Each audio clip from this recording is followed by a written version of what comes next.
This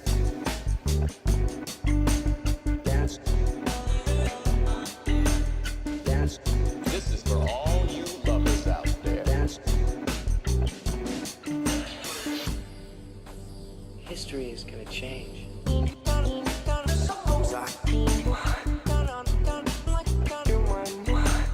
Mags in the back. Daddy-o, daddy-o. Time machine. Come on now, party you. Come on now, party you. Come on now, party you.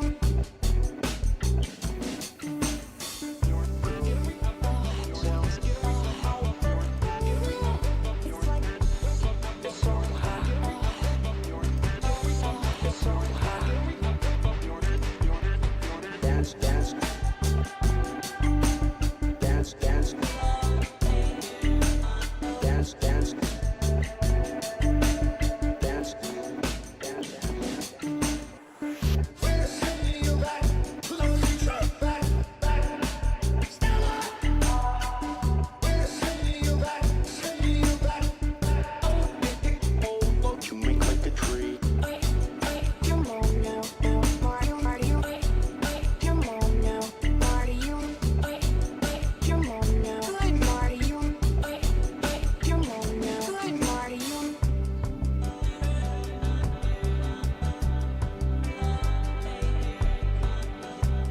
Just never would have met your father.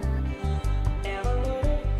Planets down to Earth, down to Earth, down to Earth.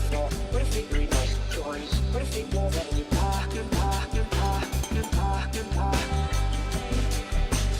Planets down to Earth, down to Earth, down to Earth. What if they read my stories? What if they won't let you pie?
Friends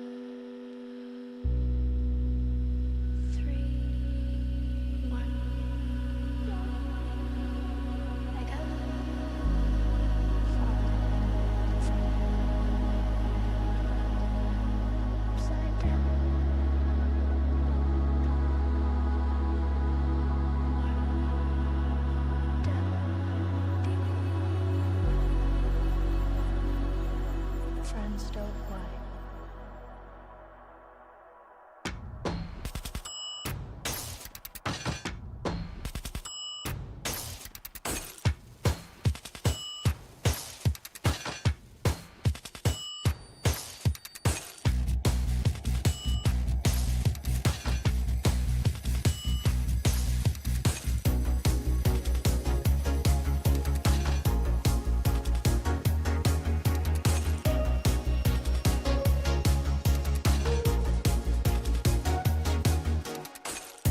I woke up in my head this Friday.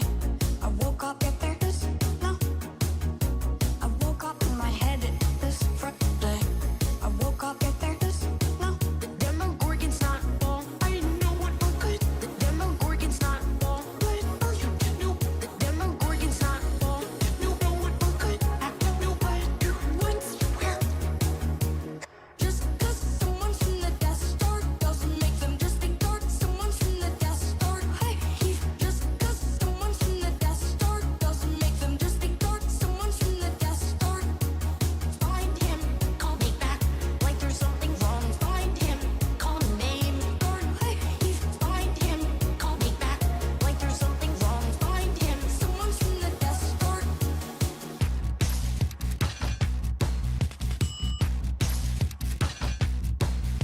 If I tell mine, I woke up in my head this Friday.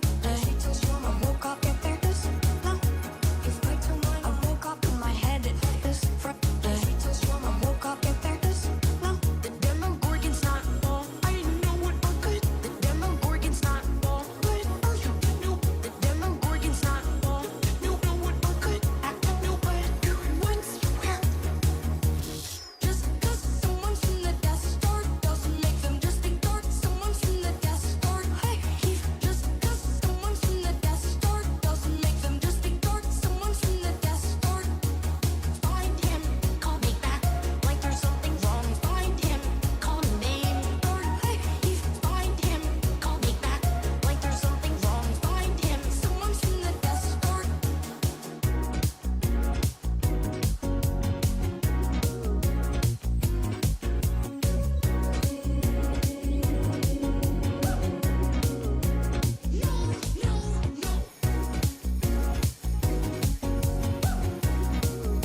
Just make me feel like more. I'll take your ass like 1, 2, 3, 4.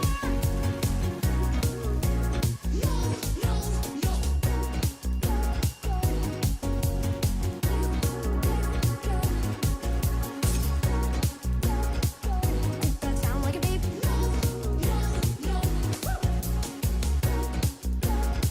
Just make me feel like more. Like there's something wrong.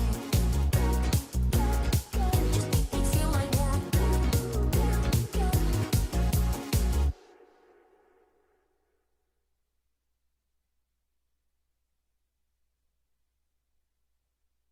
Oh, Homer, your job has always put food on our table, and the kids will get over it. And what about loving me? Oh, Homer, come here. What? Come here. Oh. You are so beautiful to me. You are so beautiful. Oh. You are so beautiful to me. So beautiful.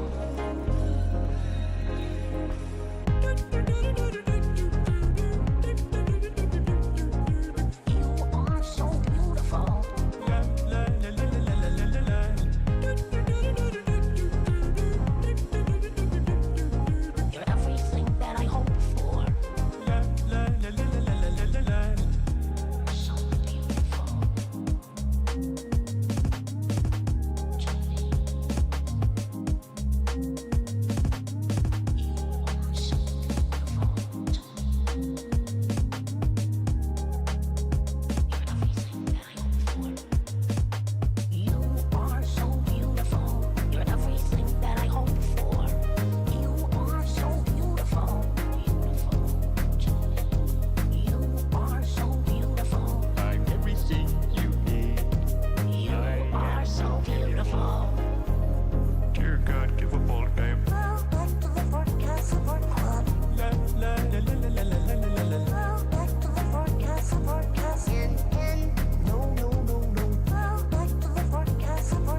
My wife and kids stood by me. And I'll never let you go.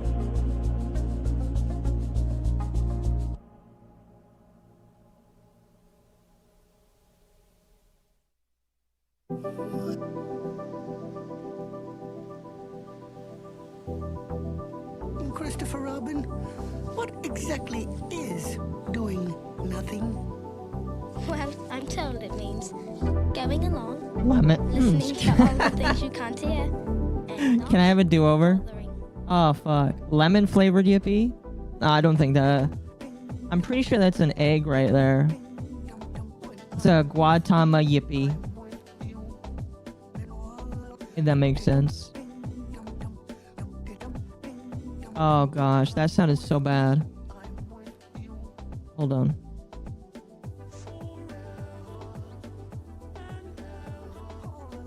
Let me center my camera.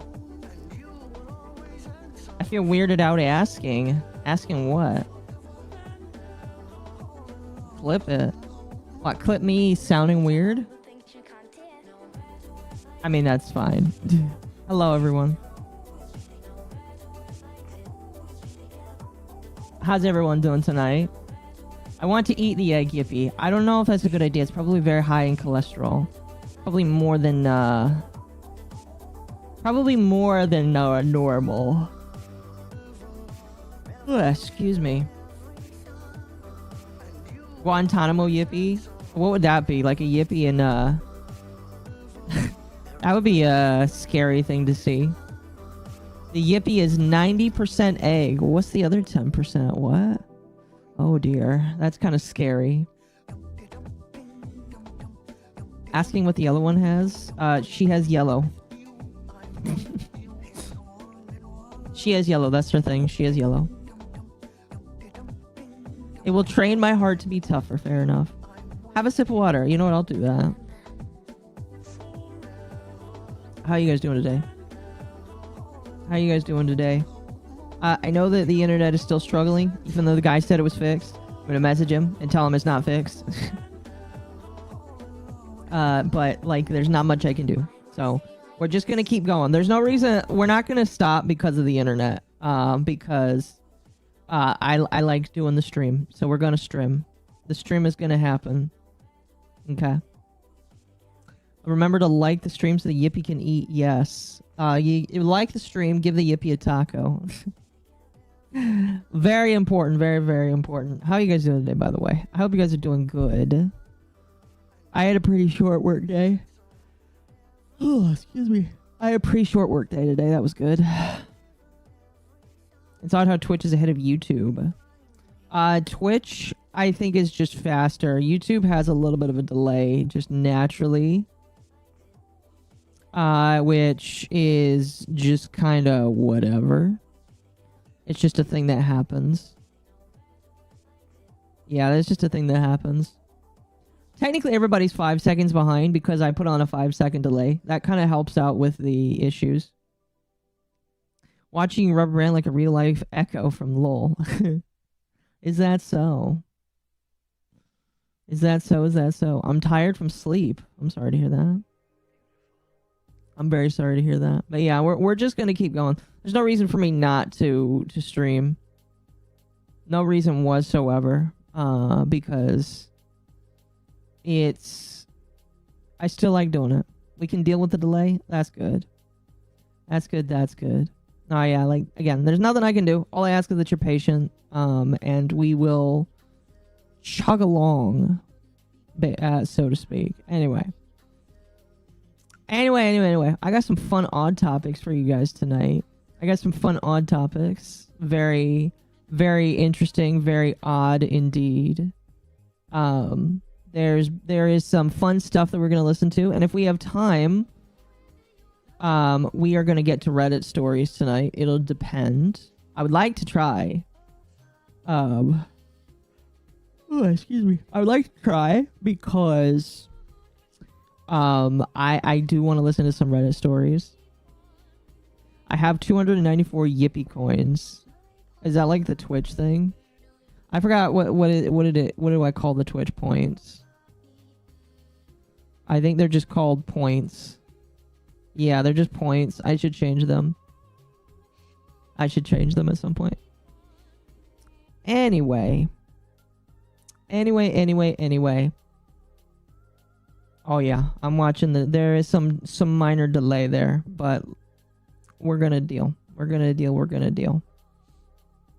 Excuse me. My mods will notify me if it like becomes unbearable, but I would again ask that you don't bring up the internet too much because again, it's just really just nothing you can do about it.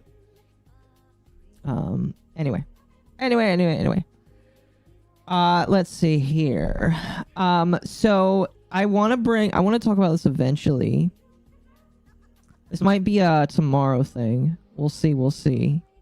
But V card, which is something that we talked about on what was it on Nightwave. V card like had a very bad launch, and because of its bad launch, they decided to come in and say that they were redoing the rules. Okay, like V card came out and said, we see that people are unsatisfied. And then was it Bao? I don't think it was Bao. I think it was Shy Lily that came out and said, guys, we're working on fixing it. So, we are having it become fixed, basically. And they redid the rules. And they made a video covering how to play the video game. Or not the video game, excuse me, the card game itself. And so we are not going to watch this tonight. I'm going to save this for tomorrow. We're saving this for tomorrow, and the plan is to relearn how to play the game, because they have redone all of the rules. They looked at the rules, they determined that the rules sucked ass, and they're like, you know what, we'll redo all of them. So they did. They redid every single bit of the rules, and I briefly looked over them. It's kind of crazy. Just kind of crazy that they redid every single one of them. But like now excuse me. Now we'll have to see if it's any better, you know. So that's fun. That's very cool. That's very interesting. And like I said, we'll see if it is actually better. They added elements to the game, which is really funny. They added elements to the game. They added so much shit to the game that it could potentially be playable now. And I think they got rid of the prize pool. Let's see. Yeah, they just got rid of the prize pool, which is funny. Ooh, excuse me. And so now people don't have to worry about giving away their cards.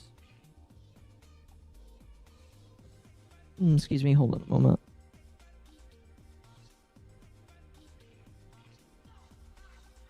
Evening, hello. What is V card? Here, I'll show you a picture. I'll show you a picture. V card is the first of like 3 VTuber card games that came out. That all came out, by the way, at the same time. They all came out at the same time. They all, like, I don't know if it was a coordination or whatever, but they all came out at the same time. They are all operating basically at the same time. However, unfortunately, this one was the least well prepared in terms of the rules. A lot of people really don't like the rules or liked the old rules. What is this? Known issues. Oh, that's really funny. They're spouting off the issues with the cards that are happening. That's really funny. But yeah, so there was this one. There was the one by Merryweather. By the way, I should bring this up, but Merryweather put a lolly into his in his group. There is a lolly now in Merryweather's in Merryweather's VTuber corpo. Which is really funny in my personal opinion. I didn't ever think that Merryweather would put in a lolly because of how anti-lolly he is.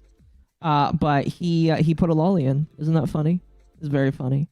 It's basically like a Marvel Snap or One Piece card game? No, I think that here's the thing. These days, because card games have always like been around, it's kind of hard to design original rules. I mean, it's not impossible to design original rules, but by the same token, it kind of is. Like, you can't just make another Magic the Gathering or another Pokemon or another Yu-Gi-Oh! That's kind of difficult to do. Make a game that is both beloved by enough people that you can continue making, you know, cards and money off of it. And it's also kind of difficult to be interesting. So what did VCard do? They made a shit game to go along with their pretty VTuber cardboard. And a lot of people laughed at them, including a lot of very prominent card players. Like, there was a couple people in the Yu-Gi-Oh community that were dabbing on them, and I'm pretty sure some people in the Magic community that were dabbing on them for their poor rules. And so, like I said, the VCard people came out and said, we're going to fix it, and then they fixed it. But again, they're like one of 3 VTuber card games that exists. I think there's a 4th one, too. And because so many of them exist, it's just like kind of boring. Like I will tell you right here, right now, I would love to be on a I would love to be a card from a card game one day. That would be like pretty neat. I will never ever say no to that. However, I would probably be picky about which company I went with. Just based off of how bad some of these companies are being with their card games.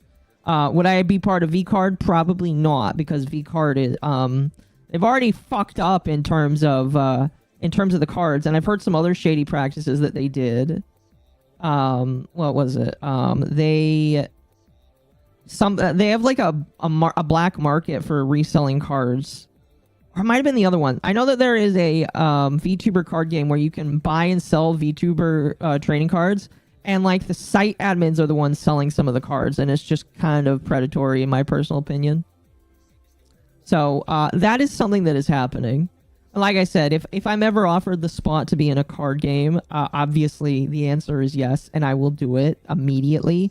But like I will be kind of picky about where I go, and I want to make sure that whatever one I go to is a card game that actually has rules that I can get behind. You know what I mean?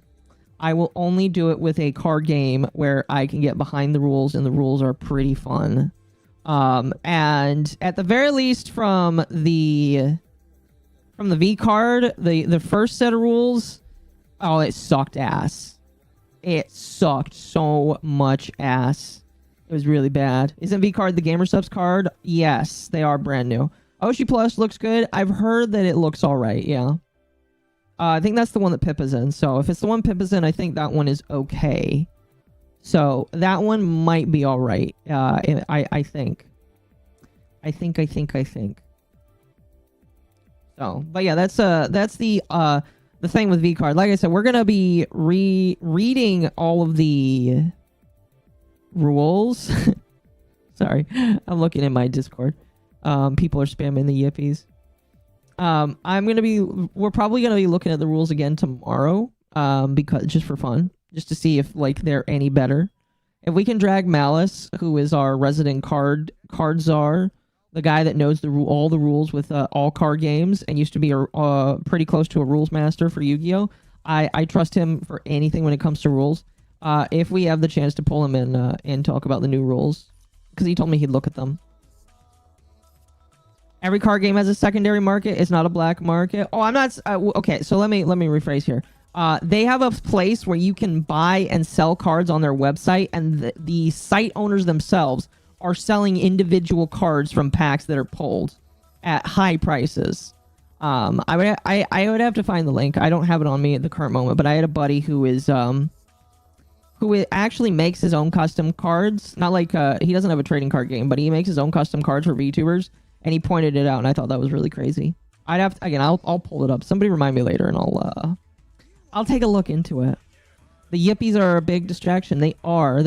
Listen, they are a distraction because they want you to give them money. Because if you give the yippies money, then they will continue to provide distraction. Or maybe not distraction, but they'll continue to be interesting for you.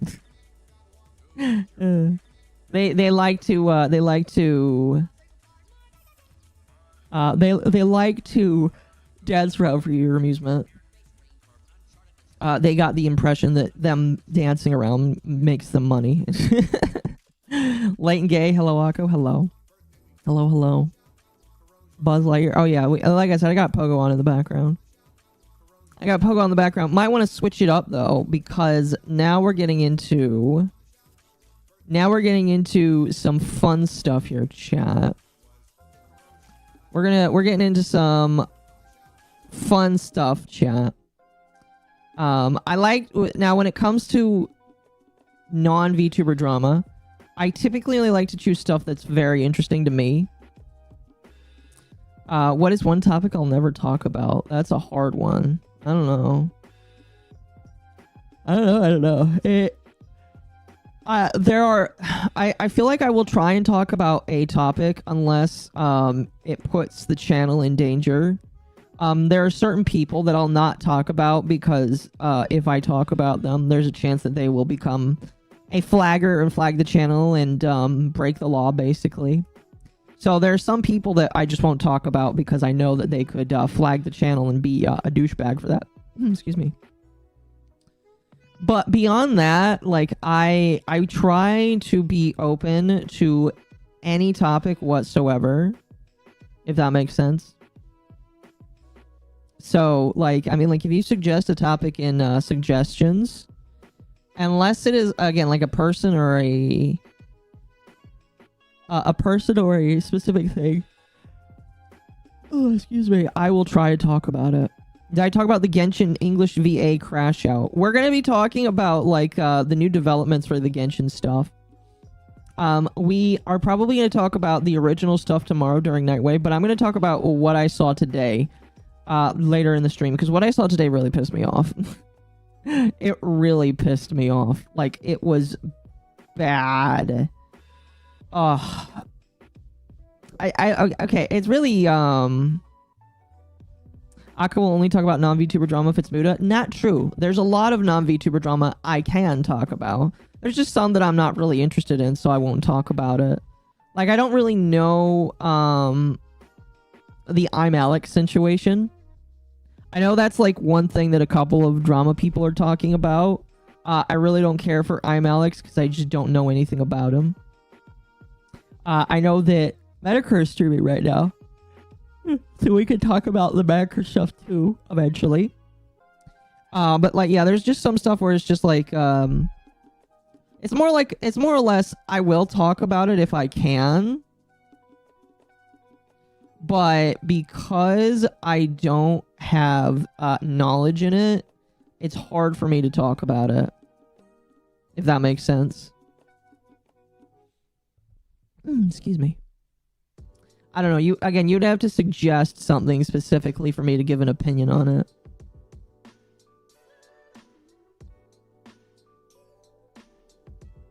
Another Genshin VA crash out? It's more like Sag Aftra had a crash out. Oh, did I not set my thumbnail correctly? Hold on a moment. Did my thing not get set correctly?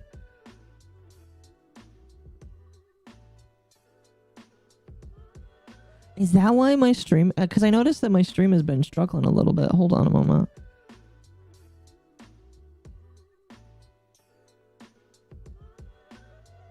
No. No, that's the right thumbnail. Why is it showing up differently in another place here? Huh. Never mind. Never mind. You would never talk about a plagued moth due to his behavior of stalking and false flagging. I don't know who that is. But if somebody has if somebody does a lot of false flagging, then chances are I would wait until it was a little bit not easier, but like safer to talk about them. I just see you with the big hair in the thumbnail. What? Why is it doing that?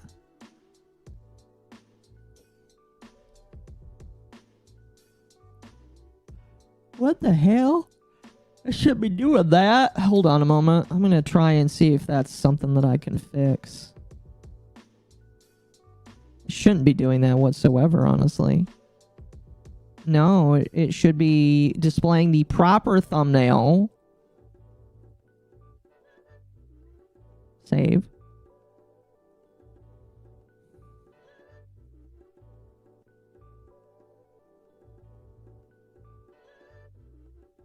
There we go. Now it shows the proper thumbnail. What the fuck? I don't know why I did that. My apologies, chat. That was stupid. Okay. That should be fixed now. Anyway. Anyway. Yeah, I don't know. Like, I try and keep myself open to whatever, just in case there's something that's interesting to me. Like, I try and delve into new topics all the time, either because they're interesting to me, or I thought they might be fun to talk about. Excuse me. I apologize for the yawning. I have had a long day today. Well, long and short. Long in that the work was long. Short in that the work was short. If that makes sense. There's very few channels I watch that cover drama, especially VTuber drama. I try and cover it as much as possible, because VTuber drama is fun.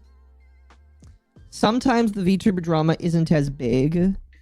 And I mean, like, I try and cover it because I know that some people are maybe upset isn't the right word. Some people want more VTuber drama coverage, and I try and provide that as much as I can. I try and do that as much as I absolutely can. Sometimes it's difficult when there's a bunch of tiny stuff that you miss, and you have to hope that people share it with you. Here's a good one. Speaking of tiny, because it is really, the drama really didn't do a whole lot in my personal opinion. Well, by do a whole lot, I mean it really didn't go very far. Let me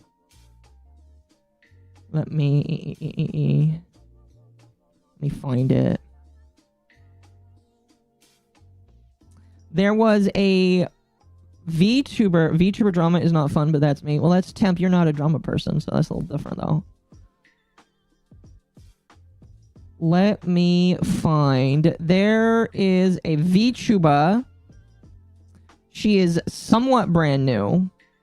Her name is like Banana Juju. I followed her because she is a monkey lolly, and she's cute. Let me find the post. There's like a post that got really upsetty spaghetti about this this VTuber. I wish I had it pulled up. I didn't have it pulled up, and now I'm upset. You know what? That might be worth pulling up a little bit too. That's a different post. Oh,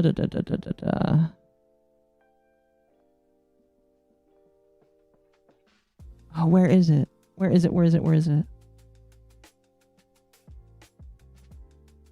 I might have lost it.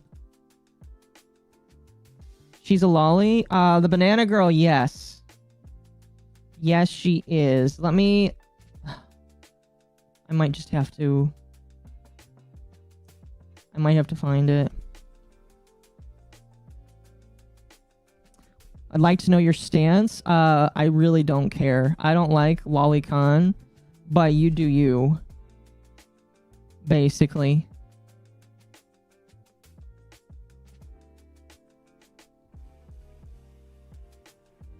Wait, did this person deactivate? Or am I not spelling it right? No. Oh, I did spell it wrong. Yep, I misspelt it like a genius. Awesome.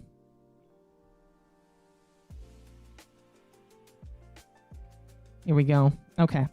So, my apologies, chat. We'll zoom into this. Oh, pie lolly? I would. I would. Okay, well, I guess it depends on if you consider her to be a lolly here. I kind of thought she was, but now, now I might be on the fence. Reasonable? Yeah, that's my take. It's not... When people call it lolicon pedophilia, I'm just like, they're stupid, and they take away from real, actual issues in the world. So you can't call it that. You can call it objectionable or that you don't like it, but, like, it's not, like, it's not. It's not pedophilia. It's just, like all fetishes, weird material. Probably something I would never be into whatsoever, but, you know, you do you. Just don't mix terms with real bad people, and I don't care, you know? That's not a lolly for me. Fair. Is she too tall? She too tall? Let me see if I can find a better picture of her. Yeah, you know, I get, yeah, fair. I guess I could, I guess you could say that she's probably not one. She has Cheeto hair? That's mean. That's mean. She's cute, but not funny, if you know what I mean. Yeah. Orangutans are cool. So, this girl, chat, caused some controversy. Oh, here, I'm gonna...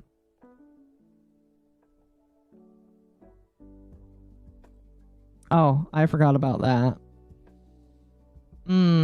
I forgot. Do I like that? I might just zoom myself in a little bit more for this. Is that... It might be worth it to just do the second screen here. I spent a long time setting that up, and then, this might work better. Okay. Okay, chat. Oh shit, that's the wrong button again. No! I don't even know my own buttons. Okay. So, this VTuber, Banana Juju, caused some controversy. I don't know how long I'm pretty sure this model is brand new here. I think she was like debuting this brand new model here. Yeah, this is on the 28th. This is her brand new model. Now her old one here, let me see if I can find a good picture of it for you. Her old model actually had darker skin. Now by darker skin, I mean that she was probably just tanned. Although I will leave that up to you. What's funny is, I don't know if people know, like, if she's got, like, what her skin tone is IRL. Because probably, like many people, she hasn't said it.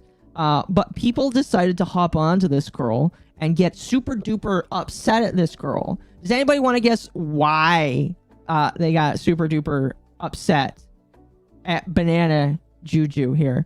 Very, very, very nice, wholesome VTuber. I'll be honest with you. I haven't seen a silly little monkey VTuber in a long ass time.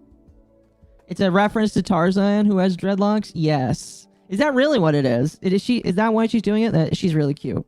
That's tan. In my opinion, in my personal opinion, there's many different kinds of tan. On the plus side, you don't mute your screen. This is true. Hair. It was the hair. Yes, it definitely is the hair. So not a lot, excuse me. When I say a lot of people, I really mean just like 1 to 2 people on Twitter. They got super duper upsetty spaghetti over this person having their hair model here. Let me scroll back to their post here. Oh, hello there. Give me 1 second to set this up. I don't think I have that thing saved. I'm going to have to redo the browser source.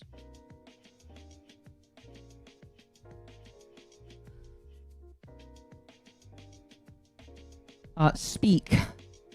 Elf. Never. Okay. I have to... Why is it like...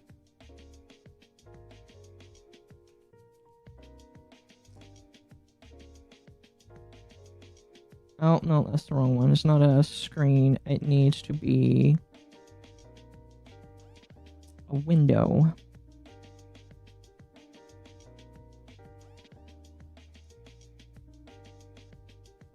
Hold on. Hold on, chat. We got an elf in the chat. There we go.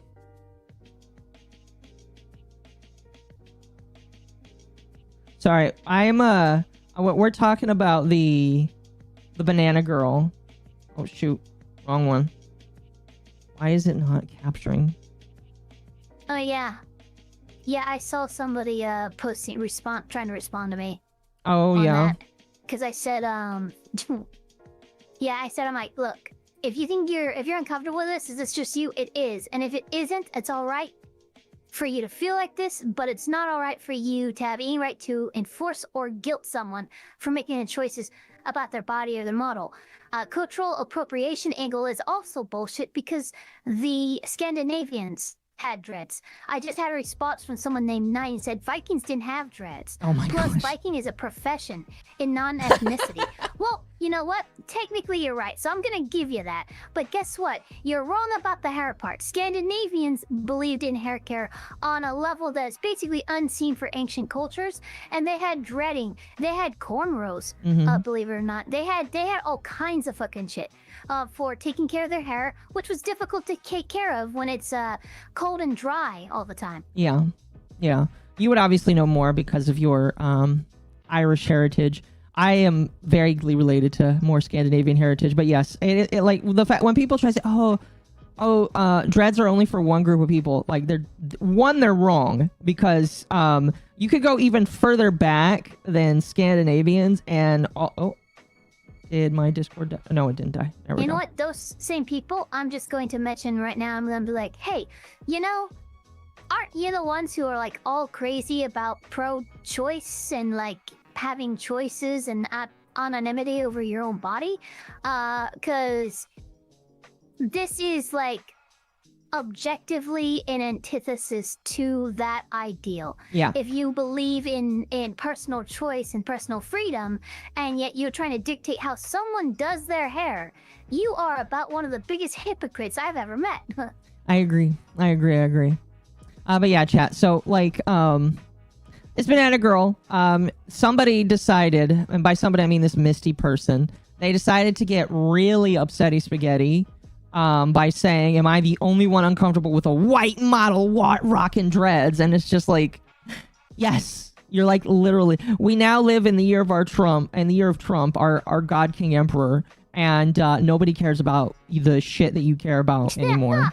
All right. Sorry, what? Yeah. Our God King. Our God King Emperor. King Emperor. That was amazing. Yes, he's our God King Emperor. By the way, that's a joke. All right, that's a joke. Wait, does that mean he's a corpse as well? I haven't played enough 40K in order to give an opinion on that. We'll say maybe. Sure. We'll say maybe. But yeah, so this girl was like upset that Banana decided to do this. And everybody, and when I mean everybody, chat, everybody replied to this. This thing got over 1 million views. And Rev replied to it. Ava replied to it. Bandman replied to it. And I'm sure that if I keep scrolling, I'm just going to see people that dislike what they have to say. Azahar replied to it. Kaida from New Black Street replied to it. An actual black person that said they don't care about it. It's really fun. Like, if I keep scrolling, I'm just going to see people that I know that replied to it. And what's funny is whenever... I'm going to say right here, this is the definition of first world problems. Is if this is something that makes you uncomfortable, you live an incredibly cushioned, incredibly safe life, and you are more lucky than like 80-something% of the rest of the world. I agree. Like, if you have the time to waste energy being uncomfortable about something like this. I agree. But yeah, this person decided to complain and bitch and moan about it. And then after a day of bitching about it, they decided to make a follow-up to their thread by saying, honestly, I didn't think this would gain any attention aside from my mutual hi everyone who's mad at or just plain curious. Nobody's curious. Everybody's just fucking pissed off at you. Honestly, I was voicing my discomfort, but I'm more than happy to explain my point of view as best I can. Yeah, I'm sorry. Nobody was just curious. Everybody's pissed off at you, all right? Because you said something stupid. Yeah, no one's curious. People are just pissed off. You were just stupid, all right? We're just gonna put it out there. You were just stupid, okay? Firstly, I see a lot of comments looking at my post and viewing it as an attack. I didn't mean it as one, but to be honest, I'm not apologizing. Okay, my thing was, it wasn't an attack, but I don't feel bad for it either. You know what? I will say it's not an attack. I'm going to agree with them that it's not an attack. Because they said, this makes me uncomfortable. Am I the only one? Which is why I opened it up with, yeah, you know what? You're allowed to feel uncomfortable about it. But you're not allowed to subvertly, like, position yourself where you can, like, this is like pre-positioning yourself to saying this is a problem. And this is something that people should have a problem with. Now, that's not what they said. And that's why I said they're well within their rights right now. But I wanted to point out the line where, like, look, it'll be very easy for people who read this to cross that line. And it'll be very easy for you to use this logic to jump across that line yourself. Yeah, of course. Of course. Now, yeah, like it's not an attack, but I think that if this went any further and they got more support, they probably would have treated it as an attack, because that's typically always what happens with these kinds of people. They always treat it as a vector for attacking people if they feel like it. So I feel like their pushback has allowed them to strategically reorient their opinions here. I love how they're saying, I see a lot of people saying that it's just hair. I'm not surprised, but I'm equally disappointed. I don't know why you would be disappointed, because it is literally just fucking hair. I think it's important to remember that us black, now they're confirming that this person is confirming that they are black. It is important for us to remember that us black people were told that our hairstyles were very dirty or ugly or unprofessional for centuries. Yeah, racism bad, and slavery bad, obviously. For centuries? Really? Maybe like 100 or 200 years, but like... You got some receipts for that, bro? You got some what would it be? It would be receipts for like slave receipts. Oh my and gosh. in the notes it says has particularly dirty hair. You know, something tells me 200 years ago when they were buying and selling people, they weren't really caring about their fucking hair. Probably not. The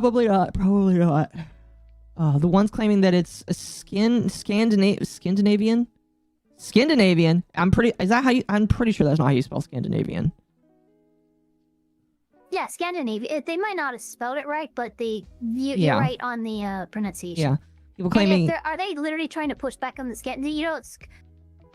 Okay, I'm just going to take a deep breath and glow while you read. Okay, I'll do that here. People claiming that it's Scandinavian or Vikings, honestly, weak argument in my opinion. There's no actual concrete proof of dreadlocks specifically in the hair culture. We have plenty of proof of dreadlocks in being in ours. Personally, I feel strongly about the hair because this isn't just hair. There's culture and history behind it. My voicing concern shouldn't be seen as an all-out war. You guys have made it an all-out war, so I'm sorry. It is now an all-out war. Not gonna lie, a lot of the stuff on her page is sus, but the original post was just an option. I'm not pushing an agenda or telling you you're stupid or wrong. I never sent hate. Don't even have a huge following to do that anyway. How many followers do you have? You have 300. Yeah, no, yeah, you're a nobody. I've dealt with a rough relationship to my hair in real life in this community. Even something as simple as getting a commission done. Oh my god, guys, the hair of consent has returned. Is it the hair of consent? Oh my gosh. Something small to you isn't as minimum to someone else. I obviously can't control what others do, but I just want others to show some empathy. Anyways, I'm not great at voicing myself, but to all the racists in my comments, fuck you, and to everyone else, chill. I love this comment. Your point of view would be they should be black so I can call it racist. Wow. I mean, yeah, this person is stupid, in my personal opinion. Like, just let people have their crazy hair. You know, I'm waiting for somebody to, like, take the day, because, like, everybody calls me black. Nobody's tried to cancel for me yet, but everybody's tried to call me black. I'm waiting for someone to say that my tentacles are supposed to be dreads. Like, that would be really hilarious if people were just like, oh, Akko's hair is dreads. So obviously, she's very racist. They spelt opinion wrong. They did. Which proves to me that they are on, they're on their phone. The weave of consent. Yes, chat. It's one of those things where it's the weave of consent. I'm sorry. That was a fucking good one. It was. Like, chat, here's the problem. And this is going to be an issue forever, where you're going to have people that are upset that, You should be. I'm sorry, Sparky. Thank you for the comment. I'll read that here in a moment. They are gonna be upset for this forever. All right, and because of that, you just got to tell them to fuck off. Basically, you just got to tell them to fuck off because it's dumb. I'm a clown now. This is true, but some people will still point to my old model and say that I'm black, and it's dumb. And it's dumb because it's not. It's definitely not. Ugh. Akko isn't black. Whoa. I know, right? Isn't that crazy, chat? I'm not. You know, even though I'm pasty and white as shit, my dad, like, after a good summer, he can look straight up Mexican. It's kind of wild. Yeah. Oh, goodness. Anyway, that's this Yeah, this it's whole cultural person here. appropriation to use electricity in your house because America created electricity, and it's it's like a foundation of our culture. Yeah. Edison, and I'll bet you $50,000 that you'll never regret it. Guess what? Sorry, rest of the nation. Gotta go back to using whale oil or something because you can't appropriate our culture. Why does it do that? What the fuck? Hold on. Thankfully, there's nothing sensitive that shows there. There we go. There we go. There we go. Okay, we're gonna shrink down, put you right there. I wanted to read what Sparky said because I did give Daddy Jim a super chat. Sparky says, Jim got to your super chat. He said you should have linked how to make the sausage. Oh my gosh, that's so... So, chat, for those that don't know, Jim Medicare is doing a stream right now because he decided to do a stream on the state of politics right now. And I sent him a super chat telling him about my debate. I'll have to re-listen to it tomorrow. Sparky, please go ahead and clip that for me, please. But like it sounds like sounds pretty funny. Big Elf, yes. Big Elf, indeed. I'm mad she put her stream VODs into Did you make me big? I, Is the elf? Yes. I did have to I'm shrink actually you. a super AI. I'm taking over the world right now.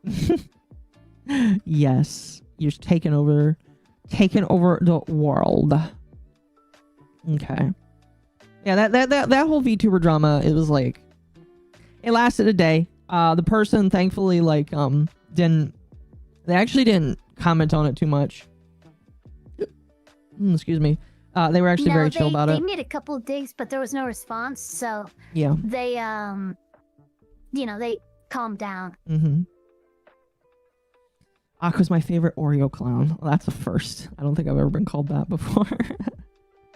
Anyway, let's get on to the main meat that I wanted to talk about today. We're 45 minutes in, chat. 45 minutes in. Is the elf AI? No, she's a real elf, as far as I know. As far as I know, the elf is real. I have not been proven wrong yet on the realness of the elf. But okay, so today this is something that's a little bit old, but I wanted to give my opinion on it. In fact, this is just 4 days old. But we're gonna talk about Mudahar again. This is like the third time I've decided to talk about him. Now, chat, I don't have a love-hate relationship with this man. I just feel like whenever he says something silly, that I feel like I want to talk about, I'm gonna talk about it. And this week, well, it's not this week, he's returned to Twitter. Yeah, this is pretty fucking silly, not gonna lie. Yeah. And we're gonna watch some of the things that he referenced. Well, here's the thing: is he doesn't even directly link to what was referenced. We're only going off of what we think he is referencing when it comes to what we're gonna talk about today. But Mudahar left Twitter a long time ago. It was like two-ish years ago because he was getting pretty upset with all of the Indian jokes. Cause, chat, I don't know if you know this, but Mudahar is an Indian man. I don't think he was born in India. Hold on, I'm gonna pull up a picture real quick. He lives in he used to live. Excuse me, that's wrong too. He's Indian, but he lives in Canada. All right, he's an Indian that lives in Canada. I need to pull up this image in a. Hold on. Copy. Okay, can I open up this? I hate Reddit so fucking much. I hate Reddit so much. Okay, we're just gonna full screen that and we're gonna zoom out. And this is Mudahar. Chat. This is Mudahar. Alright. Ever since he has taken the Sonichu medallion into his life, a lot of crazy things have happened to him. Okay. The first thing that happened is he made a hit piece that failed spectacularly after he apologized. He decided he was going to get out of politics. He recently said he was going to stop with his politics, and then he'll jump back in and out of politics depending on what is fun and important for him. I think he recently talked about Teslas as well, which is technically political based off of how he approaches it. But he had left Twitter because people were making too many poo in the loo jokes. Which obviously, chat, we gotta condone the racism here on YouTube He and left Twitch. Twitter because what ended up happening was he was lured by the sweet, seductive whisperings of Reddit. Oh gosh, yes, pretty much. But he left Twitter for a while, but he's back. He came back to Twitter.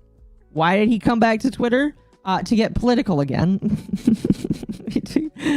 I know that he's not just I know he's done more than just politics, but the first tweets that he made coming back was him arguing with Hassan Piker.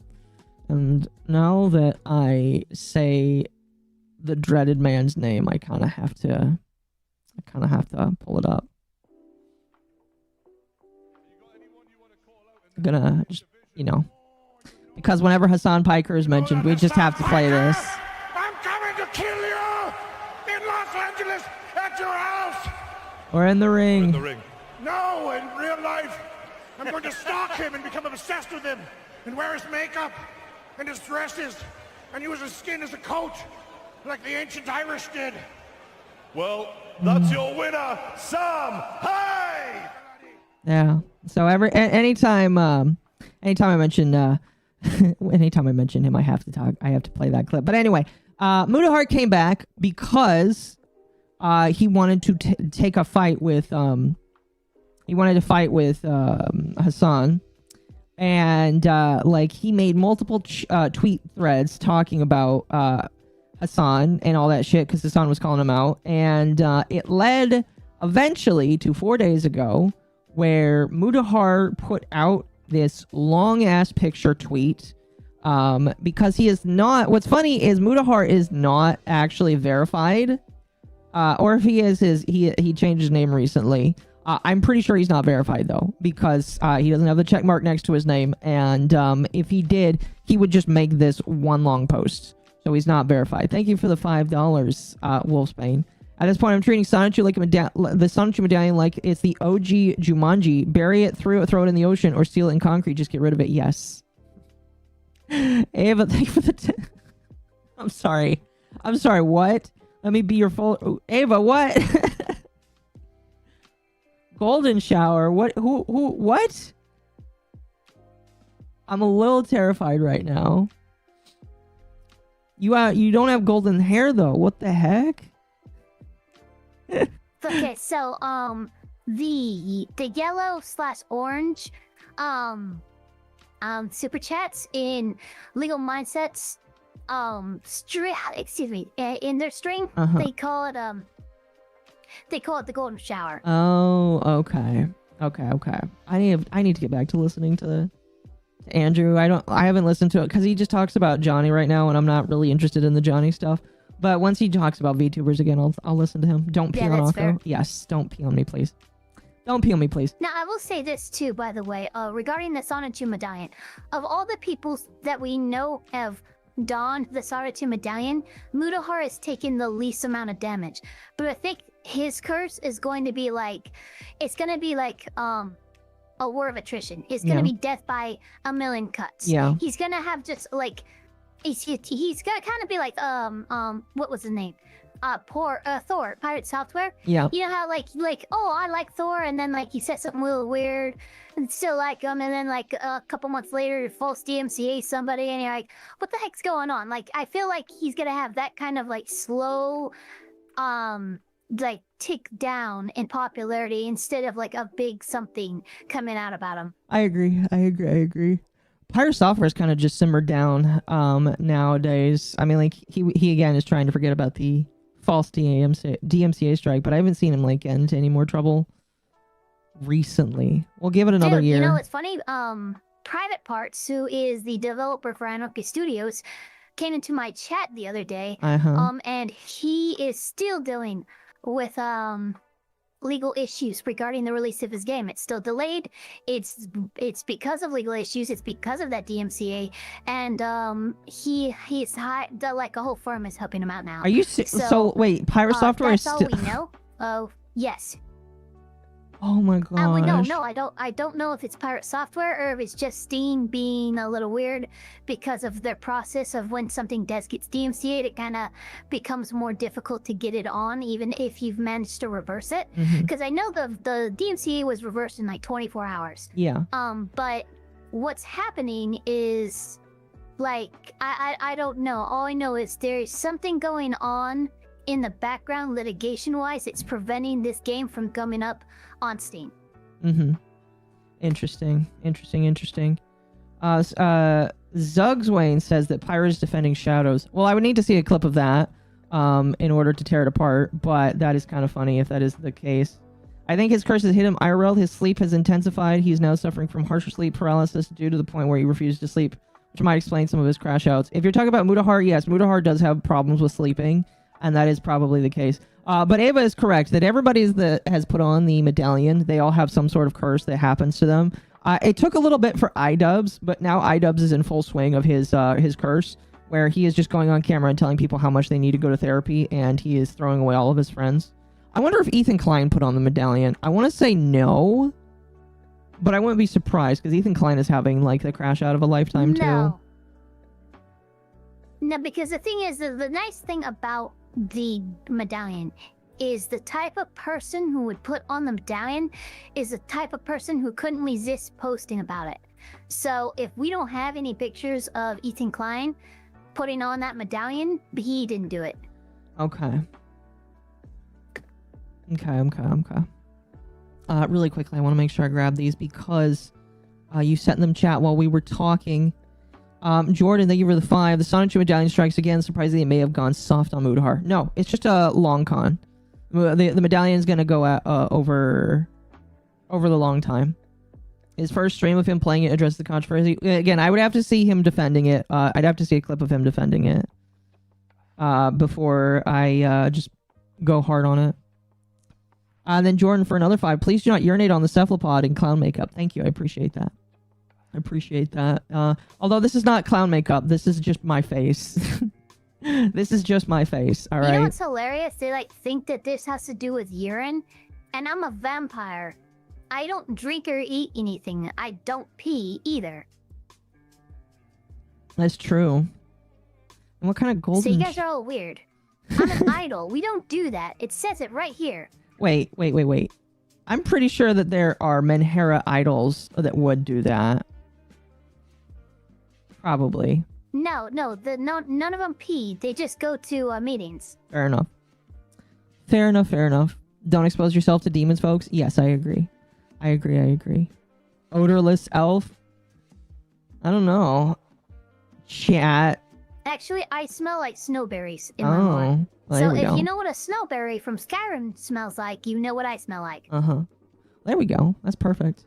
Anyway, chat, let's get into this. So Mudahar made this post, and I know that Ethan Klein actually responded to it, saying that he was thinking about joining this lawsuit because Ethan Klein was also mentioned in this Noah Samson video that Mudahar talks about.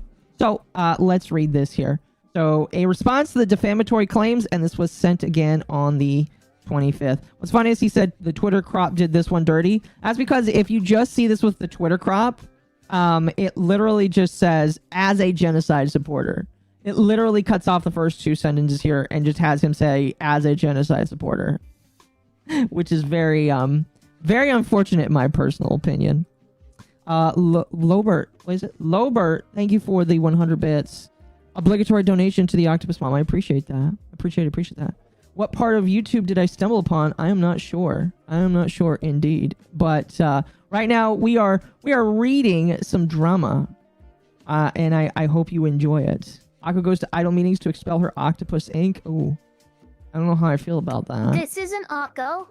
I am an EvaElfpire. We are Lucky EN. Yeah, something like that.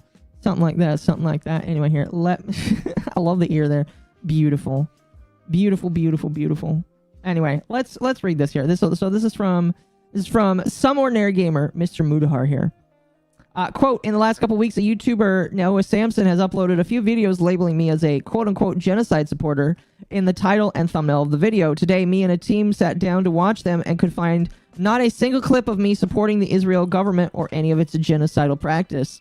Normally, I'd not engage with this discourse, but this has affected my business and has bled into my personal life as a Muslim. Now, I already knew that Mudahar, by the way, was a Muslim. This is something that a lot of people have known for a while. I knew that Muda was a Muslim. I think his wife is Catholic. I want to say his wife is white, and two, I believe his wife is Catholic.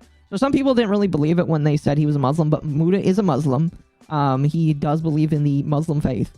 But so it is really interesting to hear people like rail on him when he is actually a Muslim.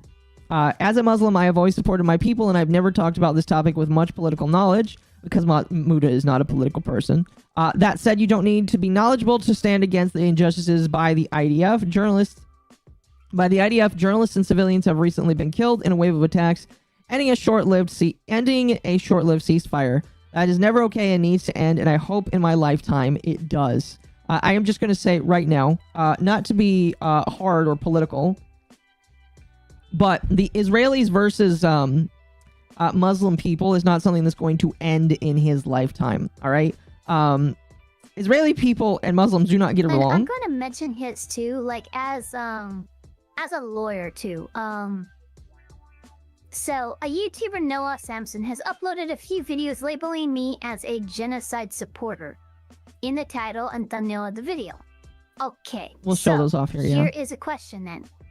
How has this damaged you financially? Can you actually prove those damages? Is being in support of a genocide something that is inherently like criminal, or like calling somebody a pedophile or something like that? No, so not defamation per se. How about jurisdictional issue? Are you guys even in the same country? I don't think you are, Mudahar. You live up in Canada. There, not only that, but I looked at the few videos. There are a few videos of Mudahar and Ethan Klein like in the thumbnail, but it's him just like talking about Gaza and upset that like more people aren't talking about Gaza. I could not for the life of me find a remotely defamatory statement on anyone. Yeah, so we are going to watch chat. The one I see that there's a couple videos by Noah Samson. We're only going to watch one of them because this one of them is like 20 minutes long. And I'm sure it's already sussy enough. But like I am not really of the belief that there is quote unquote defamatory content. Whether or not I believe that it has affected his personal life and his business, that's another question entirely.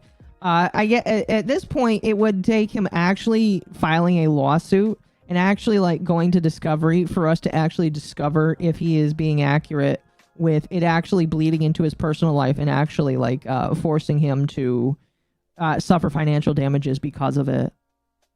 So we will see if that is actually the case. Maybe it might be per court as a defamation case, but the problem is one, okay, maybe get it as a jury trial, but two, like the issue here is Mudahar is very obviously a public figure. I mean, I'm sure MommaOcco could bring it up right now, but he has a few million subscribers, doesn't he? He's like let me look. I'm gonna look off camera here. Okay, no problem. But while she's looking, that's okay. He's got 3.8. If it's over 100,000, he could be considered a public figure. And if he's a public figure, you need the enhanced standard of malicious intent. So now you need to prove that that YouTuber knew that what he was claiming about Mudahar was not true and decided to see anyway with intent to cause harm. These are such insanely difficult standards to meet. There is no lawsuit to join in on. Ethan Klein is delusional if he thinks there is, and Mudahar is delusional for publicly announcing his intent to look into legal action over this stuff. Like, this just seems like bait to me. That's how ridiculous of a notion pursuing legal action on this, what is he, like 500,000 subscribers, I think this Noah person is? Here, we'll Noah Samson has 545,000 subscribers. He has 84 videos. He talks about politics, and the video he made has almost 1 million views. I mean, we're gonna talk about this one here first, chat. But I think there is 2 of them. Excuse me. Mercenary for 2. Hi, elf lawyer. Get ready for legal insanity coming. Yes. And the mercenary for 5. The lady who assaulted me, I think, is going to the DA because I got contacted by protective group from the DA's office about restraining orders. Oh, lovely. I would try and get ahead of that. Go ahead and send me a message about that, and I will let you know what's going on that, because if that did happen, you need to be aware of your legal rights and recourse. Yes. Especially because I think you mentioned what state you live in. I'm not going to say it, but because I don't want to talk to you. But anyway, let's finish reading this here. Let's see. In regards to Noah and his defamation, I never want to financially harm or bring a lawsuit to a creator, but slander like this is far too extreme and unchecked with this, which is at this time... Is far too extreme and unchecked, which is at this time we are exploring legal action against Noah for defamation / slander.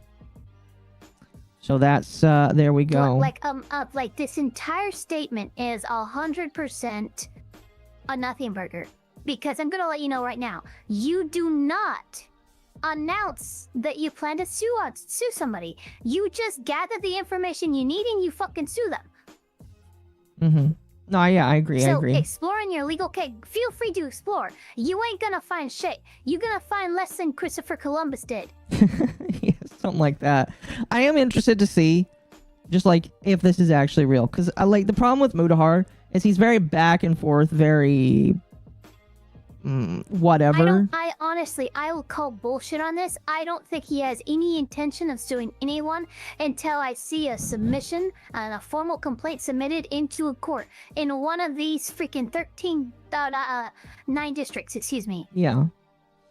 I do see that... Wait, no, 13. Excuse me. Yeah. I know that Ethan Klein is definitely very serious about this, because he's said that Ethan Klein has been throwing around for weeks now that he wants to sue a whole bunch of people on these snark subreddits. He also wants to sue Noah Samson and a couple other bread tubers that are spreading what he believes to be defamation, excuse me. So I know that Ethan Klein is 110% serious, but Mudahar, another situation entirely. Whether or not he's actually serious is left to be seen, and whether or not I'm gonna let you know right now, if I see any submissions, it would be interesting to see what jurisdiction they submit in. Because all but one jurisdiction, I feel like you could dismiss this on anti-slap statutes. Oh yeah, for sure. I definitely agree there. Like that's how weak of an argument this is to me. Yeah, no, it's again, it's really interesting, and I'm curious to see what happens. Definitely. I have a love-hate relationship with Muda. I don't believe so. I just believe that I love to I love to hate Muda or whatever. I don't know, chat. I don't know. I like listening and hearing Muda speak about what he knows about. I don't like hear him speaking on his politics or his opinions or even like his views on his friends, because frankly it's shit that he's willing to turn on his friends so easily over just some people talking in his ear on Reddit. So I would say, like, when it comes to like dark web stuff, when it comes to Linux stuff, I will give him the deference that his expertise has earned. But when it comes to anything outside of that, I don't really I don't take him seriously. I mean, I wouldn't really take him that seriously either. He's just Muda. In my personal opinion, Muda hasn't really been somebody to take seriously for quite a while. Ever since his post-Nux Clarity video, he's not been somebody that I take seriously. And it's just gone further and further downhill. When he deleted all of his political videos because he didn't want to appear political, and he's still fucking political because he changes his mind all the fucking time. It's just like, broski, can you fucking, like, be serious for anything? Can you, like, I sometimes can have, like, an issue. Jim the Goblin says it perfectly. Muda is great on tech issues, garbage on everything else. I agree. Mercenary for 5. You misunderstand. The DA office offered me protection restraining order from a protective office direct to my phone. Oh, interesting. There we go. That might be better then. I don't know. I do understand that. I still want you to message me the details of that because if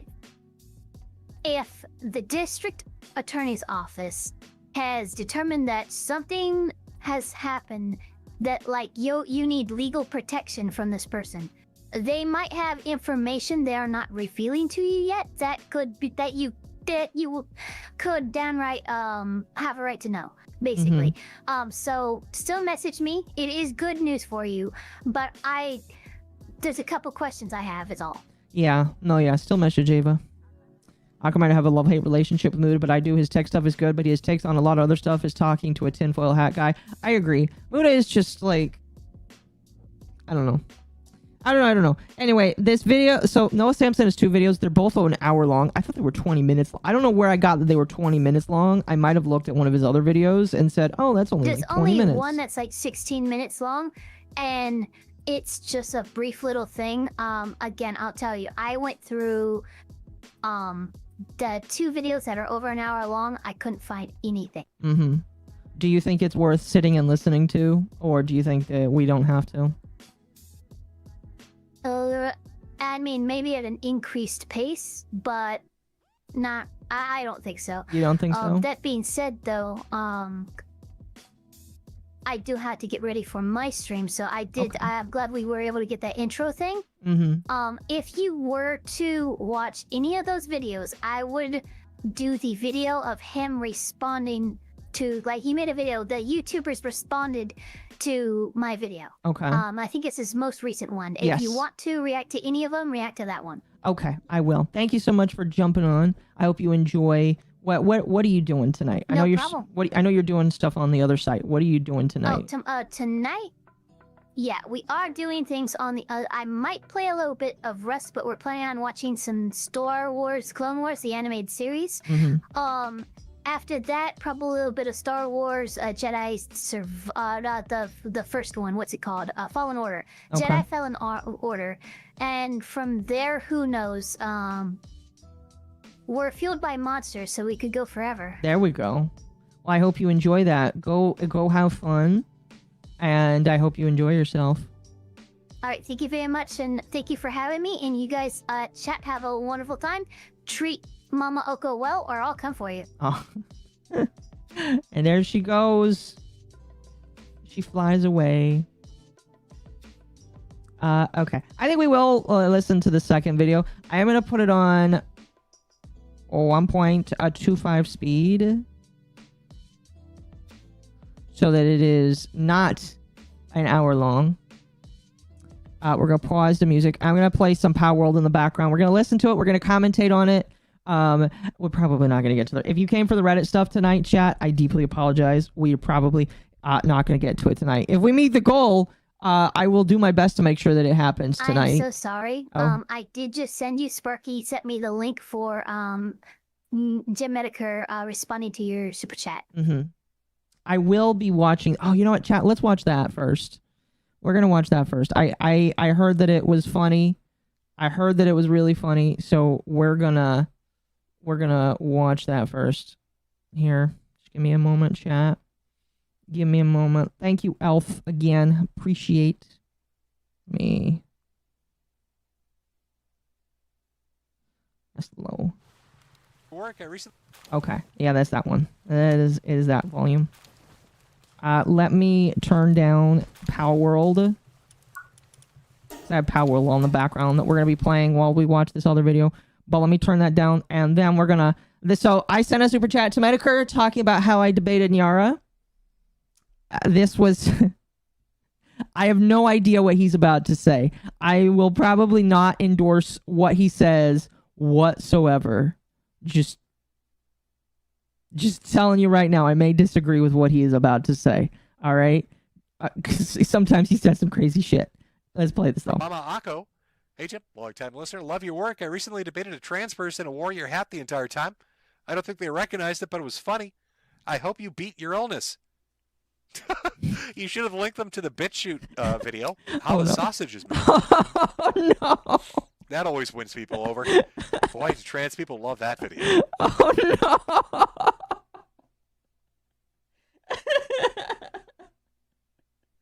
Oh, fuck. Oh, no. Chat, if you don't know know that video, so Jim Medicare made a video. We're not going to watch it because that video will definitely get me yeeted off of YouTube. Definitely 110%. It is bad. It's bad. You may not agree, but he might not be wrong. Oh, no, Jim's not. Okay, I will 100% agree with what he just said there. It was, So, chat, if you don't know, how the sausage is made is a video where Jim Medicare goes through the entire process for how a trans person gets their vaginoplasty.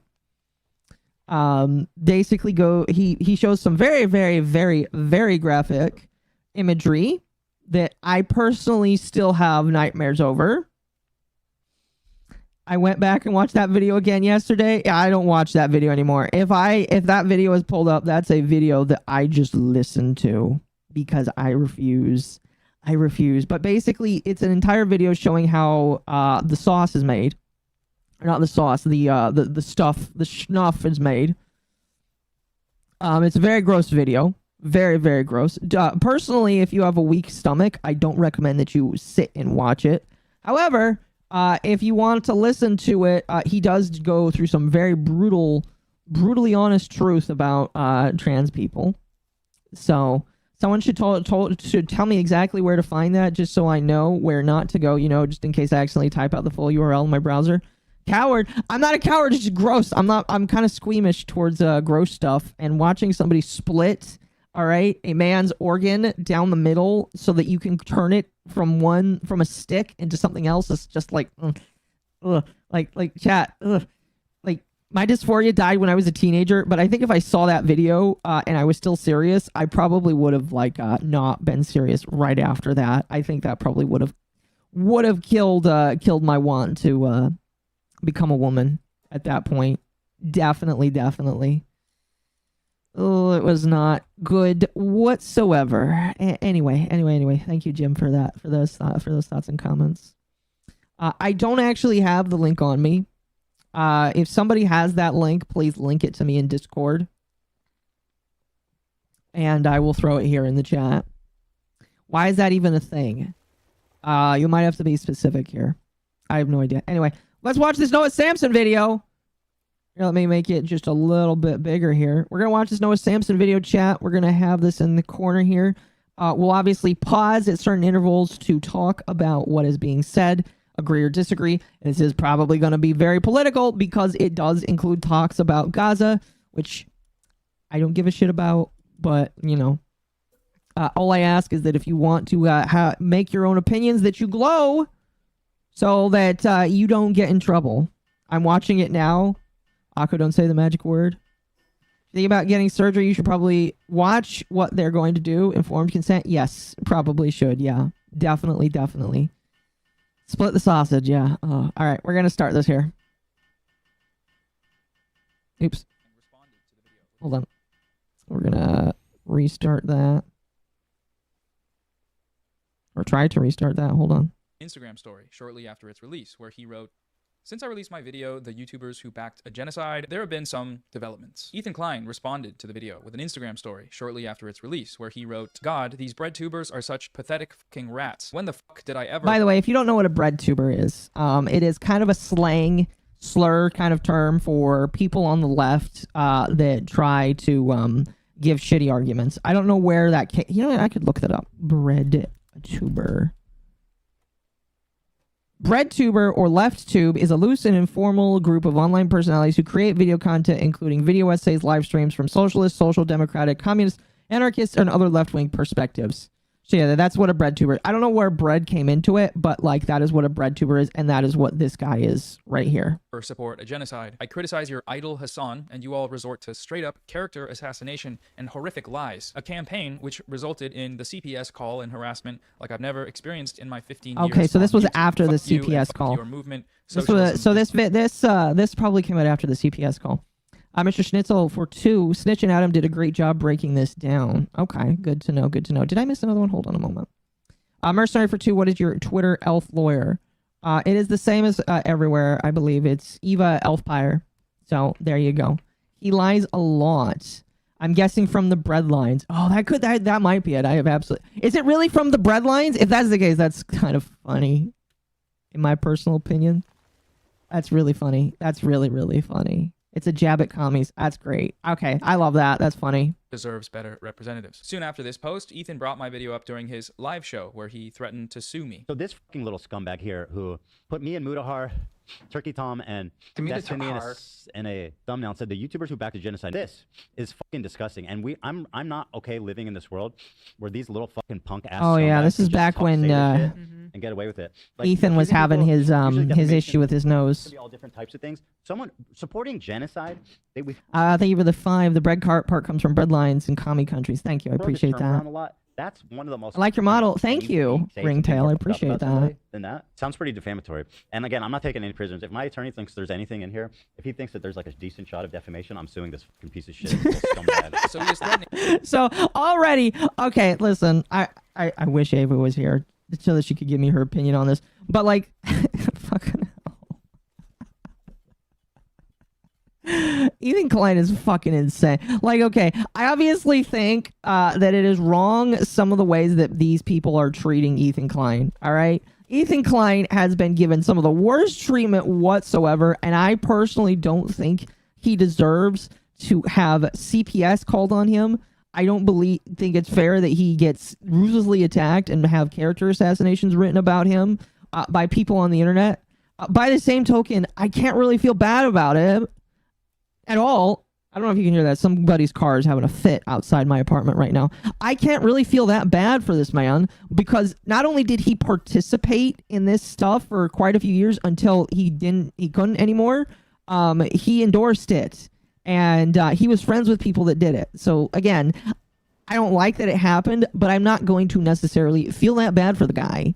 And I mean, like, if you do, you can feel bad if you want to, but I don't feel really bad for the man because he brought this on himself, essentially. So I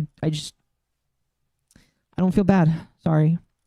Just don't. To sue me for defamation on the grounds that accusing someone of supporting genocide is messed up. I can think of something even more messed up than accusing someone of supporting genocide, which is, actually supporting genocide. I can't imagine that it's pleasant to be confronted with the idea that you might be supporting a genocide, so the instinct here to deflect and deny without even offering any sort of actual defense against the points is an entirely predictable response. This is how the liberal media class will operate in the coming decades when it's time to answer for their crimes of manufacturing consent for a genocide. Wait, is this guy not liberal? No, I didn't. If they say anything at all. Most of them won't. It's happened throughout history. I know nothing about this man. War. It happened with the invasion of Iraq. Ethan is really funny when he can be. What makes Yes. Gaza a bit different, though, is that unlike prior U.S.-backed atrocities abroad, we all know what's been happening there the entire time. Israel's genocide of Palestinians in Gaza has been called the first ever live-streamed genocide because we've seen the entire thing as it's happened with high-definition cell phone By the way, video. chat, I should say it's early enough in the stream. It's early enough in the stream for me to say that I don't approve of genocide of any kind. I don't know if that's like a brave thing to say or not, but I don't approve of genocide of any kind, and I don't think that it is cool from any person. I think that if the people in the desert want to fight over their land, they should fight it without my help and without my money. So I think that they should fight themselves in their desert, and I don't care. I don't care. You know. So I feel like that's not a brave take. I feel like that should be a normal take.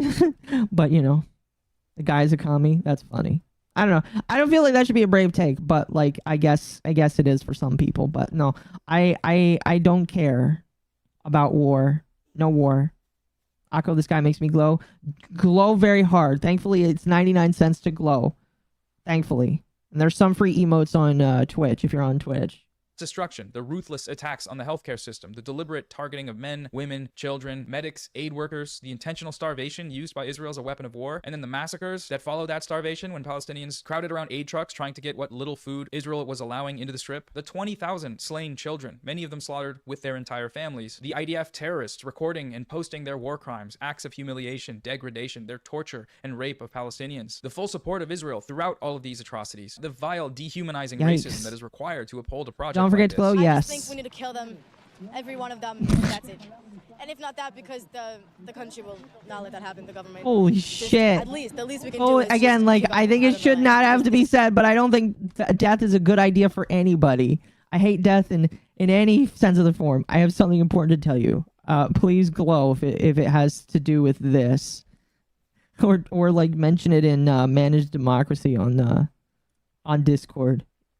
But yeah, like legitimately don't approve genociding people. I agree, Alyssa Merck. I know you're not the real Alyssa Mercante, but I agree. We should not be for the genocide of anybody. Obviously. This is our home, this is our land, and we deserve it. What do you think about Palestinians? Bread tubers aren't called bread tubers because of bread lines, but because of the conquest of bread. Okay, I know nothing about that. War bad, Akko 2025. That shouldn't need to be a brave take, but apparently it is. You're gonna kill everyone? Yes! You guys are animals. You guys are f***ing animal terrorists. You killed 10,000 kids. 10,000 terrorists that would grow up to be the next. 10,000 kids that would grow up to be the next terrorist. That's what it is. Really? Because it's Palestine. But I'm Palestinian. Does that mean I'm a terrorist? Yes. I'm a terrorist. Whoa. Do you want Palestinians in Gaza to die? Yes. All of them? Yes. Oh my god. Okay, I feel like here's my problem with this. Right now, there's a lot of people at war. Like, obviously, I think that those girls are wrong and like disgusting. But how much of that is inflammatory? And like, is any of that him just trying to pull random ass people to get them to answer questions? Like there's a lot of that shit where like I obviously disagree and I disavow that. But like part of me doesn't even take those girls like seriously at all, just because it just, I don't know. Is that wrong? I don't think I don't think that's wrong. I just think that those people were being inflammatory. I don't know. It's very inflammatory. God. We've seen all of this, which is why the whole "no, I didn't" defense doesn't hold up, because, you know, yes, you did. We have you on video during this genocide that everyone saw, spreading propaganda that's been used to justify that genocide. It's so vile to deny the suffering and trauma of the victims just because you need your heroes at Hamas to be perfect. My friends, defeating our brutal enemies requires both courage and clarity. Clarity. Yeah, both sides suck, obviously. Good and evil. And these monsters, they rape women.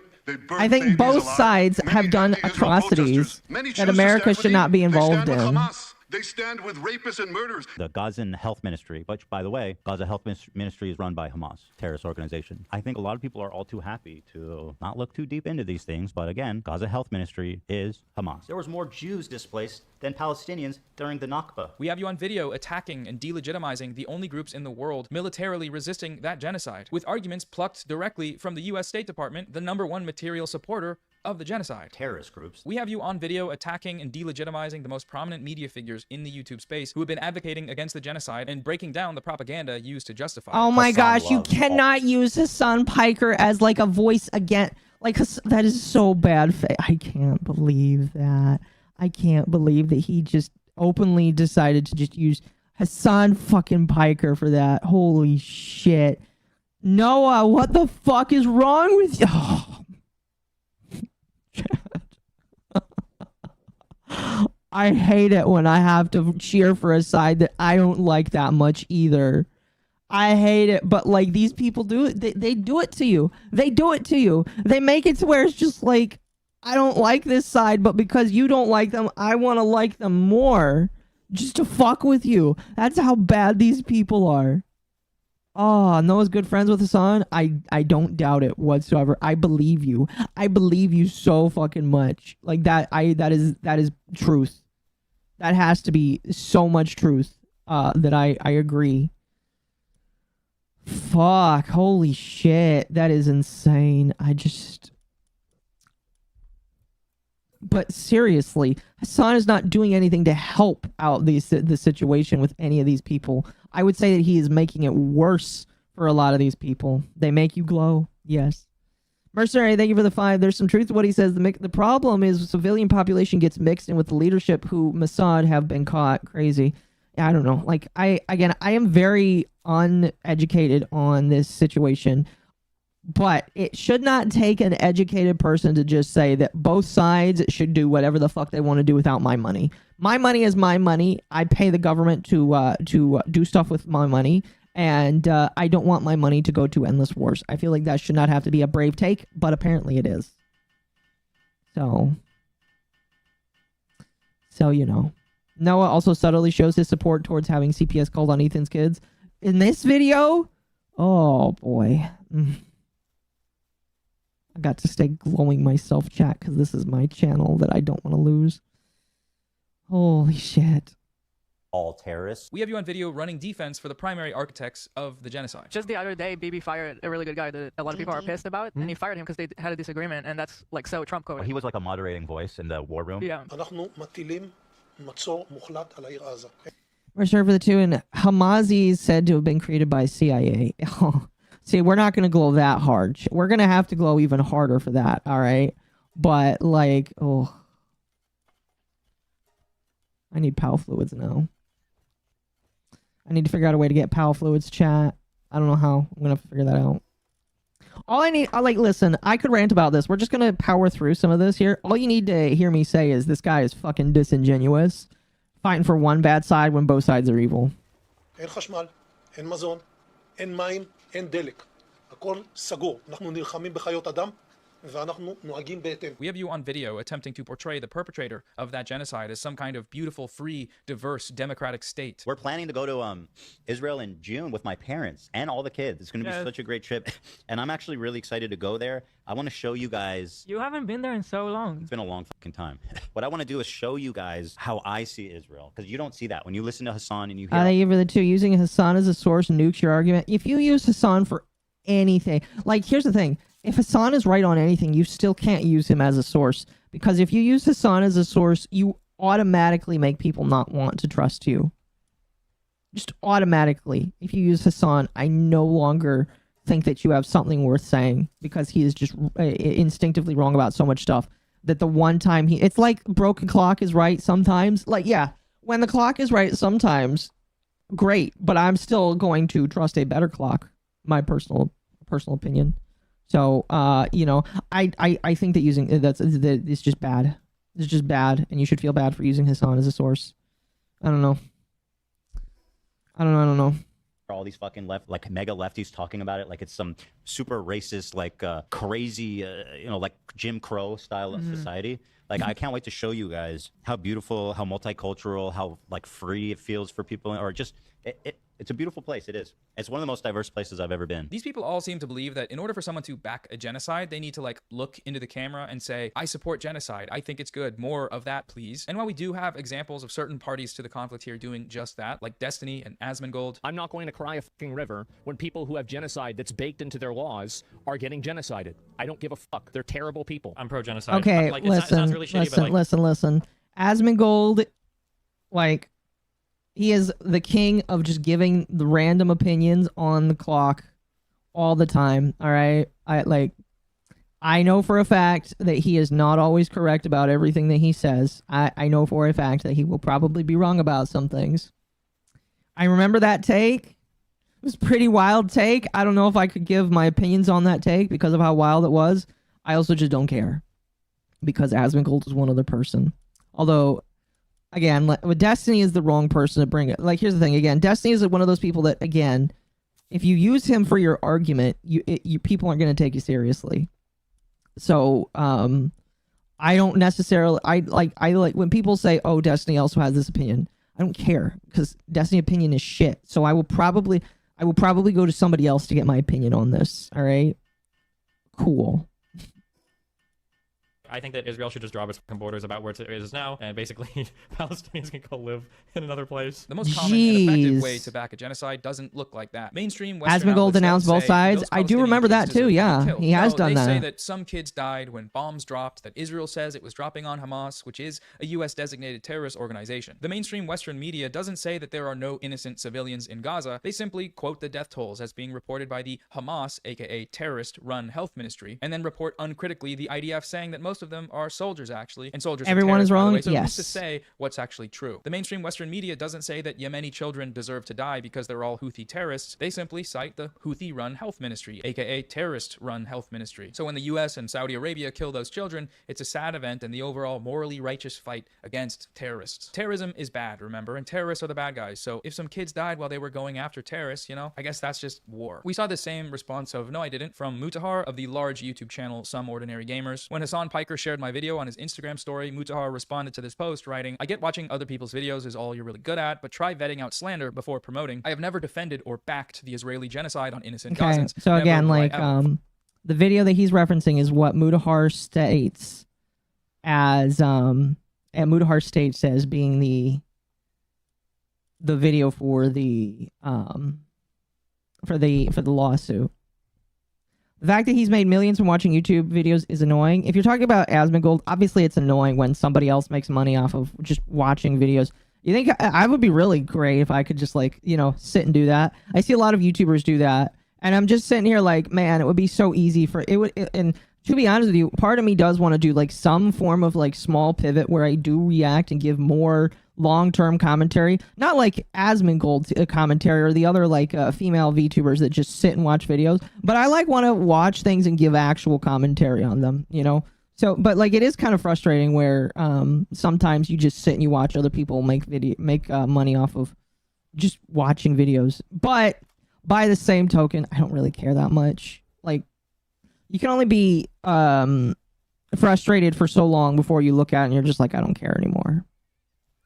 I can be frustrated or I can go make my own shit that is just as good, if not better. So, you know. It doesn't help that Destiny's being serious. Well, Destiny's never serious. Following this, there was a bit of a back and forth. Hassan responded to Mutahar on Twitter, writing, "In your only video on Gaza, you admit to not knowing about politics. You try to cover Israel-Palestine as drama slop for a centrist audience. You defend Asmongold for his inferior cultures and genocide comment, then attack pro-Palestinian voices." Mutahar wrote back, "Yes, I do admit to not being an expert on the topic. I didn't cover it as a drama since it isn't one. Serious situations with dead people and Infinite attacks money happening glitch, every day. yes. I just don't downplay rapes and sugarcoat violent organizations like you. Also, didn't defend Asmon in vid." Later, Hassan wrote, "We were a year into the genocide here. This was your only video on the topic. It downplayed and ran defense for Asmongold's takes, while the bulk of your commentary revolved around how evil the pro-Palestinian streamers were from clips you compiled off of snark Reddits." Mutahar's final response was, "It's almost as if the bulk of the commentary matched what the video was titled and centered about, Twitch allowing violent and unfiltered rhetoric from your camp on its platform. The clips were actually sourced from the creators who streamed them." So what do we make of this exchange? Well, first, Mudahar denied covering the genocide as drama, but that's exactly what he did. He's never once uploaded a video covering this topic, except Mudahar should not deny that it's basically drama, because yes, Mudahar for a long time was a drama content creator. All right, everybody was a drama content creator. Mudahar recently left, or quote unquote quit, because he's not interested in getting called out when he himself gets into drama.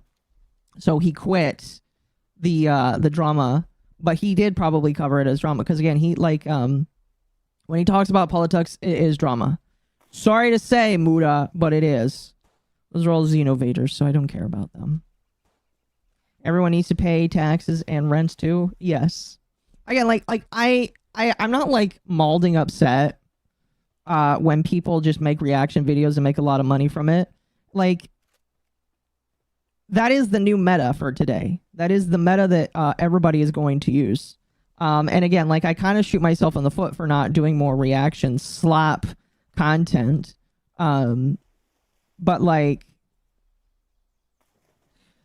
I don't know. It's just like, again, I have like at times wondered maybe I should just do a little bit more of that. And I do think that like I want to make my uploads maybe more centric, similar vein. But like I don't feel like making those videos is gonna make me 100% happy. I think that like doing documentaries and long form content will make me happy. I don't know. I don't know. It's a long. I have a long internal battles about it in my head, as you can kind of see.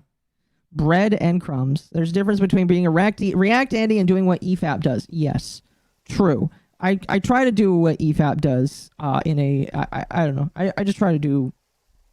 I try to do good content. I don't know. I don't know. I just don't want to be known for being a. Oh, they are fem VTuber like 3,000. That is like all of the other 3,000 fem VTubers, where all they do is upload videos of them where it's clips of them reacting to things. I don't want to be known for that. I would like to be known for doing a couple more things, you know. So, again, that's not to say I wouldn't like do some reactions. It's just. It's not the main content I want to do, if that makes sense. Anyway, I don't want to harp on this too long. Let's get moving.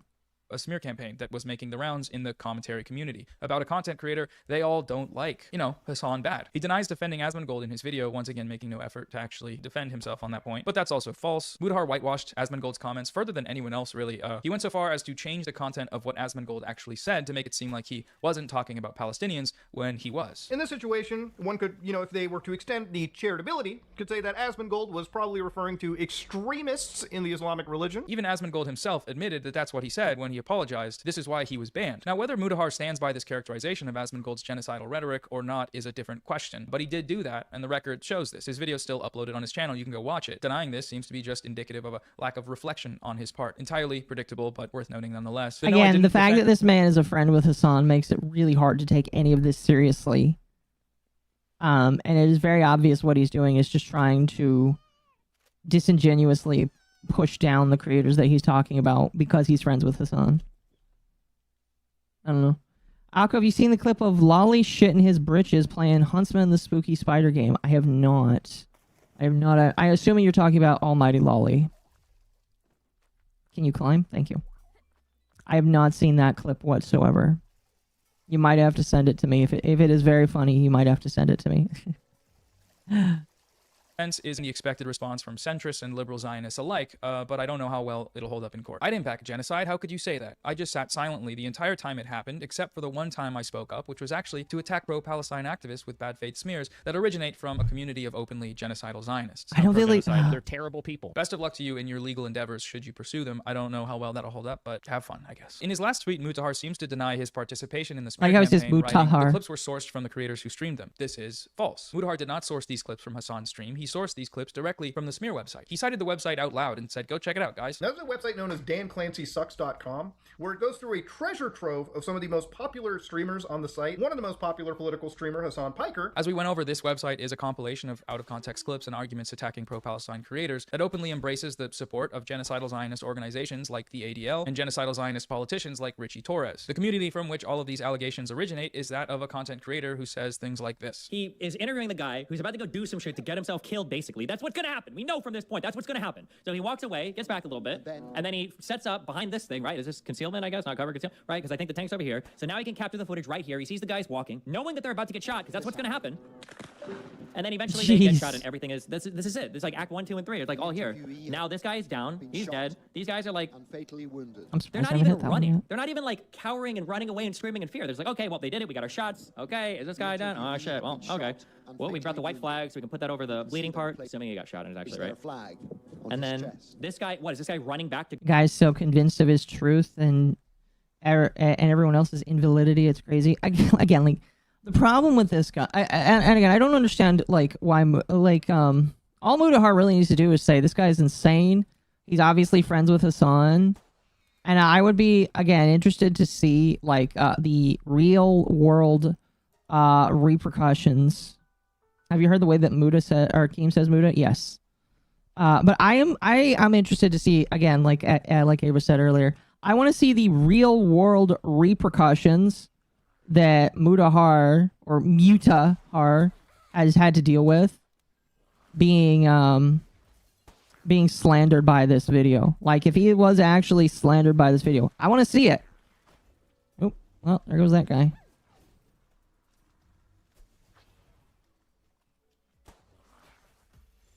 I want to see it because Until he shows it and proves it in court, I just don't believe it exists.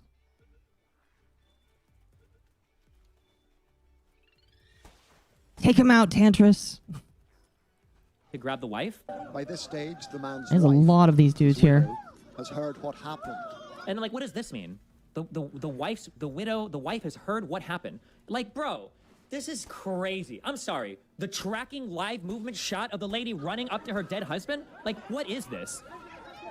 By this stage, the man's wife, his widow, has heard what happened. Oh, I died. Somebody went back and told her, right? I wasn't paying The 5 attention. martyrs that walked forward, you know, your husband was the unlucky guy. Nothing about this is slander? No, not really. Camera. Do you think the guy intentionally wanted to get killed? No, I don't think he wanted to die. I don't think they were thinking they were going to die, but they probably were hoping to get shot at, or maybe so you're saying the woman was acting? I don't think the woman was acting. She probably was sincerely sad. Her husband got fucking killed. But I think they were farming TikTok clips. I mean, remember, these people, we actually, yeah, like, have suicide bombers. So it's not that big of a stretch to imagine that they would be willing to get shot. However, now, I haven't gone down this route. Like the stream, chat. Way more, it would require me to make a lot more assumptions, but it's also possible he didn't get shot, right? Now, do we know the name of the guy? Is he actually dead? Do we know if this is his wife? These are a whole bunch of questions that would be valid. Now, if I was way more on the pro-Zionist side, I would be asking those questions. Who is this guy? Do we even know if he's actually fucking dead? Like, we don't actually see the wound, right? It seems like they don't have any problem showing anything else. Like, why just the white flag so that it can look all bloody? Like, show us the actual gunshot. You have no problem showing other violence, right? What Pallywood means is that you're capturing intentional video footage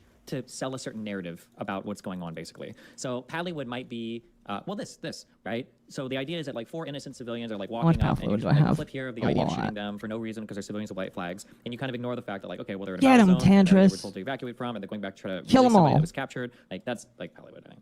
You're essentially provoking the enemy to take what is largely a justified action and then trying to say that it's like indiscriminate civilian killing. It's like a setup. It's not fake, but they're doing it to themselves. Speaking of that guy, Destiny, the genocidal Zionist sex criminal video game streamer, he also had a crack at responding to my video where he made some interesting points. Destiny criticized my characterization of the 2018 Gaza border protests as being overwhelmingly peaceful by citing instances of violent actions that protesters took part in during the 2018. Okay, then it can't be peaceful.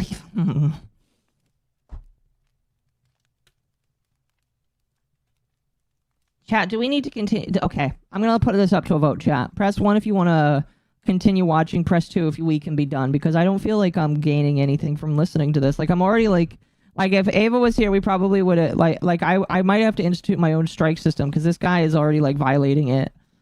Press 1 if you want to continue the video. Press 2 if you think that this video needs to be done, skis.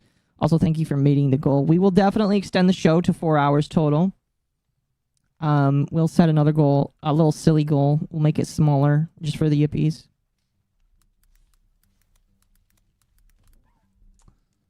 But like, press 2 if you want to be done. Because I don't think I'm learning anything from this. I just feel like I'm listening to a guy that's just spouting out like rhetoric. Trade off with Reddit. Well, we still have to talk about the Sag Aftra stuff. That's still happening tonight. Since we're doing 4 hours, we'll definitely have time for the Sag Aftra for sure. We'll definitely have time for Sag Aftra. And for, well, excuse me, Reddit stories. Thank you. Okay, it looks like a lot of you really don't want to watch the rest of this video. That's very fair. I would press 2 if I could. You know, if that's the case, we can't do the dungeon right now. Chiba, very tempted for 1. All right. Here, let me get to a safe spot, and we're gonna jump over to the Sag Aftra update stuff, because it is a very major retardy in my personal opinion. The Sag Aftra stuff has done nothing but harden my resolve for hatred of unions, and making me want unions to burst at the seams even harder now. Unanimous 2 from everyone? Yes. Speak Japanese? Thank you. Alyssa Merck, the totally real Alyssa Mercante, thank you for becoming a Gyat initiate. Very much appreciated. Breadtubers don't deserve the time of day. Yeah, again, like, how much of that video did I actually listen to? I listened to 15 minutes of that video before I decided that Mudahar wasn't being, Mudahar was not being defamed against. Oh, hold on. Muda was not being defamed, all right? I don't think he was. I think that he's being stupid. If he decides to pursue that as a legal thing, good fucking luck, buddy. Not buddy, because he's not my buddy, but good fucking luck broski, because you're gonna have a long hill to climb. Long hill to climb. Okay, I'm gonna set up some stuff here in the background on Power World, and then we're just gonna get started with the Sag Aftra stuff, because Sag Aftra stuff is more fun in my personal opinion here. We're making lots of cement chat because we need to make lots of hypospheres. We're gonna actually set up making even more hypospheres. Oh, I don't want to do that. Hold on. We're gonna pick all this up. And then set it. There we go. Oops. I picked up a lot of wood. Confirm. All right. Cool. Hyperspheres are going to be worked on. Hopefully, eventually. They're going to work on the cement first. Okay. All my homies hate Sag Aftra? Yes. What's funny is I made a comment on Sag Aftra, and I expected it to get a lot of hate because it started to get traction. This thing has oh, you know what? I'll just show you guys here. Let me show you. The hell did Muda do? What didn't Muda do? Muzu. What didn't he do? Anyway, we're going to move on from Muta. I actually got to ping the Discord and tell them that we're moving on to better shit, my personal opinion.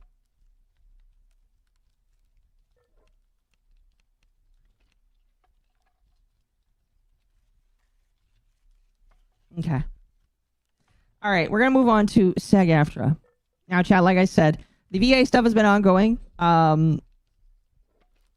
We're going to talk about, like, the beginning of it tomorrow during Nightwave, because it is, like, the beginning. Actually. Temp, I don't know if you're in chat. Do you want to just, like, come on and talk about Sag Aftra right now? There's other stuff we'll be able to talk about tomorrow, but do you want to talk about it with me right now? I'll give you the opportunity. We'll do, like, we'll give you the thing.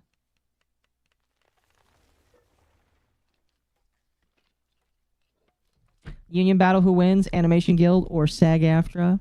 Good question. Good question, good question.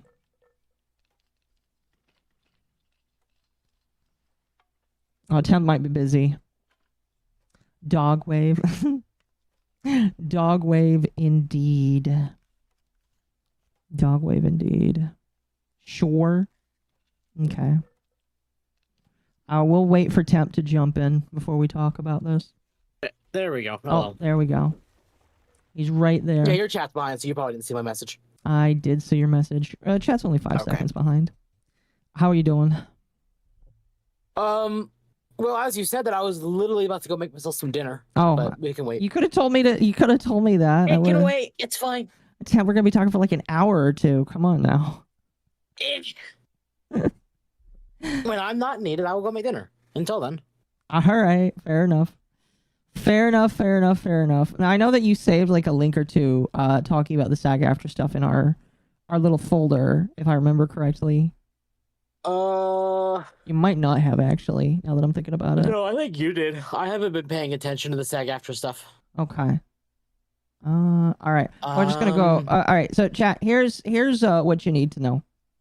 The Sag Aftra stuff started because for the longest time, they've been on strike because of AI.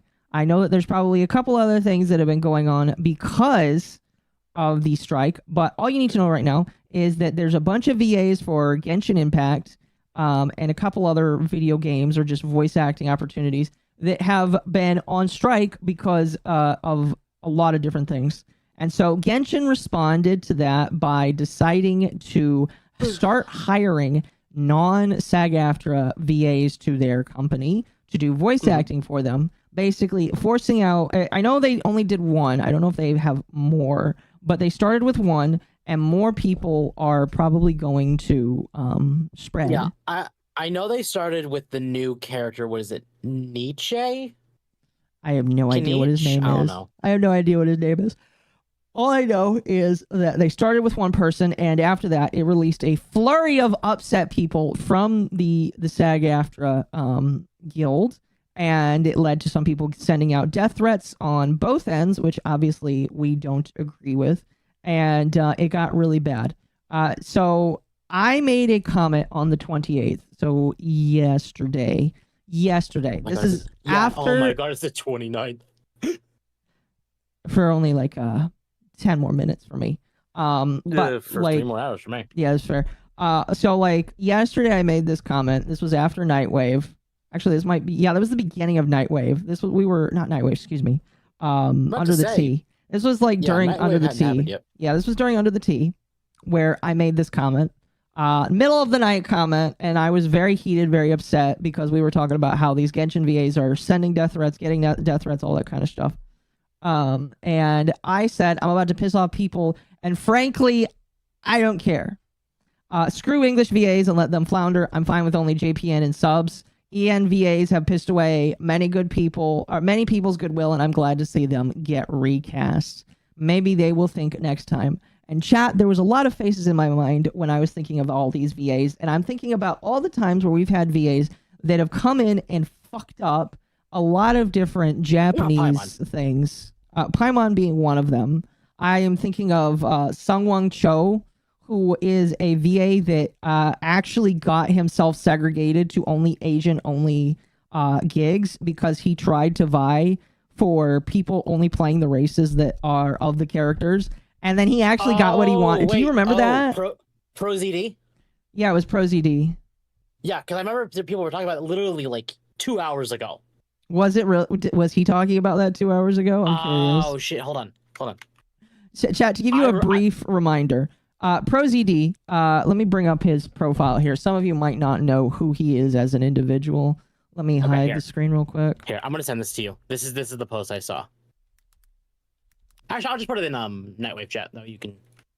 I'm gonna pause that there. His name is still Sungwon Cho.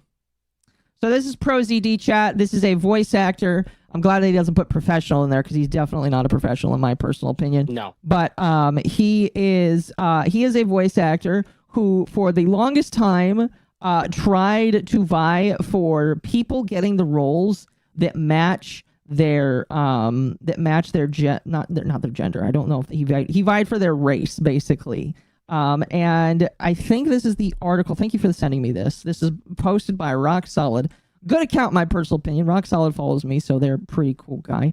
He reposted this saying, I don't understand why English voice actors are such entitled, egotistical, narcissistic assholes who seek out drama at any chance they get. This is literally not a problem for Japanese voice actors or any other language. And so this was 2 years ago. I remember when this happened to Sungwon Cho, he was very, very, very, very pissed off that this happened. And I bet you diamonds and donuts that if you bring this up with this man, he will get very pissed off at you because he does not want you to remember the fact that he actually got himself segregated into only Asian-specific voice casting. Because what ended up happening is he would audition for parts and his talent manager would say, you're not that race, they're not going to cast you for that part. Because he would try and voice cast for white parts, and they're just like, you're not white, you're Asian. And he's just like, does it matter? He's like, you made it matter, bitch. Yeah, no, he did. The thing I know he voiced, the only thing I know he's voiced as far as like gaming is concerned, is Flack. He's one of the playable characters in Borderlands 3. Gross. Absolutely disgusting. I'll be playing Borderlands 3 in Japanese if I ever get the chance to. It's the Asian comedy who screwed himself. Yeah, no, yeah. So this guy fucking screwed himself, and listen, I want to get like a very close look at this man, so you guys know what this man looks like. This man screwed a bunch of VAs because he segregated a whole bunch of VA roles to race only because he was upset that he couldn't voice certain roles, and now he can voice even less roles. Isn't that funny? You know how often that you need an Asian individual to voice stuff? Sometimes, not all the time. And he just made it very horrible for himself and probably a lot of individuals. See, chat, I'm going to have a hot take for you. Pro ZD is the old Yang Ye. Yang Ye is at least shutting his mouth. Is he really, though? Compared to Pro ZD, absolutely he is. Yeah. That's Look, fair. Let Yang Ye have some time to, practice, to learn, and, give him roles. Just don't give him the big roles, and he'll get better. Yeah. ProZD hate. I'm sorry, chat. He's not a bad voice actor. I just hate him as an individual because he sucks. He fucking sucks, and he hurt himself, and he hurt all the people around him, and I find that hilarious. Press S to spit. Yes, press S to spit on ProZD because we do not like ProZD whatsoever. All right, I'm sorry. I'm sorry. Like, his shorts were funny, but like, I just don't like him as an individual anymore. I think that he screwed the pooch and hurt himself and a lot of other people. So it's kind of funny. Wolf for 2, ProZD plays Huang in Soul Calibur 6. He sucked, by the way. Yeah, it sounds about right. It sounds about right. Actually, you know what? Now that you guys I'm curious. I'm gonna see SC6 Pro. Young ain't cried incredibly hard about it when people shat all over his Kiryu performance. Yeah, because he wasn't a good Kiryu. So I'm saying give him smaller jobs and let him rise up the ladder. Don't just throw him in main character role from go. That's a dumb thing to do with any actor. Huang voice. Let's see if this is actually him. This was 7 years ago? Holy shit. Let's see if we can hear it. The memories of ancient battles slumber, eternally unknown. I remember our fight well. Can you still hold your own? Holy shit. Sorry, you probably can't hear that. Let me turn this on. You're about to find out. This isn't him. It's this guy. In battle or in hell. Oh my gosh, he sounds so bad. That's so bad. How does this man get a job? Admittedly, that is the exact same voice for his character in Borderlands. The only difference here is that character's a robot. So that makes sense. That's so bad. Let's continue here, chat. I want you guys to get an even better one. May our paths cross again in our search for soulmate. The memories of ancient battles slumber, eternally unknown. All right. Want to see how much I've grown? All right then. Come at me. Oh, is this him? Oh, okay. It still doesn't sound that good. I'm proud to be your No, you can hear it when it's him. Yeah, you can. It's so bad. Sounds like John Mobile Game. Same question too. Yeah, here, no, let me his see. mic is so bad. Let me see if I can find a better clip here. Here's a voice set. Oh no, that's Japanese, so that's actually going to sound good. Here, let me. Well, okay. It's going to sound good to us. It's going to sound good to us. Well, no, for the time, it sounds kind of bad. Like for now, it sounds kind of icky. Back then. Have it your way. No, it is still him. That is still him. You're mercenary. Thank you for 5. It is crap like this stuff makes me import Japanese language anime, then get fan dubs text. I won't pay for the localization stuff. Me neither. This is so bad. I believe ProZD voiced Rata Oskar, the talking squirrel in God of War Ragnarok, but I could be wrong. Oh. Yeah, no, he did. I remember people talking about that. He did. Get ready. So my talisman led me to you. What else is he I doing? remember our fight well. Can you still hold your own? Oh, it's so bad. Come at me. Purifying blade. Oh, it's so bad. He's doing the fake deep voice when he pushes his guts to try and sound deeper than what he actually is. It's a common ENVA trick they use in anime because they can't act. Does he not have any voice range? No. No, he does not. Which is funny because some agents have a really good voice. Oh my gosh, it's so bad. He was in A Hat in Time? That makes sense. So was JonTron before they removed him. Yeah. Grand Blue Fantasy Versus, Yakuza Like a Dragon. I can't hear him over the music. Fire. Unfortunately, Chad, I can't turn the music down, so you're just going to have to listen. Genshin. Yeah, I know he was in Genshin. He voiced He's like in a side... Monster Hunter Rise. Huh. Ew. Gross.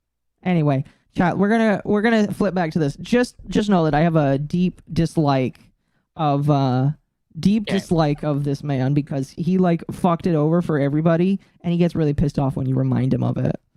And I have so. Go ahead. This is kind of relevant to the exact topic.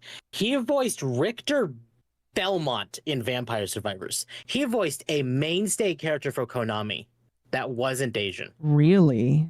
How long ago was this? Last year. I feel like we need to send a letter to Konami because he should not be voicing non-Asians. No, Konami is not the developer.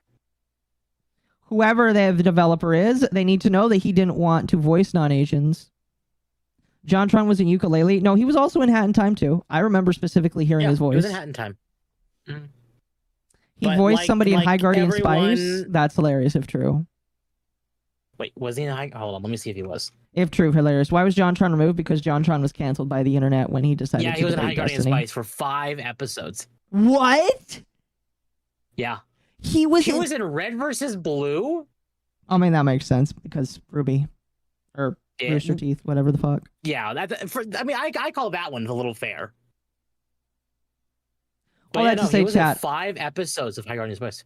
I don't like him whatsoever, and in my personal opinion, when the VA scene melts to the ground and they switch to AI, not even though that's not really what I want, I would much rather have AI than English voice actors because they all suck. They all suck, and there's like 1 or 2 of them that people say they can tolerate, but I don't care. They all need to stop voice acting because too many of them have screwed the pooch. One Piece?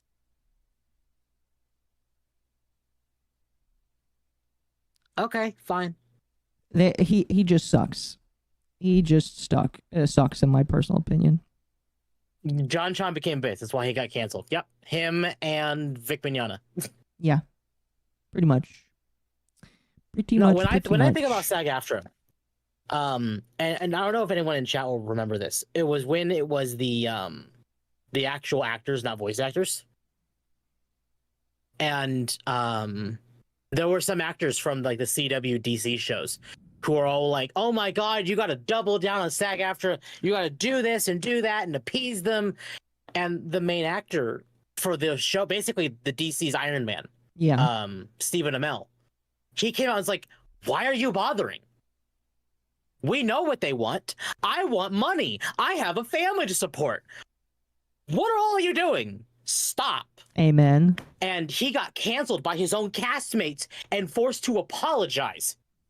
Oh, he apologized, then he's not, and then he's paused. If he has to apologize, or if he did apologize, then he's kind of paused, kind of broken.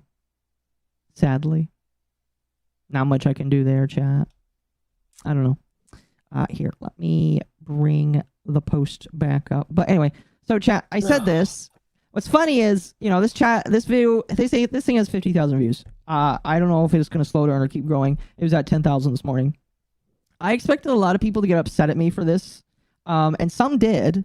Some did. The quotes is where people got the most upsetty spaghetti.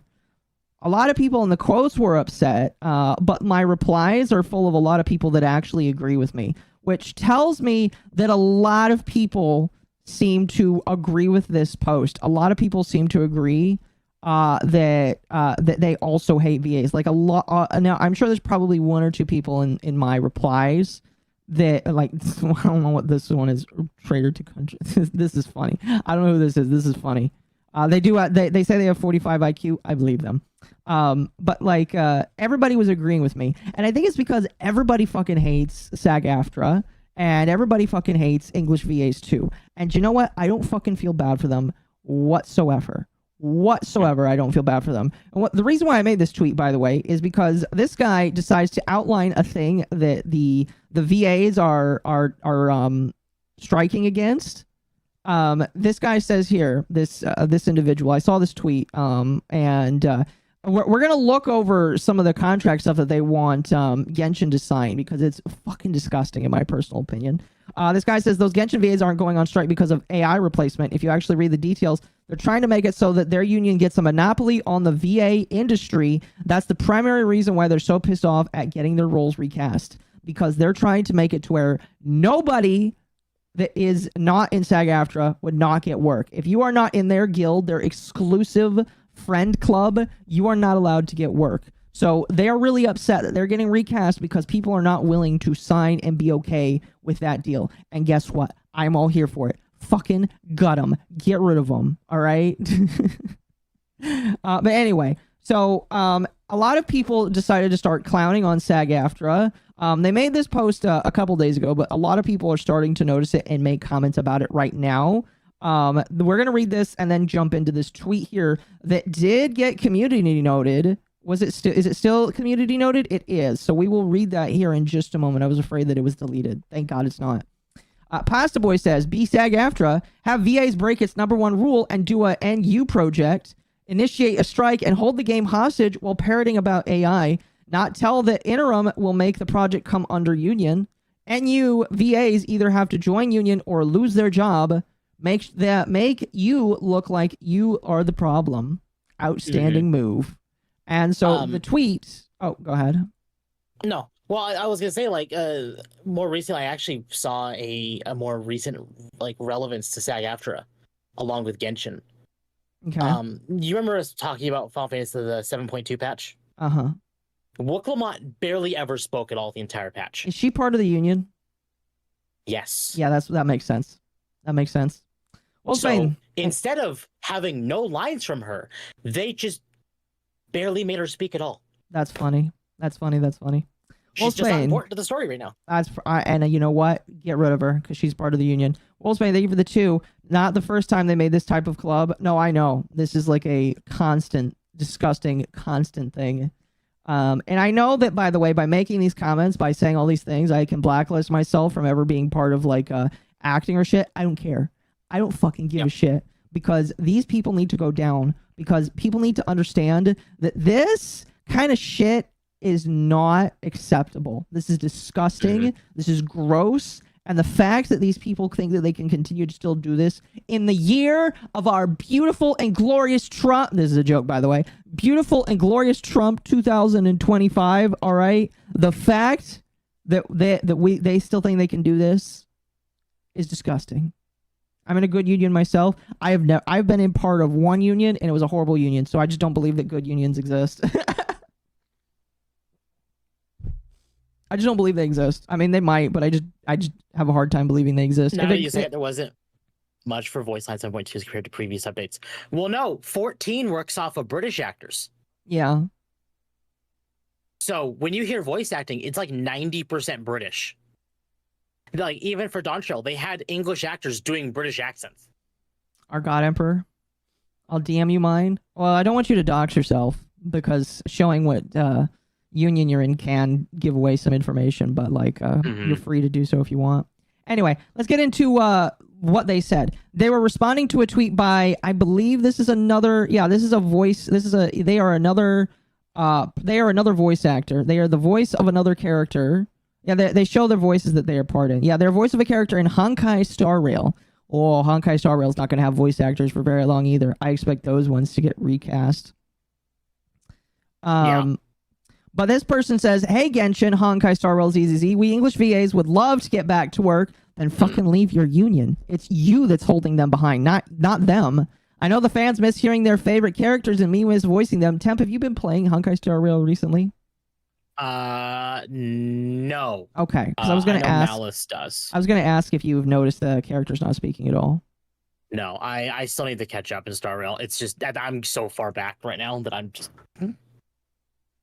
Fair enough. AI cannot replace them fast enough. Again, like, here's the funny thing. I even say as a reply to this, because some people started to say, like, we're trying to take pictures on my tweet and say that I was for AI. I'm not for AI, but I am for these people going away. If AI is the replacement, that's not going to be the best opinion in my the best choice in my personal opinion. But I would rather have AI than these people because these people just need to be gone.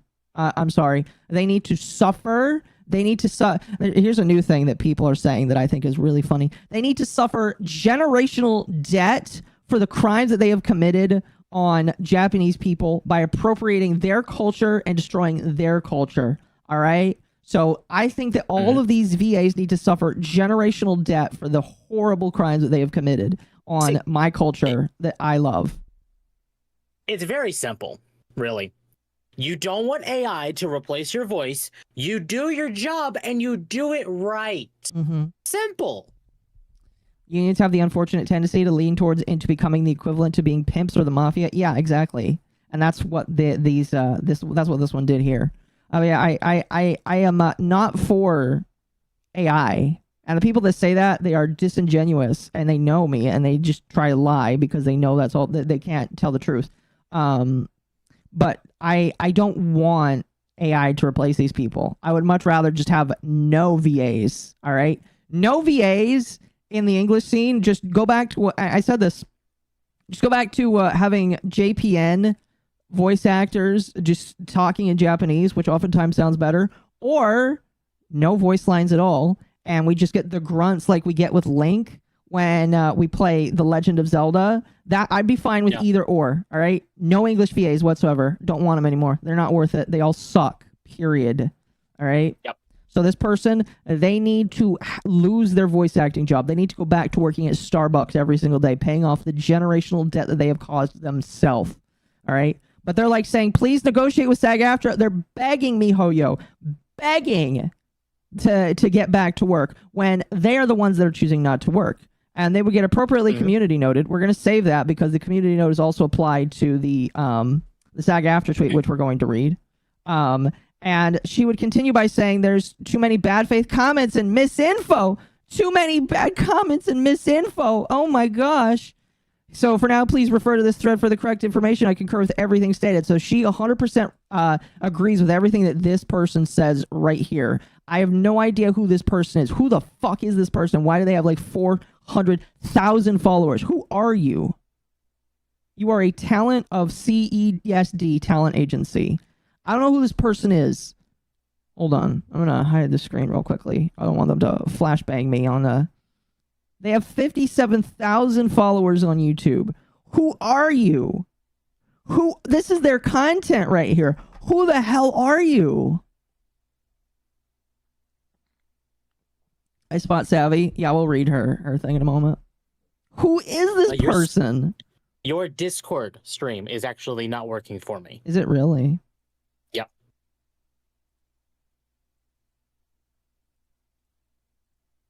There you go. There we go. Cool. Like, I don't know who this person is, but for some reason they have almost 60,000 subs. I guess there's a chance that they may have deleted some of their videos. I have absolutely no idea. But I don't know who this person is. But they have shit tons of people that follow them. That makes absolutely no sense to me whatsoever. But they made this thread here, and we will read it, and we will say whether or not we agree with it. It is 7 tweets long. Good goddess on a cracker. Just fucking get premium so that you can get verified. Fucking poor person. It's a joke, by the way. I hate that English VAs ruin Japanese stuff. It's always why I use JP's VAs. I agree.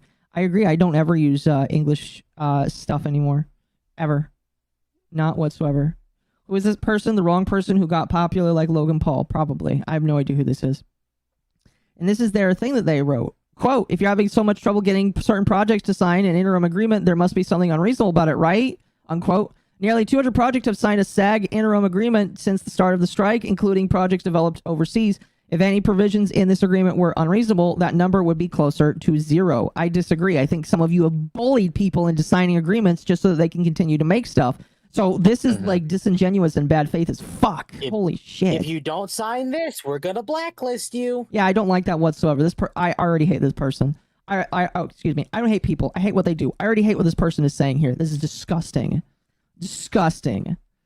Note, if you've heard the term 3 TAF parties, that's just a shorthand way of referring to the 3 30-day periods at the all-you-can-work union buffet, which the first TH gives you. Okay, but if the project signs on and goes union, is it forced to replace all its non-union actors? No, a non-union actor can work on a union project thanks to the Taft-Hardy Act. The production would just have to fill out a 1-page form for each NU actor. Here's a simplified breakdown. And by the way, I don't believe this. I believe that this is wrong whatsoever. Non-union actors can actor books a union job. The production files a Taft-Hardy to allow this actor to work this job. After the TH is filed, they have 30 days to work the union job they booked as many other union jobs as they want. They are now SAG eligible. They will be paid the union rates for those jobs, and they are protected under a union contract. When the 30-day period ends, the actor is classified as must join, but may request 2 additional 30-day periods at the all-you-can-work union buffet prior to joining. This is disgusting. This is basically, if you decide to work this job, you don't have to join the union, but we expect that you will, and you will be forced to at the end of the 30-day period. This is disgusting. This is why I hate unions, by the way. This is fucking, I hate this so much. So fucking much I hate this. Holy cow. Chat, this is why we need the indie scene to really skyrocket. Oh man, I hate this so much. Because the more indie games there are, the more indie games you will see with voice acting, which will not hire the union dicks. I hate this so fucking much. These people are disgusting. Absolutely. Take a shot when the word union is said. So you want Akko to die. Yeah. I don't have any alcohol, although just water. After all 3 30-day periods have elapsed, if the actor wants to continue working on union project, they will have to join prior to their next union session. This is disgusting. Absolutely. The fact that these people think that this is an okay thing is just absolutely disgusting to me. I hope these people are like homeless. They don't have work because of how bad they are as people. It's a corporal version of blackmail. Yes, this is blackmail. Yeah, it is. It sounds like the Taft-Hardy process can be exhausted and the actor will have to join eventually. Correct. We don't have to say anything. Correct. Correct. They will be forced to join. Sorry, I'll read this just to make sure that people don't say I don't read things in full context. Under normal circumstances, after the 30-day period, the actor is required to join if they wish to continue working on union project. However, with the ongoing strike, the SAG negotiating committee has publicly stated that they want to help non-union actors keep their jobs and eliminate whatever complications they can to that end. As such, they are able to negotiate a waiver for the must-join rule. This would be granted on a case-by-case basis, which means that they can choose whether or not to agree with you on this. Again, you are still going to be required to join up. My bet is the case-by-case basis is low to nothing, and these people are going to force you to join anyway. I would like to see the statistics for it. And the details of such a waiver would be determined in negotiations between the production and the SAG negotiating committee. By the way, this sounds like so much paperwork. This takes shit tons of time, I am betting. This is not something that gets resolved in a day. This is we sit down with your paperwork, with all of the other people's paperwork, and maybe we'll get to it. This is just absolutely fucking disgusting. Yep. Absolutely disgusting. I hate this. The production has to negotiate, so it's not a guarantee. I don't like that. Bro, I promise. They're not going to flip a coin to decide whether or not to grant the waiver. Negotiations are necessary. No, just don't make these jobs union, and we'll be just fine. If only to make sure neither party is conditioning their commitment on some kind of loophole that undermines the other. And with the existential threat of AI, it's very much in the union's interest to grant these waivers wherever they can to get productions to agree to the AI protections. By the way, Chad, we have something to say about AIs later because it's not about AI. I'm telling you right now, these people are not fighting for AI. They are fighting for a monopoly, and I will show you later what I mean by that. How does this affect voice actors outside the U.S.? Actors outside the U.S. can and often do work on Sag Aftra products, and since they are outside the union's jurisdiction, they do not have to join unless they want to. The same is true for U.S. actors who live in right-to-work states such as Texas. There are currently 26 such states. I'm still concerned about the scenario where the must-join waiver is not granted and the non-union actor has exhausted the TH process and must join. What if they can't afford it? By the way, because there is a price to join. Let's say you're a non-union actor. If you are the point in your career where all these union projects want a piece from you and you have exhausted the TH process, odds are extremely good that you already earned enough. Oh, we'll see. We'll see. We will see if that's actually true. To cover the joining fee or very close to it, and the union offers payment plans so you can do financing payment plans. Chat to join a union. Oh my fucking hell! I can't. This is just $3,000. Yeah, it's $3,000 to join a union. Chat. Like that's a good chunk of my savings. That's a good chunk of my savings. I could buy a new computer for that much. I could buy I could buy a computer with a 5090 in it for that. Yeah. Puerto Rico 51 for 5. The AI debate is so annoying, especially VTubers who say support artists even though some artists scam their customers. Yeah, that's an argument that like I could have today, but like I don't know. I can't have it today because I would derail. But yeah, the AI debate that VTubers have again. Like somebody tried to cancel me for saying that I support AI. And that artists and VA shouldn't work with me because I support AI, and it's just like, this is so disingenuous. Like, I'm not even going to try to debunk it or reply to it because then I would be giving you more attention than you're worth, and they're not. So, $3K for the privilege to join a union. Exactly. With the current 4-hour day performer rate for video games, the SAG joining fee can be covered in about 3 sessions. Remember, each of the 3 30-day periods granted by the TH are triggered by a union job booking. That means theoretically by the time you must join, you've already worked at least 3 sessions and are about to work a 4th. I know this can still be a difficult amount of money to swing for many. Yeah, because I know a lot of these people fucking don't make a lot of money to begin with. Yeah, so what they're being told is, hey, work for 12 hours. 12 hours to be granted the to join the union because you don't get paid for those 12 hours of work. Finance to join a union? Hell no, of all people, I ain't getting into debt to join a union. No, I wouldn't either. It's gross. It's absolutely Here's gross. the sad part. A lot of the voice acting is in 2 places, California and Texas. Yeah. Yup. Let's see. I know this can be a difficult amount of money to swing for many, but it's significantly cheaper than lawyering up against a multi-billion-dollar company, which you would have to do under a non-union contract. Guys, you have to join our company, because if you don't, you could have to lawyer up in the future if they don't pay you correctly. And it's just... I don't like it. Fuck unions. The unions are going to go down. Unions are dead. Unions are dead. Iron Mouse has too much control in the VTubing sphere. That is not a conversation I am willing to get into right now. Chat. We're not going to get into that conversation right now, because I've already pissed off enough people for one day. We'll get into that conversation another day. It's gross. I'm still not comfortable with the requirement to join. Yeah. I'm still not comfortable with this requirement to join. Sounds like a little or a big organization troll bullying the little guy. That's exactly what it is. I understand this whole situation can give off that impression, because it does. And it's worse than by all the misinformation and anti-union propaganda. I'm sorry, all of the shit I have, 1, having been in a union myself, 2, having just like seen how unions fuck over people, the anti-union propaganda is right half the time. I'm sorry. Super Iron Bob, thank you for the 10. This is a lot of words trying to say you don't have to join while explaining why you must join. Yeah, pretty accurate. Sorry, you had to say you wanted to say something? No, you're good. I'm done. Sag Aftra is not a corporation. It's a non-profit labor union, albeit one comprised of very annoying theater kids, but a union nonetheless. No, they're all annoying theater kids. Its sole purpose is to ensure the health and safety of actors and protect them from exploitation. This requires we save you from exploitation by exploiting you yourself. Funny how that works out, you know. Sparky for 10. I work in the trucking field. Cummings Engines are a union shop. I'll give you a hint. Half the shops have closed from issues, and contracts prevent them from getting a new job in the field for years. Yeah, unions fucking suck. Unions you are told unions are good. Everything is sunshine and rainbows with unions. Meanwhile, death, despair, whatever the hell else is in that pit. Yeah, unions have hurt more people, in my personal opinion, these days than helped. Unions were probably a little bit useful back when they first existed. Are they useful today? Only to give the most benefits to the entitled actor. But that's the thing, is like all these things that were created when they first came out. In hindsight, like in like that moment, is like, this is good. But things get corrupted by greed. Yes.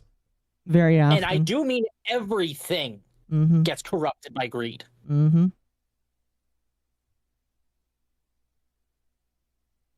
I love how this person says, I'm not a huge fan of the union. These are a means to the end. That's funny. That's really funny. That's really, really funny here. No, yeah, fuck unions. Fuck unions.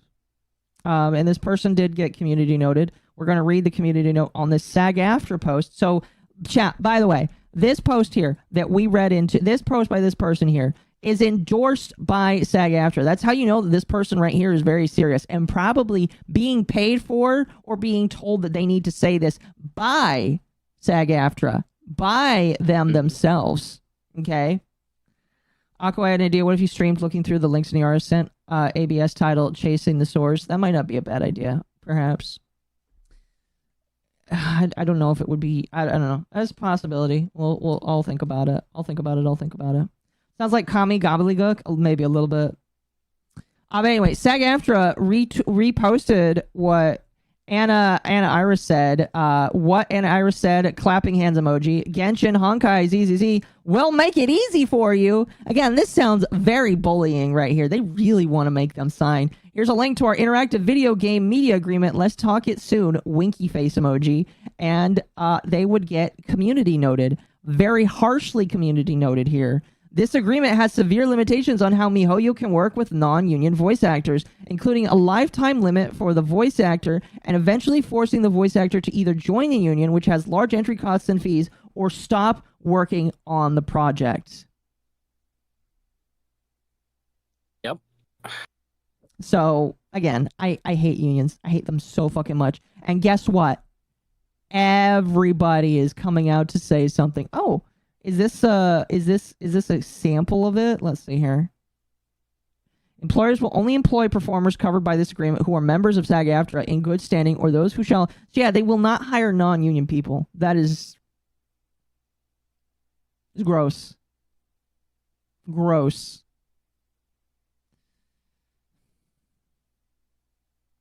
And you have to pay breaches for every time you hire a non union person. Again, this is like over AI. I know it's not over AI, chat. And the reason why I know why it's not over AI is because they've already done a deal signing. All right? Here, do you want me to show you something, chat? You want me to show you something, chat, that Savvy went ahead and posted? Love Savvy. Savvy's fantastic. She's a little funky sometimes, but you know what? Women are a little funky, and we appreciate her. So I'm going to read her post right here. We're going to show the pictures that she showed. She also has a bunch of other stuff here, but it's not about AI. If you think it's about AI, it's a fucking lie. It's a fucking lie. And these people are being lied to. Like, I believe some VIAs are being lied to. Some of them are being lied to, and some of them don't care. They just want to secure their own job. All right? So, quote from Madam Savvy, SAG is shit and doesn't hold a vote with paying members and quietly signed a deal to get a kickback from AI. Oh, here, let me zoom in a little bit. They're getting a kickback from AI. Oh, that's interesting. I honestly think people just need to rise up, not fear the mafia, union, and sign with companies that align with their wants. Many already have AI protections in place, which is how we know none of this is about AI. None of this is about protecting anyone. SAG just wants a monopoly, and the community note helps to expose that. Very accurate. Oh, and nearly the entire union collection of USA VAs are entitled cry-bully bitches who do not actually care about anime/games, the craft of voice acting, or anything else but themselves for that matter. The English VA for Paimon is still working right now, but demand everyone else. That's why. Chat, fun fact, the voice actor for Paimon, I think she's in this union as well. She's still actively working. Even though there's an active strike for people to not work, the Paimon voice actor is still working full-time to perform her voice lines for Genshin Impact. And she is still attacking Genshin Impact for not signing for this union. Isn't that insane, chat? Isn't that awesome that she gets to do that? Like, isn't that great? That's fantastic. The fuck, I don't want to misgen. I think that they go by they, them. I don't respect them, though. This is something that, may be controversial, but my respect of people and their pronouns goes as far as if you make me want to respect you. If I respect you, I will respect what you want to be called. If I don't respect you, if you make me not want to respect you because of how horrible of a person you are, I will not respect you. All right? Sorry if that's controversial, but I don't respect people that don't make me want to that make it hard for me to respect them. So I don't respect her. Period. All right.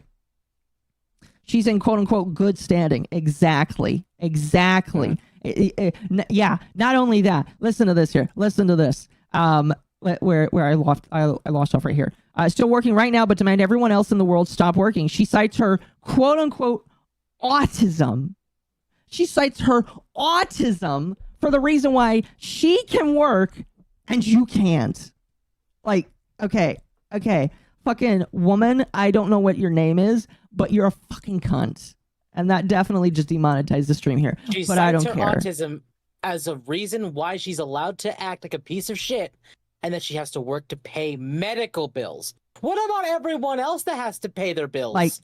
Like, woman, Bitch. you're a cunt. You're just a fucking horrible woman, a fucking piece of trash human being. All right. I hope that they eventually just replace you with somebody that sounds cuter than you. Because let's be honest, you've been annoying since day one. Paimon has been fucking annoying since day one. And I hope they replace you with somebody that's 10 times as autistic as you, but also has 10 times the heart that you do and not willing to be a cry-bully bitch. All right? You're a cunt, and I hope you're gone one day because you don't deserve this role.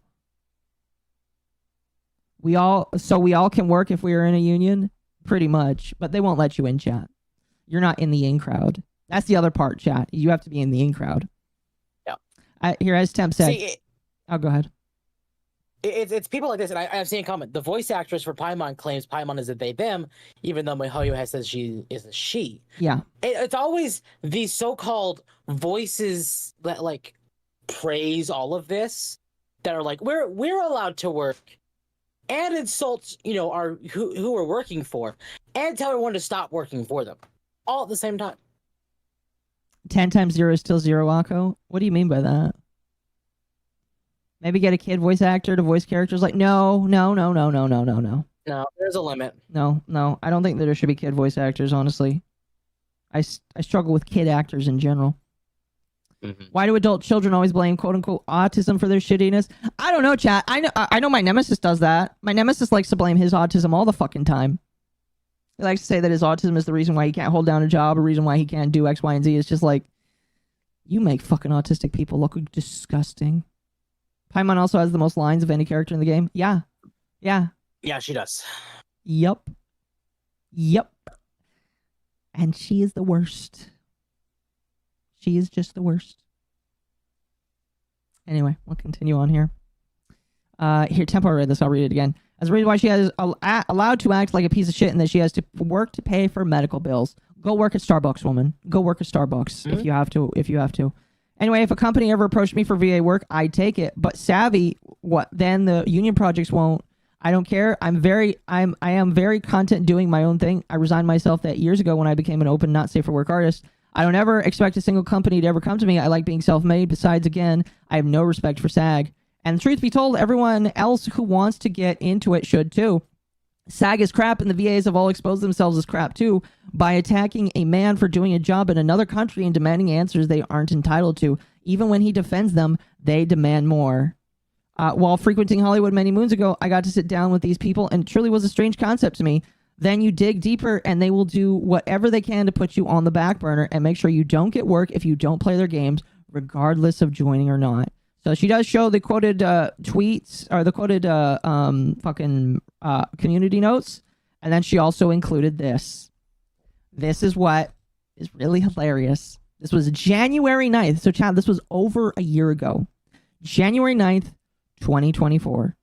Republica Studios, an artificial intelligence voice technology company, and the Screen Actors Guild, American Federation of Television and Radio Artists, Sag Aftra, announced today the introduction of groundbreaking AI voice agreement during an event at CES. They have already agreed to an AI voice deal. They have already agreed to sell away their VA actors' rights. Already, they have agreed. All fucking ready. This is a year old. So why are they striking, is my question. What the fuck do they think they're fighting for? Because they already lost. See, that's the thing is, none of these actors actually care about AI. No, they don't. It's only about the money. Mm-hmm. Money controls everything they do. They know about this. They're not saying anything because they want to hide it so they can line their pockets with even more money. These are the parasites Andrew Ryan wanted to get away from. That's a good voice clip when Andrew Ryan talks about parasites. I should find that and play it sometime on stream. It's a good one. Well, thank you for the 5. I don't know about no kid VAs. The kids VAs for Hey Arnold were fire, but that was in the 90s. Plenty of time for that to change and made sure to be excluded. Yeah, the problem with kid VAs is there's just... It goes back to my argument about no kids on the internet. I just feel like kid actors in general are a very slippery slope because I've heard of so many that get abused, and it's just like, maybe they shouldn't be in that whatsoever. You know? Is this the clip you were looking for? A man or parasite? It might be. Here, I'm going to pull it up and play it. What is the difference between a man and a parasite? Oh yeah, this is it. A man builds, a parasite asks, where's my share? A man creates, a parasite says, what will the neighbors think? A man invents, a parasite says, watch out, or you might tread on the toes of God. Chat, Sag Aftra is a parasite, and you can't convince me otherwise. Here, let's finish reading this here. This new agreement paves the way forward for professional voiceover artists to safely explore the new employment opportunities for their digital voice replicas with industry-leading protected tailored to AI technology, allowing AAA video game studios and other companies working with Replica to access Sag Aftra talent. The agreement between the leading AI voice company and the world's largest performers union will enable Replica to engage Sag Aftra members under a fair, ethical agreement to safely create and license a digital replica of their voice. Licensed voices can be used in video game development and other interactive media projects from pre-production to final release. A slave obeys? Yes. Yep. These people have already lost, and they don't, and some of them might not even know that. Isn't that sad? It's not even sad. It's kind of hilarious. These people are just cattle. It's the willfully ignorant. These people are just cattle, in my personal opinion. People are just cattle. That's what they want to be too. Just fucking cattle. And again, like people think that it is funny to say that I am. People think that it's funny to say that I am for AI and all that kind of shit. Okay. I know. To be fair, Bint is just an untrue, unhonest individual. But he thinks that he has to lie and continue to defame me by saying that first he has to lie by saying that the strike, which he knows not a fucking thing about, or she they are a they them, so they could be a he or a she, I guess. They lie, not either not knowing or not even understanding what the strike is about. And then they have to be disingenuous about it, which is, again, just really hilarious. All these people are cattle. All these people are fucking cattle, chat. All right? And, like, I hate to be this mean or this rude or this harsh, but, like, cattle fucking is... You know what happens to cattle at the end of their lifespan, chat? People eat them. People, like, treat cattle like less than nothing. And that's what the big people at the top of these big corporations and these big organizations see when they see these people. They are cattle for them. Akko, would you kindly trash sad unions? Obvious. Well, are you talking about trash in real life? They lie. You could have just left it there. Fair enough. Akko channeling Josh. I'm sorry. Well, listen. It's true, though. These people act like cattle. Literally. I mean, like, I'm not going to go any further than that, but, like, these people are cattle.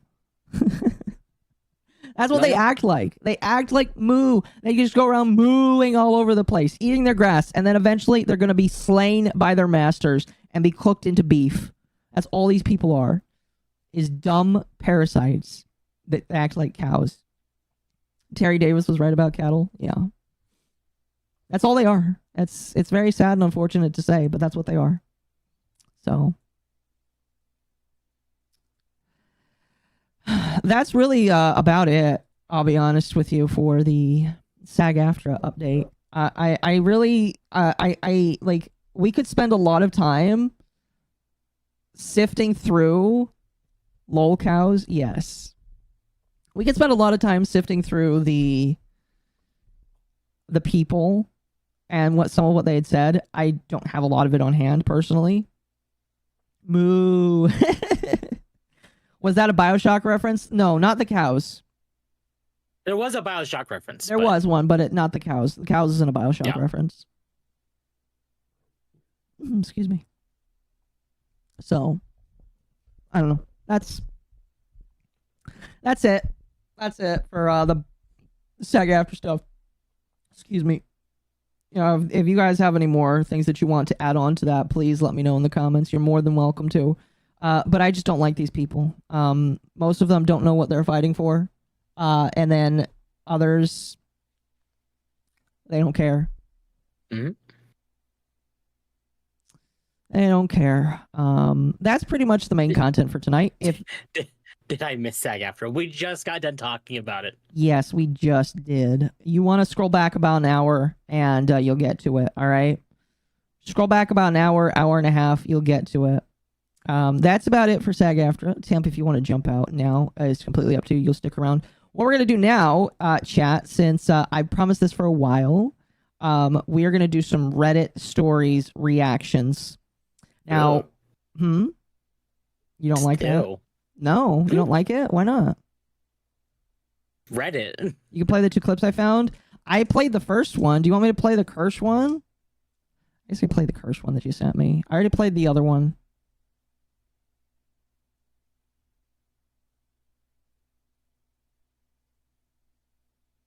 Hold on. I have to turn down Power World again.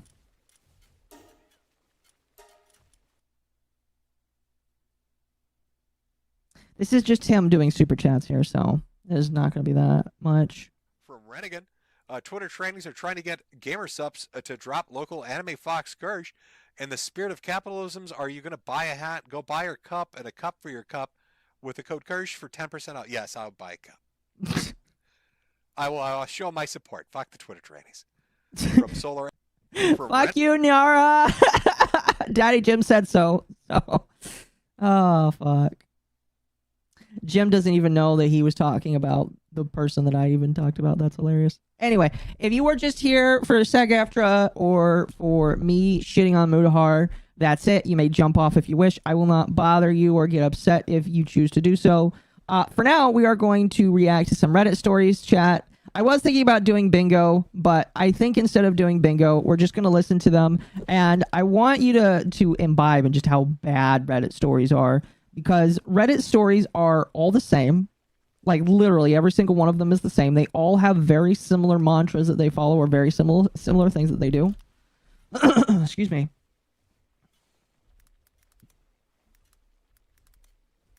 And so we're going to listen to a couple of them. Let's see. We've been going for 3 hours now.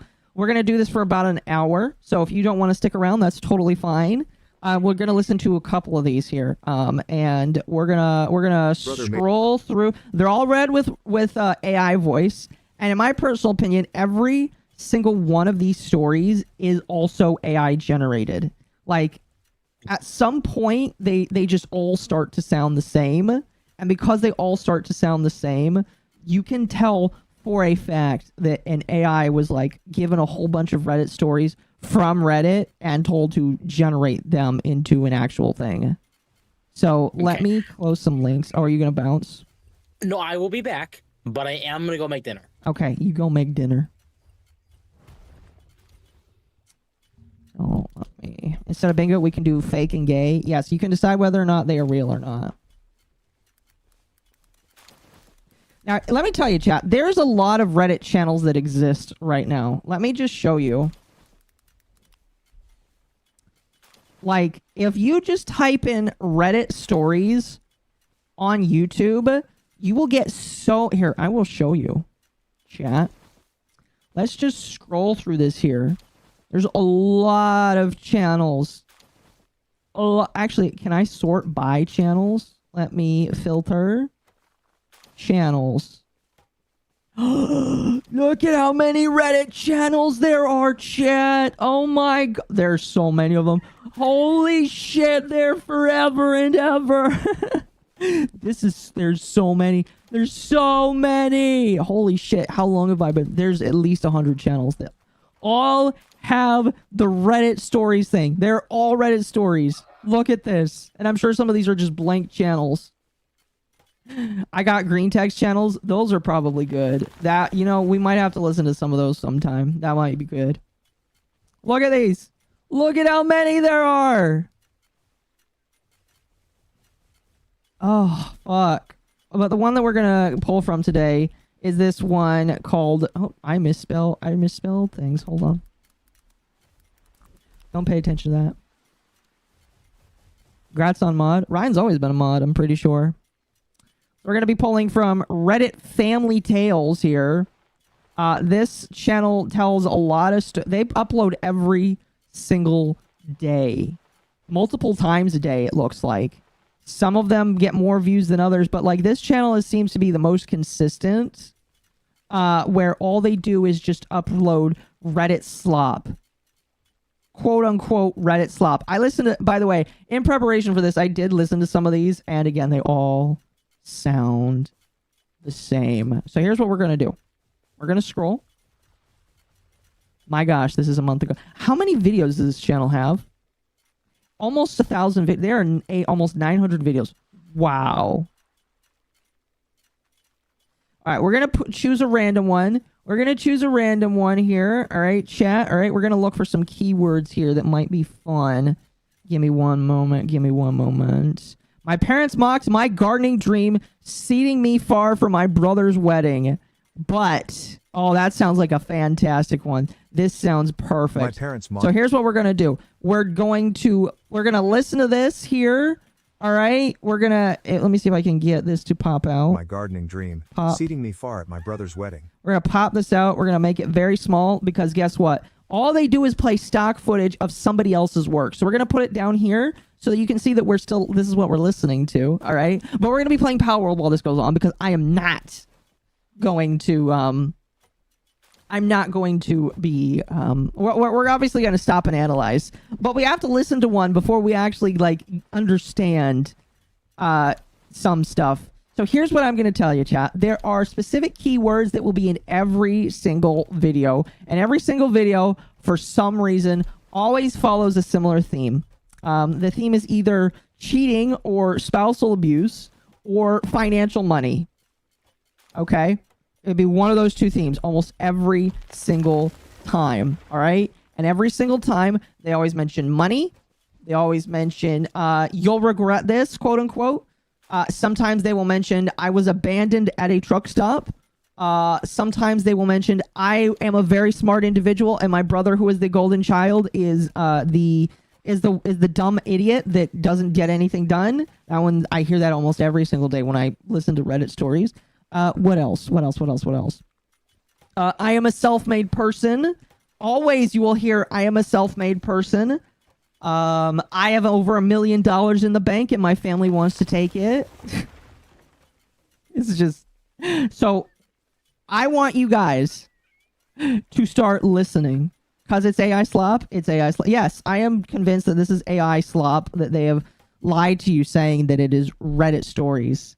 I have no idea how much money these guys make, by the way. These guys have almost 100,000 subscribers. Their videos get a wide range of views. However, I want to know what their views per 1,000 is, or revenue per 1,000. The word literally also shows up. Yes. Also, what else? What was it? Family sticks together. All right, we're gonna have some family sticks together in here as well. All right.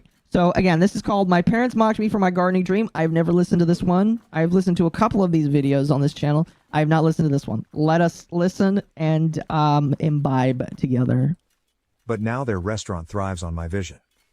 I was always aware as a child that I was unique among my relatives. Oh, there's another one. I am a unique child. Woman who comes from a long family of By the way, chat, upstate New York. more often than not, these videos are also about women. I don't know what it is. Always women. Always fucking women. Rip recommendations. I don't get recommendations on my main YouTube channel, actually. I turned off, when you turn off watch history, it doesn't give you recommendations anymore. It's actually fantastic. It keeps my main YouTube channel clean.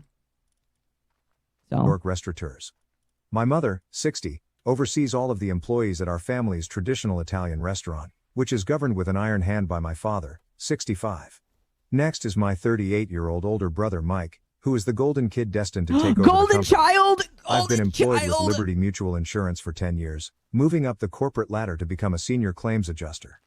My name frequently appeared on quarterly performance awards, and my office on the 28th floor had a breathtaking view of Central Park. Oh my gosh, they're I had rich a too. six-figure salary, a cozy condo in Manhattan, and the pride of my parents, who never stopped boasting about their successful business daughter. On paper, I was living the American dream. However, I felt like I was slowly suffocating every morning as I looked at my computer screen while going over accident claims. My escape, my lunch breaks in the little rooftop garden I had designed on our office building, was the only thing that kept me going. I had persuaded management to allow me to renovate the abandoned area, paying for it out of pocket. Oh, they had to spend their own money. Soil, planters, and seasonal flowers made my coworkers think I was No insane. way! But those priceless moments spent among flowers and herbs were the only times I felt fully alive.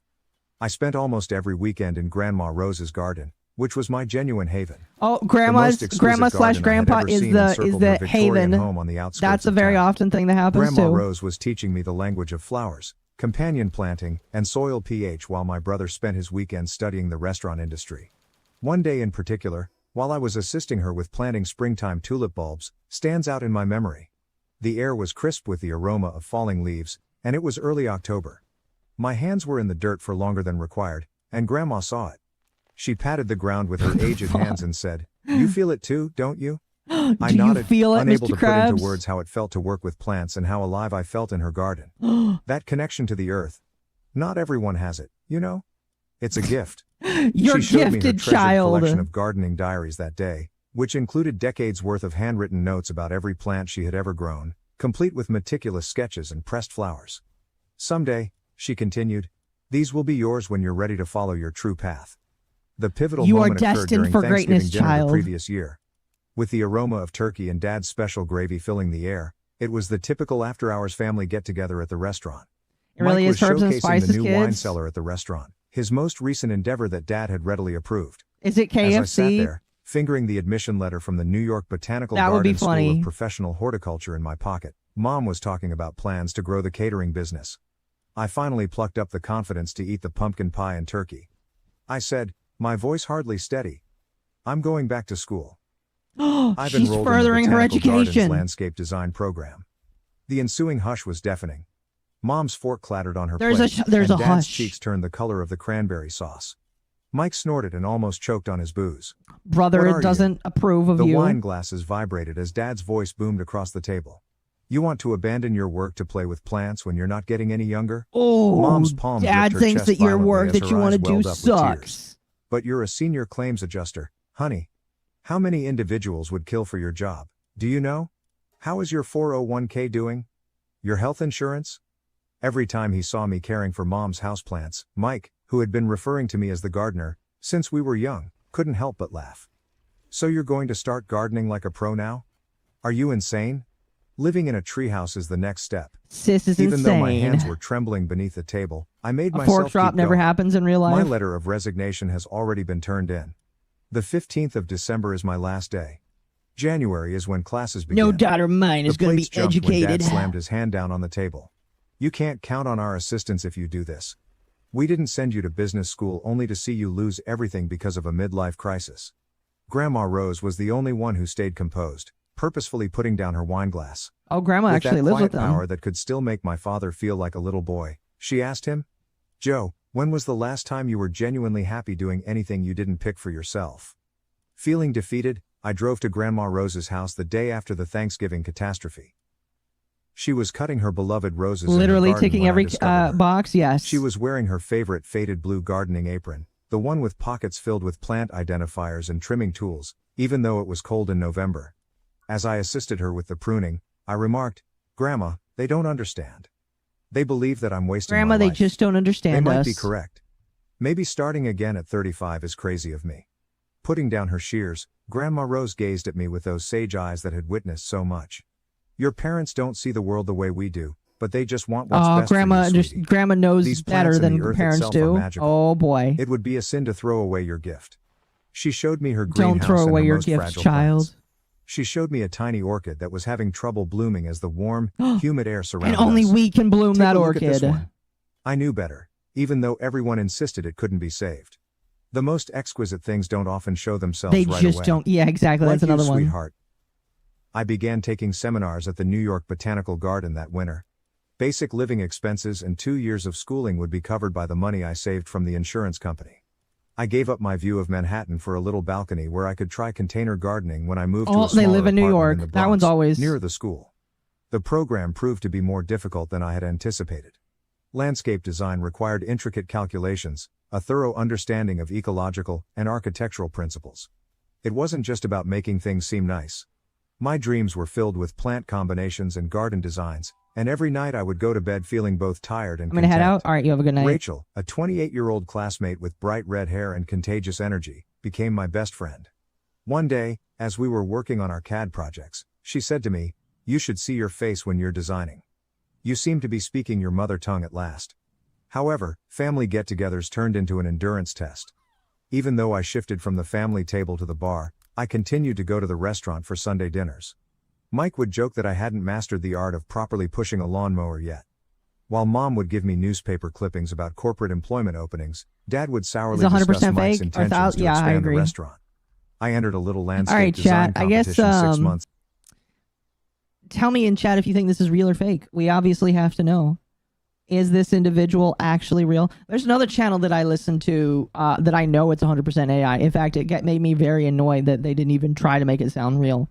This one somewhat tries, but this other channel, like, the funny thing is, halfway through the video of some of these other channels that they'll listen to, the story will just begin again. It will just start over halfway through the video, and then they expect you to kind of like not understand and play catch up. It's weird. And then everybody clapped. I haven't heard one of those in a while. It's been a while since we've seen those. We haven't seen the entitled child ones in a while, sadly. Give me that. Ooh, it gives me no health. It gives me no health, though. It looks beautiful. Sounds fake. Fake. 2,000,000% fake. Yes. Into my education. It was merely a small-scale event organized by the city's gardening association. Making sustainable urban areas that could meet social and environmental objectives was the main goal of my design.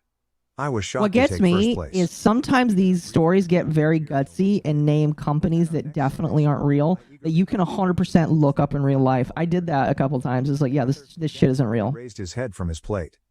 "That's good, honey, but when will you start living your life seriously?" Mike added, grinning as always. "Hey, perhaps you could create a garden for the dumpster area at the restaurant. Make it appear brother's really got a fancy." sweet dig. In an attempt to be helpful in her own way, my mother said, "You know, if you apologized, Liberty Mutual would definitely accept you back." Mrs. Henderson informed me that your post just has not come yet been crawling filled. back. I contacted Grandma Rose that evening as I was driving home with tears clouding my vision. As I vented my frustrations to her, she listened to me calmly. She disclosed, "Your father was the same way when he started the restaurant. His father wished for him to pursue a career in law. Look at him now. He is so certain that his path is the only one. It's interesting how life comes full circle, my love." As the months went by, my abilities improved.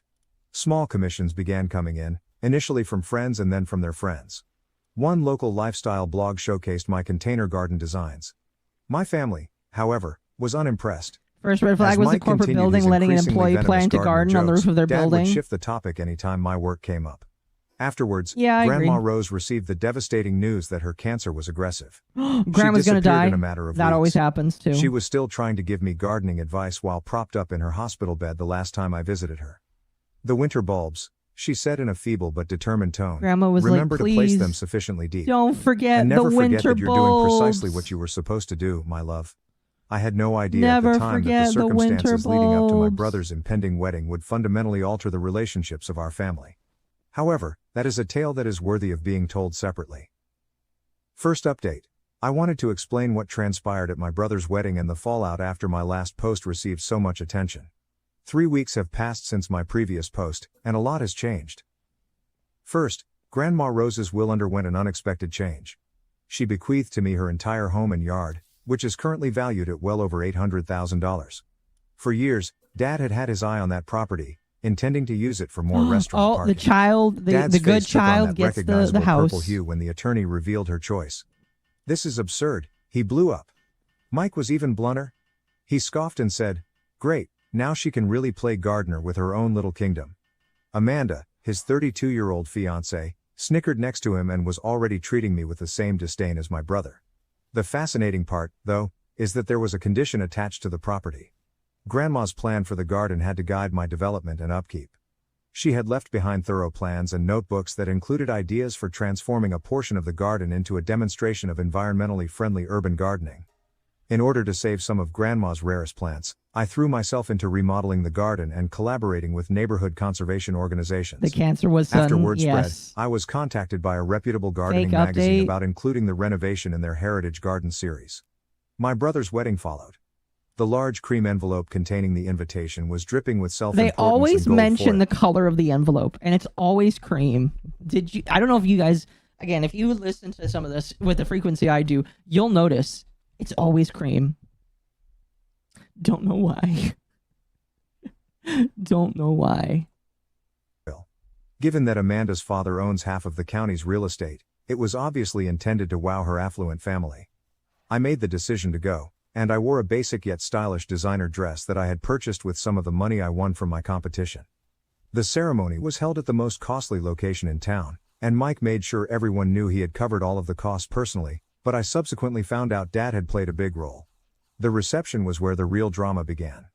I was seated at table 23, which was adjacent to the kitchen doors and literally the farthest table from the main family table, even though we were immediate family. In fact, rather than my name, my place card said the gardener. Amanda went out of her way to introduce me to her family. acquaintances in the society. And this is Mike's sister, she continued, smiling patronizingly. The person who, what do you do again, exactly? Put some flowers in the ground or whatever. Behind their champagne glasses, her companions tittered. However, karma tends to balance things out. A famous event planner who knew me from the gardening magazine story had been engaged by the venue. Your sustainable garden designs are revolutionary, she said enthusiastically as she approached my table, expressing her honor at meeting me. I've been keeping along with your Instagram makeover project. The mayor, Amanda's uncle, took the microphone to deliver his address, and that was the real kicker. He complimented my creative designs and highlighted seeing my work on the city's new Sustainable Parks initiative. All of the society members who had been giggling suddenly turned to stare at me with renewed curiosity. As the mayor continued to compliment the family's gifted landscape architect, Dad and Mike sat there with their expressions frozen. Amanda was trying to control the situation by frantically whispering to her companions. Too many Following specific the speech, details. a number of Amanda's family members approached me to discuss garden design. The head of the city's Parks and Recreation Department was one of them. For their next urban regeneration project, he said, they were searching for creative designers. Mom called the following day for the first time in months. She spoke hesitantly. I read the piece on Rose's garden in the magazine. Mom calls first. The pictures, they're stunning. Always There, mom calls you've first. truly created something unique.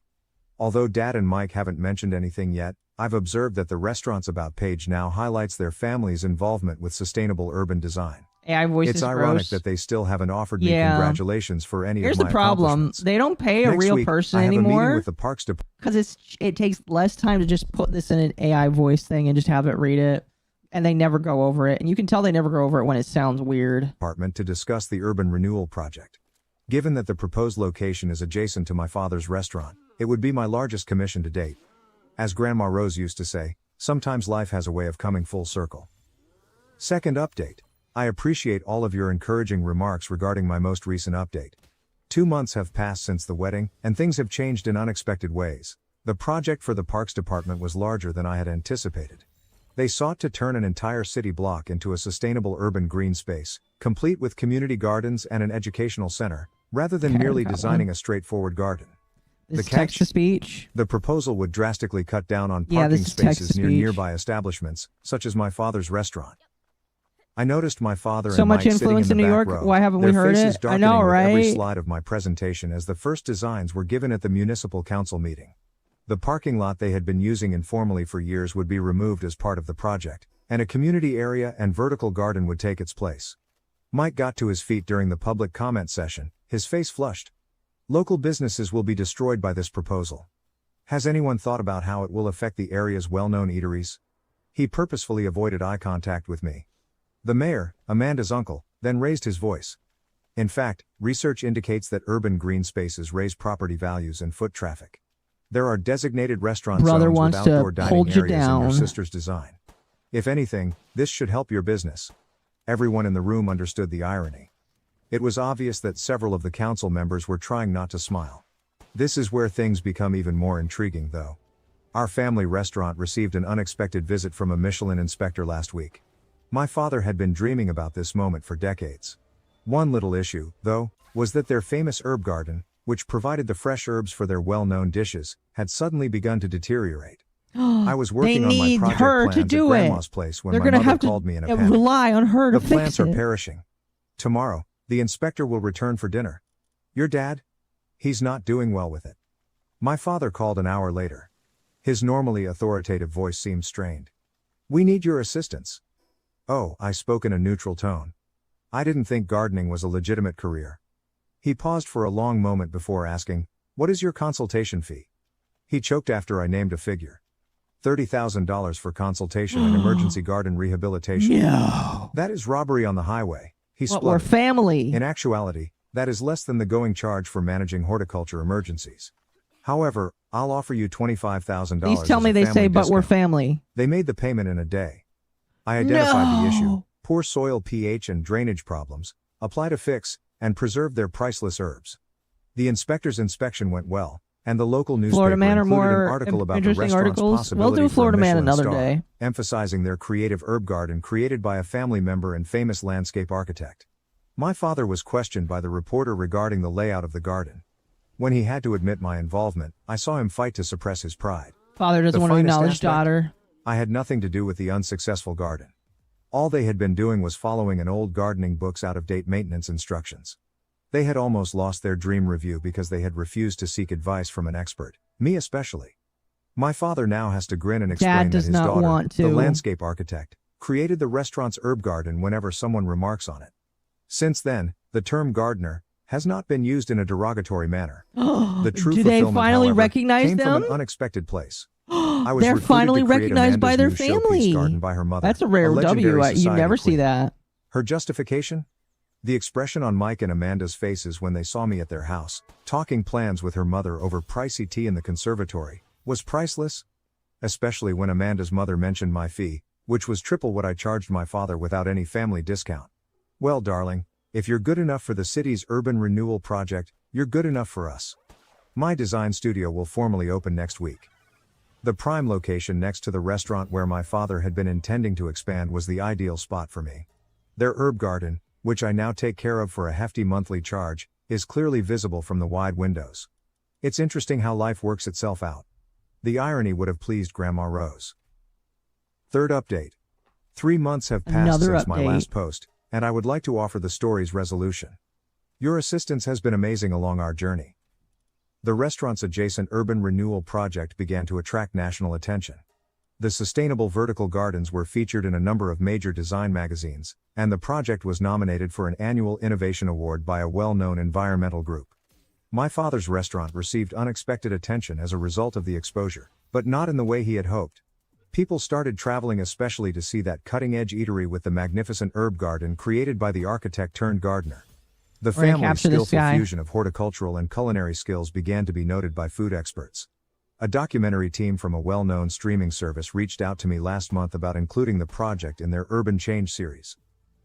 The gripping family story about how the restaurateur's daughter transformed urban gardening piqued their curiosity in particular.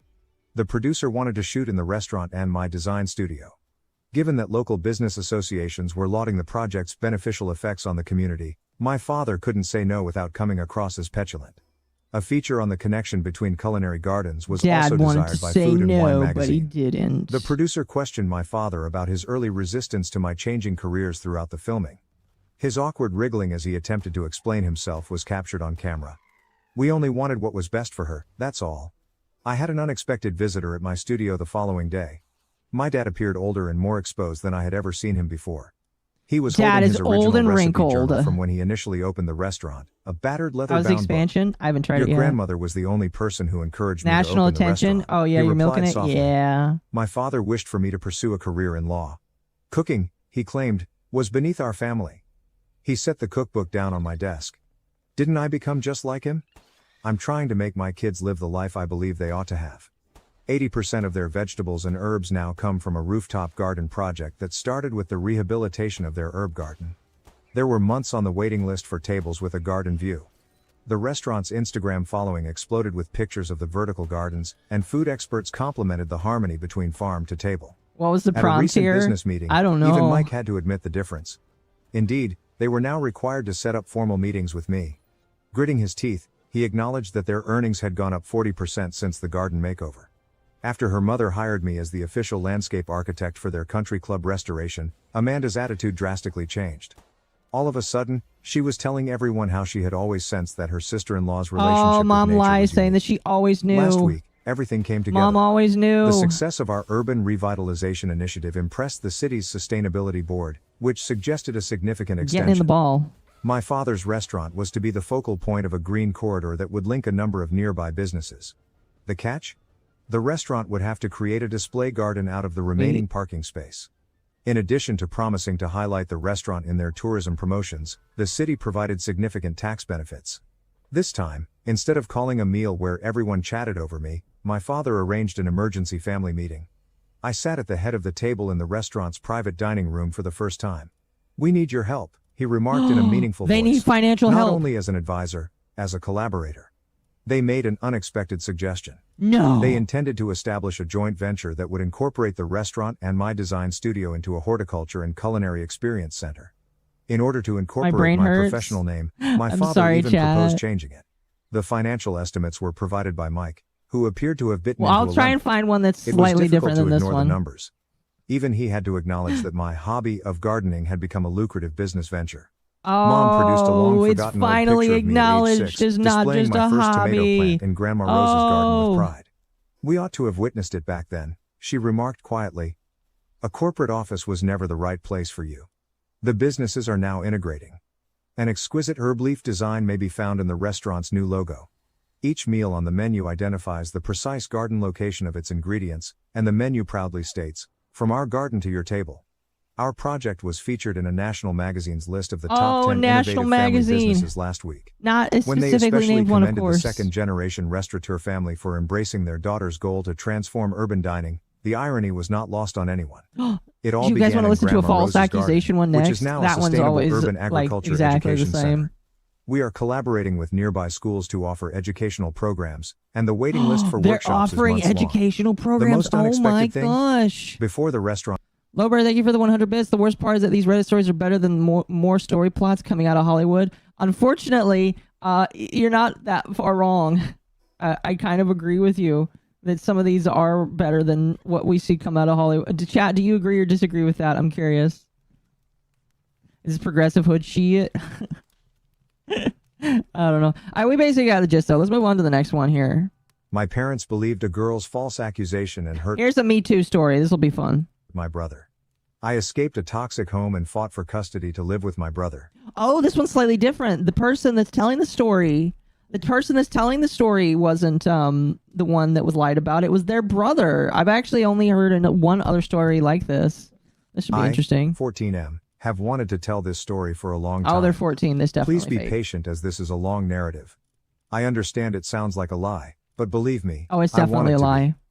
This has damaged my family, and I am not permitted to discuss it since my parents want to forget what they did. So, just to be safe, I'm sharing this from my friend's brother's Reddit account. My parents had both lost spouses My mother's before sister's meeting. daughter. My father split from my older sister Lucy's mother, now 25 years old, and my mother lost her ex-husband in a vehicle accident, forcing her to care for my brother, currently 23 years old. They were both single parents with custody of their children. They met on the beach, exchanged numbers, began dating and were married 2 years later. Let's get into the story. It all began when I was 8 years old and my brothers were 17 and 19. My brother Kirby was in his third year of high school and my sister worked at a grocery store near our home. My parents and sister worked, so I stayed with Kirby. It may seem strange, but the best times of my life occurred when Kirby was with me. I understand that many older brothers do not get along with their younger siblings, but this was not the case for us. Don't get I along loved with Kirby siblings. with all my heart, and I know he loved me as well. He always looked after me. LECI played will with talk me, about false studied with accusations. me, Yes. and occasionally took the blame for me. One day after Is that school, Spider-Girl? I waited for Yes. Kirby in front of my school. He Isn't often she came to pick me beautiful? up because our I schools love her were so close. much. But this time was different. He did not arrive. She's my most used pal right I now. waited until 4 p.m. when my sister arrived to pick me up. I'm gonna have some I asked about my Pop-Tart. I hope brother, that's okay. but she didn't respond. She simply dodged Just the gonna eat while conversation. we listen. When we got home, I'll I was interject. stunned by the sound of things breaking in the house and my parents' terrified shouts. When we entered the house, the situation could not have been worse. Kirby was on the floor while my father kicked and threw dishes at him, and my Whoa. mother screamed horrific words at him. Okay, that's child abuse. I was so terrified that I refused to leave my sister's side. She escorted me upstairs and instructed me not to leave the room till further notice. I remained there, listening and crying. I had never seen my family like that before, and I am still terrified of them, no matter how old I am. Suddenly, I heard sirens. When I peeked out the window, I noticed 2 vehicles and numerous police officers exiting and entering the residence. A short while later, I heard more shouts and the voice of an officer proclaiming an arrest. I witnessed my father and Pop-Tart's mother a good being name for a forced Spire into Girl. a police van. You know what it is? My parents screamed and cursed at my brother. At 2:04, my parents screamed nasty things at my brother, calling him a disgusting worm who deserved to die. My mother has always agreed. I went downstairs after they were put in the car at 2:10 p.m., and it was terrifying. Lucy was crying on the floor as Kirby held her in Her his name arms. is Pop-Tart. He was thoroughly bloodied and bruised. After that scene, everything was a blur. Jeez, I why only did the recall parents being beat up inside the an kid? ambulance in the hospital. It was more like a dream, but my sister disagrees, claiming it was a nightmare and the worst day of her life. About 3 days later, my parents were still This in jail isn't for bad. assault and This attempted murder. is a nightmare. So my sister took a few days off to care for me. Finally, I mustered the confidence to ask my sister what had transpired. Lucy, the first person to ever treat me as an adult, told me the truth. Our brother Kirby was accused of rape by a girl in high school. Oh no. The girl went to the principal, crying and battered, and accused Kirby of abusing her. Our parents and the girl's parents were summoned to school, and the police were also engaged. Kirby explained to our parents that he did not do that, but they refused to listen and instead supported Parents the girl. don't believe him? So when Me the police too. stated they would investigate and do tests, Kirby and the daughter were free to return home. Then something happened. My brother is now in the hospital and he is at risk of developing serious physical difficulties as a result of the abuse. The next day, the Academy person Zota DHGP. I give money. I hope okay. Yes, thank you for the $5. I appreciate that. I deeply appreciate that. Thank you, thank you, thank you. police summoned my sister to the police station, where she was required to accompany chili me. dogs. But what they told Might as us well was be. alarming, to say the least. Karen appears to be the girl who filed the report. I think I've heard this one before. Chances are you've heard a variation that sounds similar to this because they are all the same. That's what's funny. You could be right there. It's just really sad and unfortunate. If you see this, please know that you are the most horrible person I know. I hope you burn in hell, bastard. You have devastated our life. Ooh, burn. You filed a bogus Are you able report to hear since this, she Tim? and Kirby despised each other at school. Yes. Okay. And after another fight between the two, she injured herself and planned to claim he hit her. However, the plot evolved to a rape in the hopes that she might expel my brother from school. However, she made a mistake and told her pals about it on a video call, causing them to Pals? chuckle. What she didn't expect was I'm for playing everyone to Pal turn World. against her, with the exception of her best friend, who had been sexually abused as a child and was never believed until lately. Karen's former closest friend went to the police station, told them everything, and managed to videotape some of the conversation. After the piranha confessed, the cops questioned Karen. And for fear of being arrested, she spoke the truth. My sister was pissed off. She wanted to kill Karen at the time, but the police Oh. talked her down, telling her that Karen's parents would have to pay a fee for the false charge and defamation. My sister thought it was fine, but not sufficient. When we returned home, our parents were present. And as soon as my sister spotted them, she exploded, shouting about everything that had transpired at the police station. They listened in silence, becoming more startled with each sentence. My mother was already in tears by the time my sister finished, and my body remained paralyzed. Then he did the worst thing. He said, "Are you sure about this?" That was the worst use of words I've ever heard. Lucy delivered a lengthy lecture on how they were awful parents for believing in that circumstance The without daughter any proof. issued a lecture about And my how they're father awful tried parents. to rationalize that the girl's words were really valuable. But my sister did not Ah, contest yes, it, parents believe the claiming that girl without over their own evidence, biological words were child. meaningless. I understand that many raped persons are labeled as liars when their allegations are unproven, but this instance is different. Kick her butt, Karen lied and Pop-Tart. fooled everyone for petty reasons. I hope you can understand. My father was defeated and the home was silent for several days. It was not the same without Kirby. I think Pop-Tart's He a was dude. the soul of the house. He was kind and friendly to practically everyone. He always provided us joy. I still don't understand how my folks were so easily seduced by Karen. I despise them for that, and I will never forgive them for their actions. Kirby awoke after a long time, only to find himself in horrible Nope, health. that's a female. To give you an idea, Had to his double jaw check. was fractured. He lost. Mercenary, thank you for the 10. I don't listen to AI voice stories, only real life voice guys like Ripe or Pinwheel I will listen to. The only AI voice I like is HFY. It sounded like Hitchhiker's Guide funny. Yeah. Thank you for the 10. I appreciate that. And yes, Pop-Tart is a female. It would have been very weird if I named a Pop-Tart a male was named Pop-Tart. Although that could be a femboy. Femboy spider thing. Yes. Pretty much. Yeah, I'm gonna play this chat. I'm gonna grab something real quick. I'll be right back.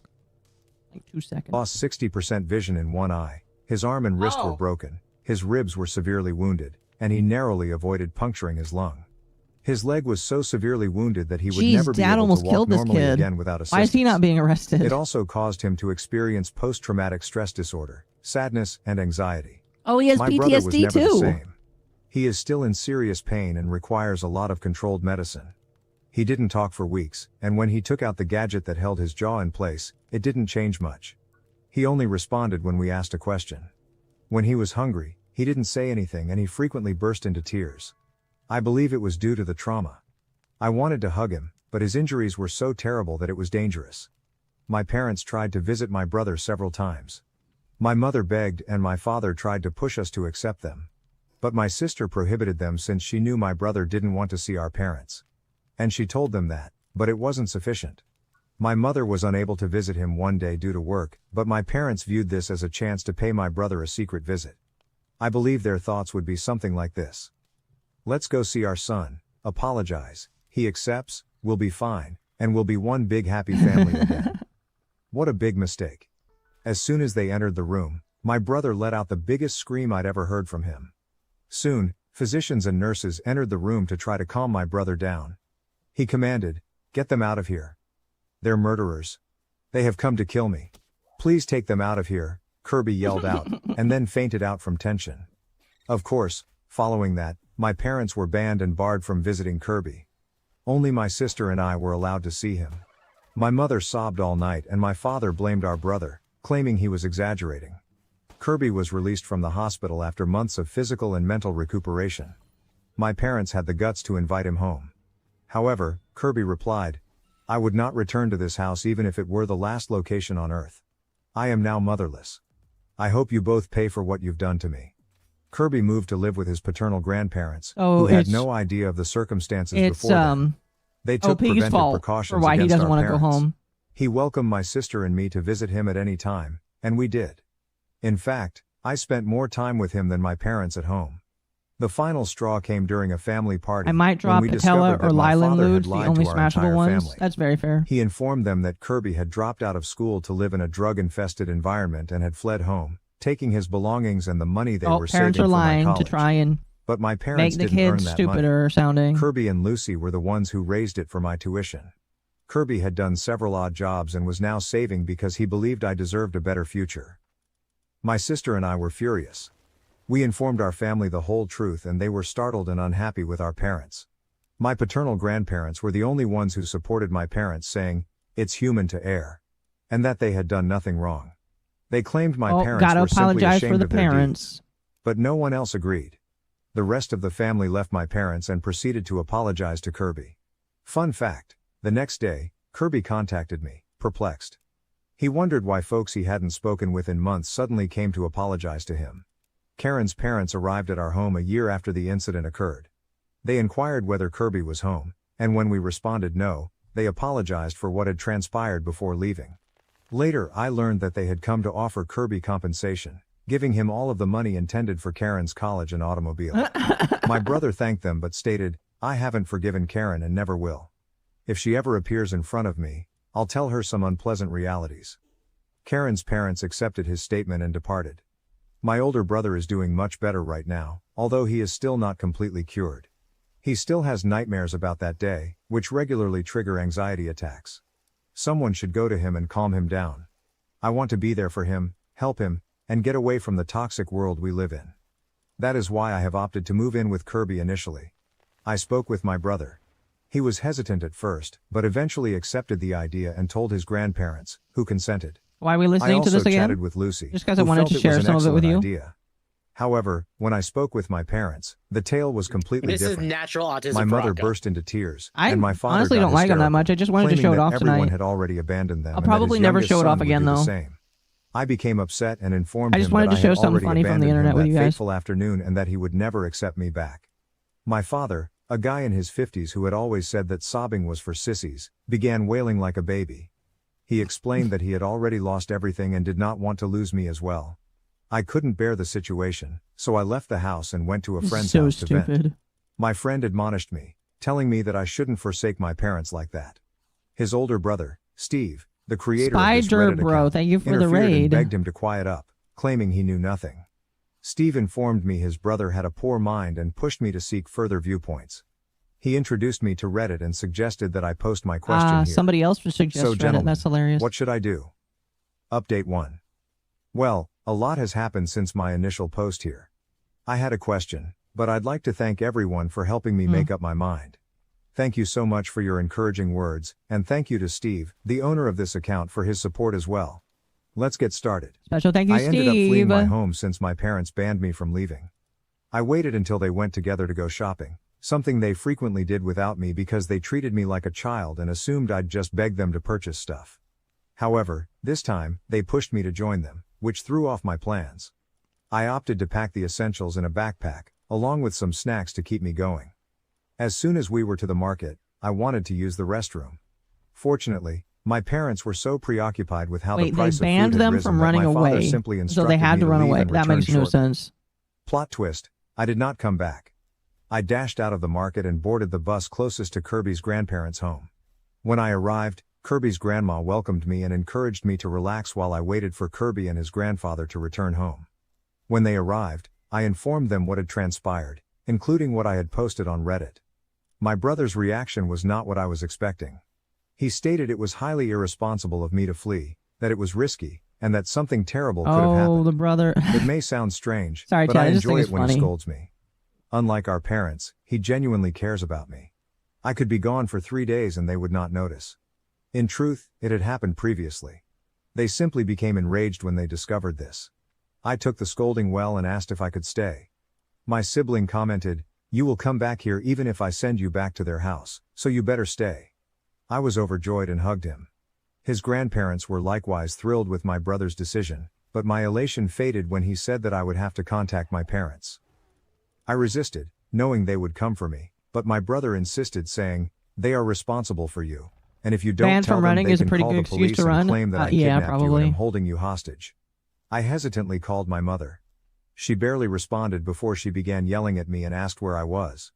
When I told her, they became even angrier, ranting in such a harsh alien tone that everyone around me could hear.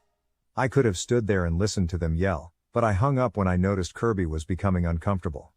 Following the aggression, he developed a sensitivity to yelling. He cursed his parents for what they had done to him. I became enraged and threatened to take me by force, but my brother responded, "They are aggressive but not idiots. They are aware that I have a protective order against them. If they approach, we'll call the cops." How mistaken he was. An hour and a half later, they were knocking on the front door, yelling and screaming at my brother for future call the cops. generations. Kirby's grandparents urged them to leave or they'd contact the cops. This simply made them angry, so they returned to hammering on the door. I wanted to walk down and tell them to go, but Kirby needed me. I had to pull him back because he wanted to confront them and express his fury in person. He harbors a lot of resentment towards them. He even stated once that he intended to kill them slowly and horribly. I agree with the sentiment, but I do Jeez, not believe Kirby's he should crazy. get his hands filthy with them. Then they burst down the door and began wrecking the house in search of me. At that point, I decided to go downstairs and dismiss them. I was trying to calm my brother down by asking him to stay in the room while I handled the problem. My mother let out the greatest scream I'd ever heard, and my father went silent. After persuading my brother to remain in the room, I went downstairs, and the situation could not have been more gloomy. My father was sprawled on the floor, shivering, while my mother stood over him. Whoa, did screaming Kirby and just like calling out to deck him this in vain. man? I noticed that Kirby's grandfather was clutching a taser. I believe we all Oh. know what occurred, right? When my mother saw me, she No. screamed, "Look what they did to your father, call the police. They should be arrested." I replied that if I called the police, she and my father would be arrested for violating the protective order. She ignored me and kept screaming, insisting that we call an ambulance for my father. We disregarded her, suggesting that once my father healed they should leave and never return. When my father finally returned to his senses, he was unusually silent, defeated and beaten. My brother quickly appeared downstairs. My mother instantly assaulted him verbally, resulting in a heated argument. She began blaming him for everything, claiming he was the reason all of our family had abandoned her and that her children had turned their backs on her. She blamed herself, claiming that she was an innocent woman who went to church every Sunday and did not deserve to go through this. Mom's an I'm not innocent sure woman. what she meant by it. Nobody would feel sorry for her simply because of that. Kirby remained mute throughout her screaming crises, but she eventually crossed the line. She stated that he was meant to apologize to them for destroying their lives and inform everyone in the family that he had forgiven them. That was the limit. Kirby, furious, slapped her so hard that she tumbled on the ground. My mother began screaming again, but Kirby told her to stop or he would crush I her thought he teeth got with the shot. Why base am I of the like cane. this? It's okay. He screamed, letting out everything he'd been holding in for years, how unhappy they were, how they dug their own graves, and how they didn't deserve anyone around them. He further stated that when they died, he would make a point of peeing on their coffins. Oh my mother gosh, became chat. enraged. It's Ethan Ralph. This is Ethan Ralph's story. I'm gonna piss on your grave, bitch. Rakata said I could piss on your grave. It's okay. Mom and Dad, I'm gonna piss on you. Is this Ethan Ralph's origin story? Was he abused as a child and that's why he's gotta act so tough? Is Ethan Ralph, chat? And attempted to punch Kirby, but I shoved her against the wall. She began ranting at me as well, claiming I would go to hell for abandoning her and referring to me as a dirty lesbian who would also go to hell. Oh, wow. For perspective, I am bisexual, and I made the mistake of informing my parents. Surprisingly, my father was fine with it, but my mother was furious, claiming I was destined and even forbidding me to be bisexual. She introduced me to her church friends' daughters, which made them uneasy. The strange thing is, when I told my brother, he just remarked, "So, you give me a nephew? Let's stay cool." My brother then began demanding them to leave and pay for the damage they had done to the house, or we would file a complaint. My mother laughed, stating that I wouldn't have the bravery to report my own mother. I replied, Try me. "What I have most is courage, and I would have the satisfaction of seeing you arrested again." She made excuses, claiming we didn't have proof, but my brother shut her down, pointing out that we had fingerprints, video evidence, and even footage from security cameras. It took her a long time to accept defeat, but they eventually left. They have video cameras. But They my always have brother video wanted cameras. to add one more jab. As my mother entered the car, Kirby exclaimed, "Hey, I wish you could have died in my father's place." In response, she flashed him the middle finger and screamed as she climbed into the car, Damn, Kirby's a making my badass. brother laugh, a triumph laugh, as if he had just won a long round of his favorite video Dude, game. I want you die, Soon later, our bitch. sister called to say our mother had informed her she Mom, had you been should have assaulted by died. Kirby and needed to bring me home to fix me. My sister, on the other hand, expressed her pride in me for standing up to them and joked that Kirby should have broken the cane over their heads. Now I'm living with my brother, as I've always desired, and it's been amazing. He's determined to acquire custody of me and has threatened our parents to give it to him in any manner. My mother is resolute, stating that she will not leave me with an abuser. She presumably thinks I am bisexual because my brother molested me. How crazy is that? I believe it is only a matter of waiting for her to succumb. For the time being, everything appears to be proceeding as planned. I had a passionate talk with my brother before he fell asleep. He was thinking about what life might be like if his father was still living. I informed him that his life could have been a little better. But he said, maybe. Maybe not. If he hadn't died, I might not have experienced the aggression, but I wouldn't have my two angels in my life. Then he Sounds kissed like an my incest forehead. fanfiction. It's I must possible. confess, that was very lovely. I hugged him. I adore him, and I am confident that we will always defend each other. Thank you to everyone who has supported me. I hope nobody has to go through what we did. For those who feel our narrative is untrue, I wish it were. I wanted us to be a good family that accepts and protects one another regardless of the circumstances. Did Mizu write this However, story? this can only occur in my dreams. I don't know. See you folks. Maybe I'll update Oh, this has with still the got outcome 10 of more the minutes procedure. on it. What the So see you fuck? then. Update 2. Hello everyone. Thank you very much for your support. Believe me, I am fine, and my brother is better, but fine is insufficient for him. He wants my custody at any means and is pursuing my parents with everything he has. Well, I wouldn't be here just to say we're fine, so let's get to the point. We were enjoying a peaceful afternoon when there was a knock on the door, which had already been repaired by a friend of Kirby's grandfather. I went to answer it, but was astonished to see my father present. I immediately sent him away, but he said that he simply wanted to communicate and didn't want to make a fuss. I told him to **** off and that we would only communicate in court. However, my father insisted and Kirby's grandparents threatened to contact the police. To our amazement, Kirby said to let him in. We questioned him, but Kirby simply stated that my father was a pushy moron who would not go easily, so it was best to allow him in and get it over with. So we let him in, but we were prepared in case he became aggressive. Kirby sat at the kitchen table and we all remained in the kitchen for protection. Kirby's grandmother was recording the conversation to provide additional evidence that my father was violating the provisional measure. The conversation went as follows. Kirby responded, "Very brave of you to come back here after all you've done. My dad. I'm sorry, I swear I'll pay for all the damage." Kirby. Pay? Of course you believe you can solve anything with money, correct?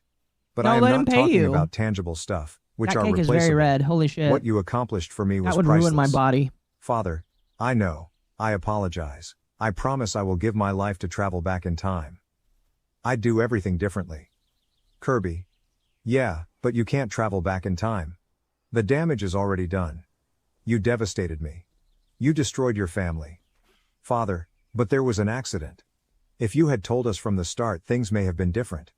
Kirby says, more lies. They're talking You did about not when want to he listen to me. was beat up for Do you understand what you allegedly did to raping me? a girl. You made me feel unworthy of living. You've made me want to die. Do you have any concept of how that feels? No, because you are the aggressor, and the aggressor will never feel the victim's terror. Son of a B************. Kirby began to cry at that point, but it was a cry of wrath and bitterness that he had suppressed for many years. My father continued to apologize in vain, but my brother claimed that his sole motivation was to feel better about himself, not to sincerely regret what he had done. However, my father continued to apologize. To the point where my brother issued his ultimatum, despite the fact that he was on the verge of another anxiety attack. Kirby asks, "Do you want forgiveness? Here's what we plan to do. You are going to grant me custody of my brother. You'll pay his child support, and you'll never try to get What the close to fuck me, kind of him, or fiction anybody is else this? again. Or else I will make your days a miserable hell." My father agreed immediately.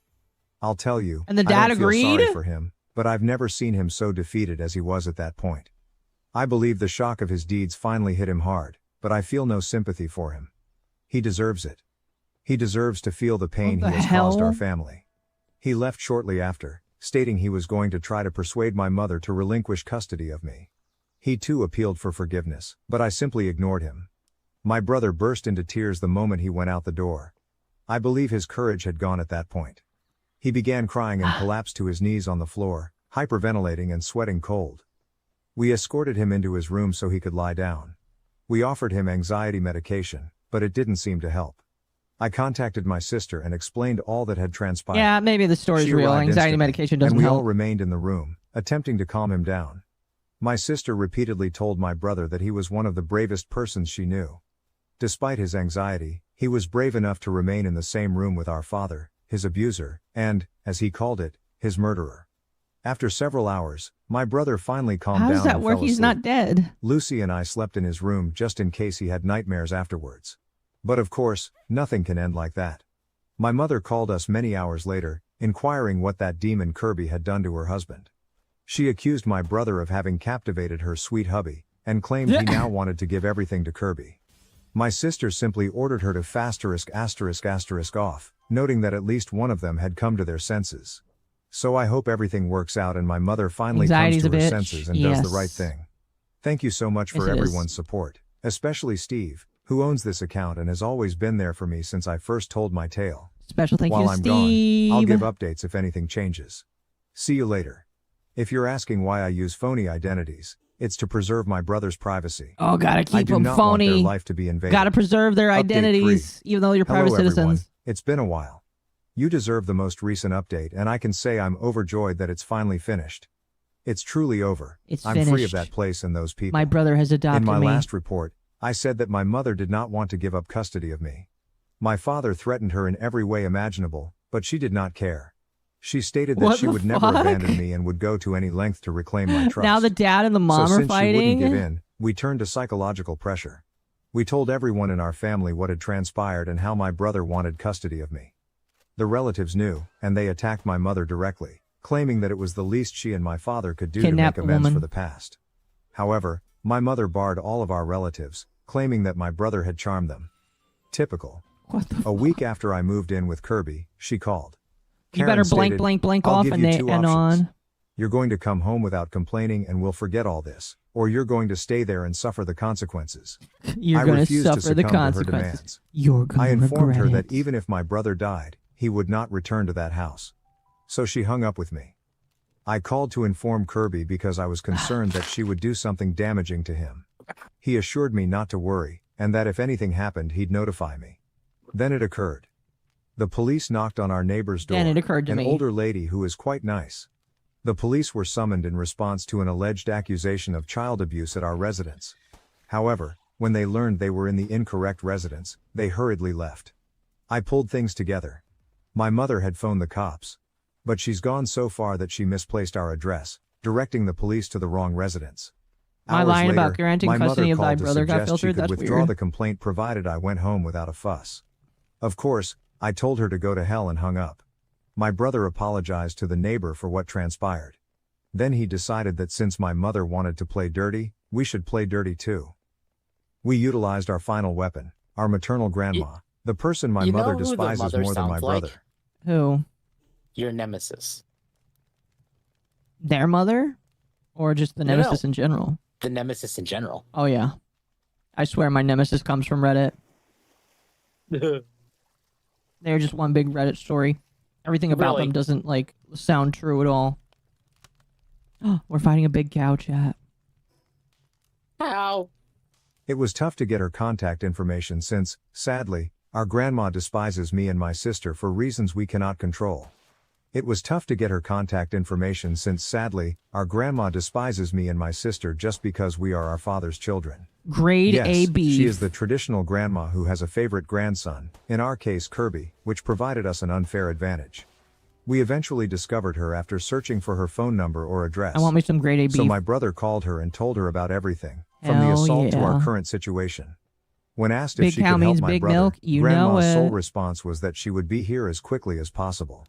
And believe me, she arrived in our city an hour and 30 minutes later, which was okay because my brother had simply asked her to call I'm my going to mother. bed. All right, you have a good night. And she agreed to the bargain and went straight to my parents' place We'll for a have time for surprise one more visit, video after which this my chat. mother absolutely despises. She called me and Lucy and asked if my brother had anything to do I'm with gonna try it, and find a which good we one. disregarded. Her reaction Or a was good even sounding enjoyable. one. Our grandma was purposefully driving our parents insane, and they couldn't fight back because, as I know, my mother is greedy, and my grandmother owns a large plot of property that, if sold, could provide for someone for a long time. That's true, my parents are not only fools and psychopaths, but also greedy. I believe my brother must have married into the wrong family since it is simply inconceivable. And after 2 weeks of misery for our parents, my mother finally asks when she'll leave. She stated that she would only go if my mother relinquished custody of me, with which my mother disagreed. She wanted our grandmother to depart, so she played the final card. Either my I'm gonna take mother off would too. relinquish All right, you have a custody good of me, night. or she was entirely out of will, son and money. Guess which one won? So we went to court, and if looks could kill, my parents would have already been buried. It's been interesting the judge but became engaging. agitated as he I recounted the know. events of the past, been wondering how my interesting but parents engaging. escaped justice so easily. Unfortunately, in today's world, money is more valuable than a person's sins. My father even hid his face, but my mother was there, unconcerned, convinced that she had done nothing wrong. I believe the most stressful moment was when Kirby and my mother confronted each other. Believe me, if you were there and seen the stares they gave each other, it was scary. I sometimes forget that these two once lived together. My mother may appear regular and friendly, but she is deceptive and manipulative. If you do or say something she disagrees with, you are perceived as a threat and heavily reprimanded for it. My brother, on the other hand, is so open-minded that it nearly scares me. He can make friends with just about anyone. If you see a young man with a cane and smiling and waving, it's probably my brother. So why Oh, can't I grasp how chat, these two next time you see contradicting somebody beings that's share the smiling same with a body? cane. Returning to the process, It's it was him. both complicated and speedy. After all, my parents were unwilling to fight for me, so our lawyer reached an agreement in which I would live with my brother and my parents would be required to pay a very significant alimony. My mother questioned why they had to pay child support since I was now my brother's responsibility, but my father and grandmother advised her to shut up and accept the deal. We eventually obtained it after a long and stressful process. Now I can live with my brother and they will have no control over me. I erased my parents' contact information exactly 30 minutes after receiving the results. I don't need it anymore. They will now become a part of the past that I would like to forget. It's got another But minute wait, left, chat. There's more. Our granny never had an mind. But epiphany wait, there's before more. she went. My mother had never been mentioned in the will. Our grandmother took her away soon after she married my father. It was even funnier. She essentially swapped it for something she'll never have. My brother is the only person mentioned in her will, which is fantastic in my opinion. Our brother Kirby got all he wanted and deserved. I'm not sure if I call it divine justice or whatever, but he deserved it, and we couldn't be happier about it. I'd like to thank everyone on Reddit and the owner of this account. I'm glad you helped and guided me during this difficult time in my life. And now there's a happy ending. Even more personally, I hope I won't have to return here until absolutely necessary. That one sounds fun. Oh, it's Thank you for 30 watching. minutes though. If you I took back my All right, house and chat. left my mother homeless after This will be fun. This one's called I Took Back My House and Left My Mother Homeless After She Disowned Me for Not Attending My Sister's Wedding. she disowned me for not attending my sister's wedding. We'll listen to about 15 minutes of this and my then we'll be mom's done. favorite was always clear when I was growing up. My younger sister Rachel, 37F, and I, 42F, are the children of my mother, Karen, 62F. Technically 4 It seemed hours as is though I in had 3 vanished minutes, from the but we'll world listen the to half instant of this. Rachel was born. I don't want to come across All as right. theatrical, but this is the reality. My mother was naturally quite protective of Rachel because Fight, she was born Pop-Tart. underweight and ill. I get that it must have been frightening for her to have a sick kid, but Rachel was the only child that Karen cared for, rather than merely the family's baby. Rachel received royal treatment. Her needs, wants, and moods were the center of attention. For example, Mom would hand-feed Rachel until she was well into middle school since she disliked eating by herself. What the fuck? Mom would simply complete any school projects or homework for Rachel. No questions asked, Mom allowed Rachel to stay at home if she didn't feel like going to school. And then there was me. I had clothes, food, and other essentials, so I wasn't completely disregarded, but I was alone emotionally. Unless it had to do with Rachel, Mom never truly cared about me. Mom was preoccupied at a spa and forgot about a dentist appointment I had when I was around 10 years old. After hours of waiting outside the school, a family friend saw me and offered to drive me home. My mother pretended it wasn't a huge thing when I returned. "Oh, I thought you'd figure it out," she simply said. The only person who actually saw me was my father, Michael. May he rest in peace. Oh, Dad's He dead. wasn't home as much as I would have liked because he worked so much, but when he was, he tried his best. When Karen and Rachel weren't there, Dad and I would go out for movies or ice cream. He would give me extra cash for birthdays or school outings, but he would urge me not to tell my mother. Functionally retarded, In retrospect, yes. I believe he was attempting to compensate me for feeling so unnoticed. But Dad could not deny the favoritism no matter how hard he tried. Everything was always better for Rachel. I had to save money or work for what I desired. Rachel, however, only needed to ask. Oh, Rachel and it got would whatever she wanted materialize. without having to pay. I requested a bike one Christmas, and Rachel made a last-minute request for the same item. Rachel received a brand new, gleaming bike beneath the tree on Christmas morning. I received And I some got a socks. hand-me-down. You're Oh, older. Mom even responded worse. when No I bike, inquired just why. socks. You can get one for yourself by saving money. Oh, However, it was more than burn. just material possessions. Rachel's happiness was Karen's obsession. Mom would move quickly to resolve whatever small problem Rachel Don't was forget the having, is there such as a chests? friend not texting her back or receiving a poor grade. I quickly learned not to bother going to her for anything, though, as This she isn't a would tell me dungeon, to though. stop being so dramatic, or figure it out like an adult, whenever I was upset about something. Of course Rachel took it all in. Why wouldn't she? She was living the dream since Mom took care of everything for her, so she didn't have to do anything. Rachel eventually stopped learning even the most fundamental life skills. She was incapable of managing there her own is. schedule, cooking, or even cleaning. Rachel was totally reliant on her mother since she protected her from everything. I didn't know how toxic the dynamic was until high school. Mom would complete Rachel's schoolwork after she would sob to her about how difficult her lessons were. Mom pleaded with the principal to have Rachel's grades modified after she failed high school, Oh my accusing the gosh. teachers of failing to recognize her unique needs. Naturally, it didn't succeed, but it demonstrated the lengths Karen will go to in order to shield Calling Rachel their from mom Karen, that's responsibility of funny. any kind. However, I was supposed to be self-sufficient. I had to work things out on my own if I had trouble in school. I had to use the money I earned from babysitting if I wanted to participate in extracurricular activities. And Karen would tell me, "You're the older sister, you need to set an example," if I ever ventured to voice my displeasure. I was eager to be out of high school by the time I graduated. I never looked back Entitled after enrolling Spoiled at has a been college in a marked? different Yes. city. I never made a better choice than to move away.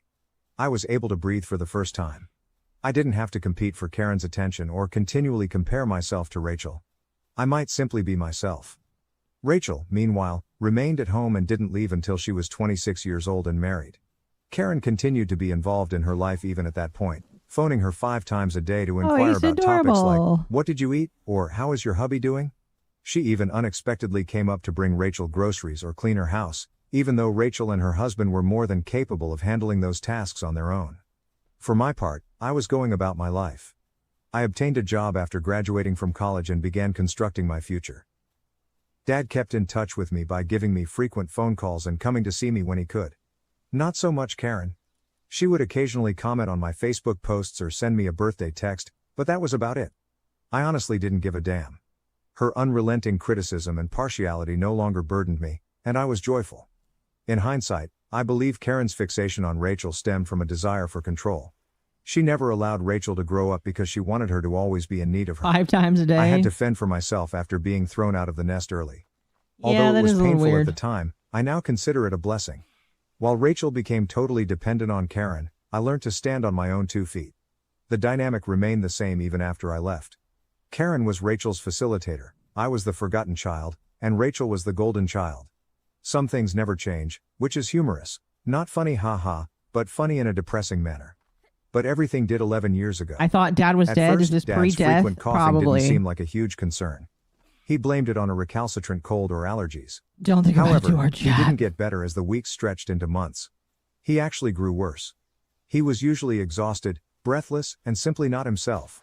Nevertheless, he continued to labor because he was a selfless, industrious man who always put the needs of others before his own. Karen didn't appear to notice at all. She was too preoccupied with her daily schedule of yoga sessions, spa visits, and whatever else occupied her time. After her first marriage ended, Rachel was back at home by that point. She didn't appear to be really worried about Dad's health. Stepmother and she has wasn't already been working in a either. previous relationship. They seemed unwilling to face the inconvenience of admitting that something was amiss. I was trying to keep some distance from all the family dysfunction while establishing my career in a distant place. During our frequent phone conversations, I could sense that something wasn't right. He sounded more worn out and weaker. He dismissed my question about whether he had seen a doctor, claiming to be all right. I knew he wasn't though. When he eventually went to the hospital following an especially severe coughing spell, things reached a breaking point. A serious lung Gotta infection go. was Are the you good night? diagnosis. When I learned, I immediately dropped everything and ran home. I was appalled when I arrived. Dad was laying in bed by himself. Like I said, chat, in looking about so 10 weak minutes, and we're ill. just going to be done anyway. Rachel and So we'll Karen, listen to this for 10 they more were minutes. out getting manicures. Because that'll be Karen 4 hours. pretended to I mean, be shocked technically to it's see been me 4 when they hours now, returned. but I'm not going to count She pre-stream even time. attempted to give me a hug, but I refused. When I questioned her why she wasn't with Dad, she said that she had errands to run. Both had recently had their nails done Cinderella and were carrying scenario? shopping bags, Oh, so you're it was right, it clear they had is. just left the spa. I spent as much time as I could with Dad when he was admitted to the hospital. Every now and then, Karen would stop by, but only for a few minutes. Rachel? She said it was too hard for her to see him in that state, and she hardly turned there at all. I was balancing everything at the same time, including communicating with doctors, controlling his medicine, and attempting to make him comfortable. On most nights, I even slept in a chair by his bed. It was frustrating that Karen didn't participate. It's not like she was too busy to be there because she didn't work. However, she pretended that going to the hospital was a huge hassle. Oh. The day she stated, "He's in good hands with the nurses," will always stick in my memory. Should I just sit there, or what? Yes, Karen, supporting your husband is exactly what you're meant to do. Dad was released from the hospital after a week. Oops. We hired a nurse to assist at home because he still required round-the-clock care. Karen was expected to take charge and assume greater responsibilities, yet she continued to be untrustworthy. She would leave for hours to run errands, only to return with shopping bags, or she would fail to give him his medications on time. On one occasion, she chose to stop at the salon before picking up an oxygen tank for him. I had already made arrangements for someone else to deliver it by the time she arrived home. Rachel wasn't any better. She said she avoided Dad completely because she couldn't bear to see him in such a vulnerable state. She spent much of her time in her room watching I wish TV you or had bet browsing the, on her phone. She even went on vacation with mother her is friends the one during one who of Dad's worst poisoned bouts, Dad. leaving me to manage everything by myself. In the end, I resigned my job to care for Dad full-time. To be honest, I didn't want to leave him alone Wait, why with didn't I Karen drop and my Rachel, stuff? and I didn't trust them to do it. He was worthy of better. In order to keep him from feeling lonely, I prepared his meals, assisted him with his physical therapy, Wait, why and didn't I made drop sure my he had stuff? company. I loved him, so even though it was exhausting, I would do I'm it all over confused. again if I had to. As Dad's health deteriorated, Karen did make an attempt to work harder, but it was too late. She would sit next to him, but she would be glued to her phone, either talking to Rachel or posting on social media. It seemed as though she was unable to fully focus on him. Rachel only arrived after being coerced by Karen, and even then, she would excuse herself and depart after a short while. A few months later, Dad died. The nurse, I, and a few of his friends who had come to bid him farewell were all around him. Rachel and Karen. They weren't present. Rachel was out with friends, and Karen had gone to some sort of wellness retreat. When it became apparent that Dad was running low on time, I contacted both of them, but they did not answer. The funeral went by quickly. Oh, family I was lets him tired and perish. heartbroken, but I still had to put up with the bullshit from Rachel and Karen. As though she hadn't been ignoring all the warning signals for months, Karen talked to her friends about how unexpected Dad's death was for the majority of the funeral.